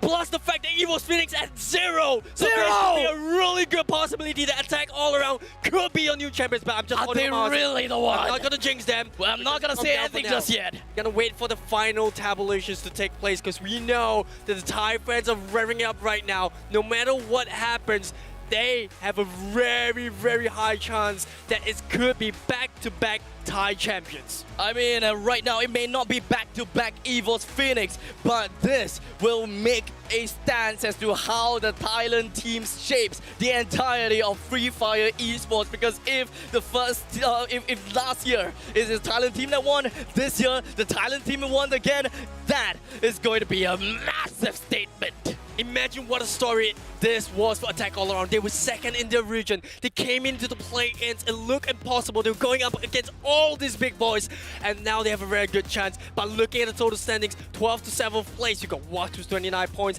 Minerals Esports with 11th place with 34 points, Team Flash in 10th with 37 points as well, tying it up with Farang in 9th place, who climb up a little bit of a performance, I would say, and Echo Esports in 8th with 38 points, Loud in 7th place, 46 points. That is not the answer that I was expecting from some of these teams. But how about 6th place? It is V Gaming. Even though they got knocked out pretty darn early, they still managed to hold their ground, clutch it out. 51 points to their name, no booyah, but 5th place. EVOS Divine, unfortunately getting knocked down a little bit of a purge from the 4th place that they were at before Game 6, but still a respectable finish without a single booyah, but 27 kills and 60 points. 4th place goes over to Vivocade with 2 booyahs to their name. They have a total of 73 points, and they show the competition what it is like. Yes, they may be the 2nd of the Brazilian region,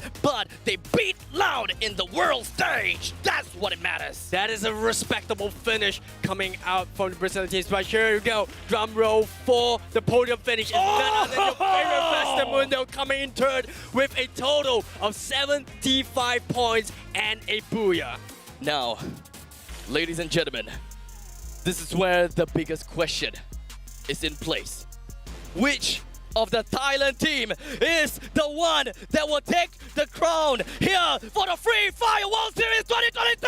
It's attack all around! By just 1 point, they are the champions. They came in. This is a perfect ending. Oh my goodness, attack all around. Congratulations, Charmaine. Take it away. Thai fans, rejoice. This is your moment. Ladies and gentlemen, your champions of the Free Fire World Series 2022, give it up for Attack All Around! Oh my gosh, the feeling, come on down here, gentlemen, well deserved, look at that, giving each other the hugs, oh my goodness, what a moment. These guys are taking it all in. Come on down here, gentlemen, lift that trophy, it is all yours, look at that. Come on here, everybody in the arena with us. A warm round of applause. Ladies and gentlemen, Attack All Around, your champions, your world champions for 2022. Oh my gosh. 1 booyah and a kill count of 42. Come on down here, gentlemen. Oh, look at that. A warm embrace. Amazing. An amazing moment. Taking it all in. $500,000 richer. Well done, please. If I could invite you to take your places. Oh, well-deserved, amazing stuff. Oh my gosh. Are they really? They had 1 booyah, but they were consistent throughout. Look at that. I feel your heart pumping. I can feel it from all the way here. Amazing stuff. We do have an MVP, and the MVP, please step forward, is none other than JLX. Your MVP is JLX. I'd like to invite, of course, we're about to present you with a medal right now. Amazing stuff here.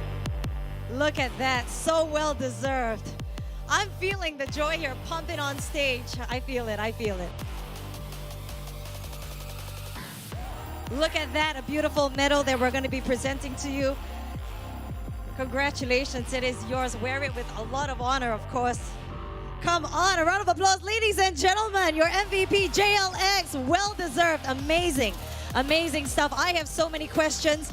The fans watching have so many questions. Everybody is here supporting for you.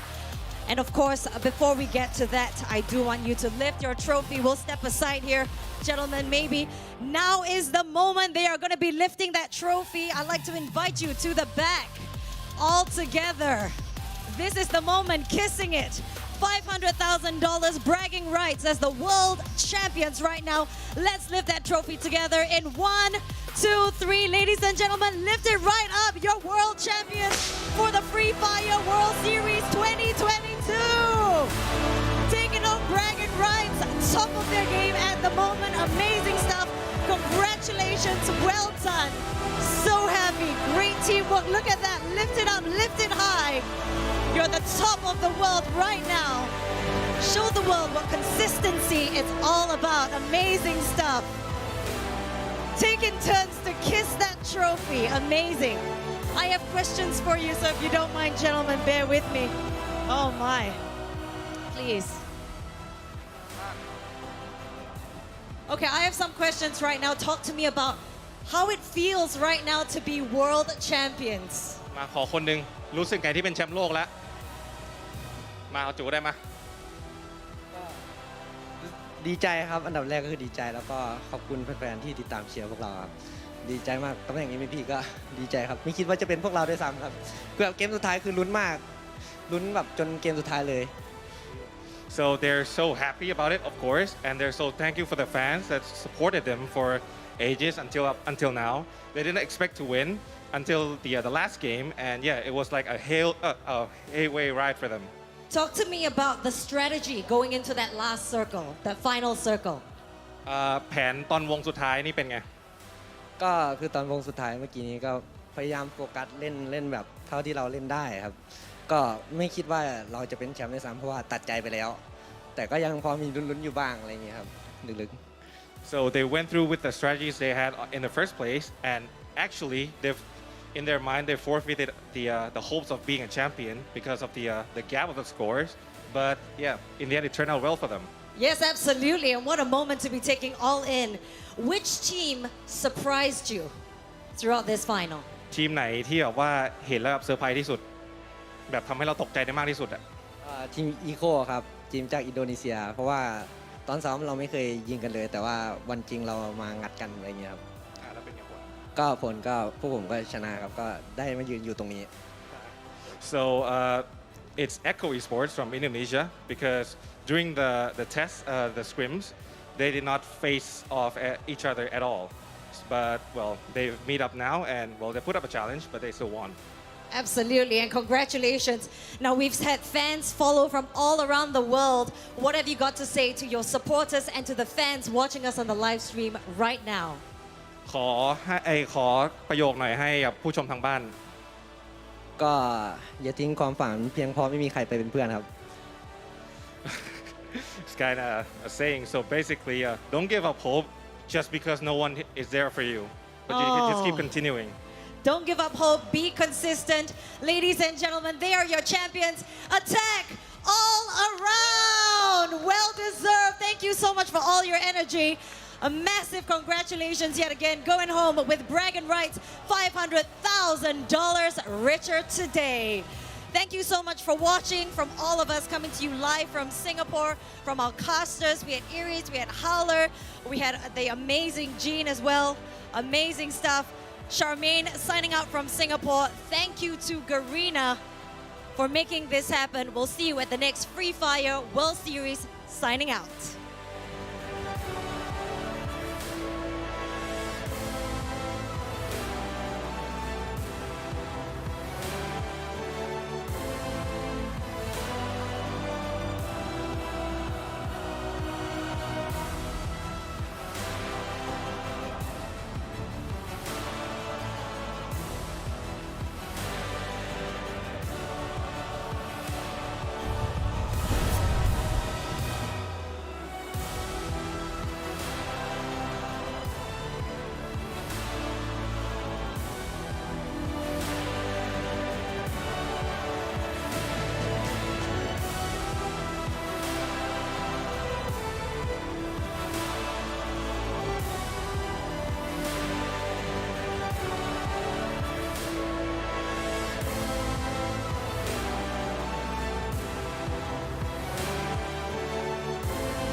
Sleeping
Let the heroes arise.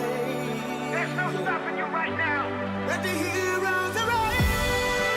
There's only one way. Get it up. Let the heroes arise.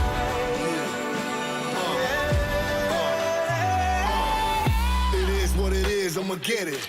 And I'ma push it to the limit. I don't do it for the fame or the credit, but I'm gonna be the rookie of the year when I finish. You gon' want it, then I'ma take it and I'm gonna make it. Facing the dangers and ways that will turn into celebration. I am courageous, I may just be the greatest alive. I become a sensation when the heroes arrive.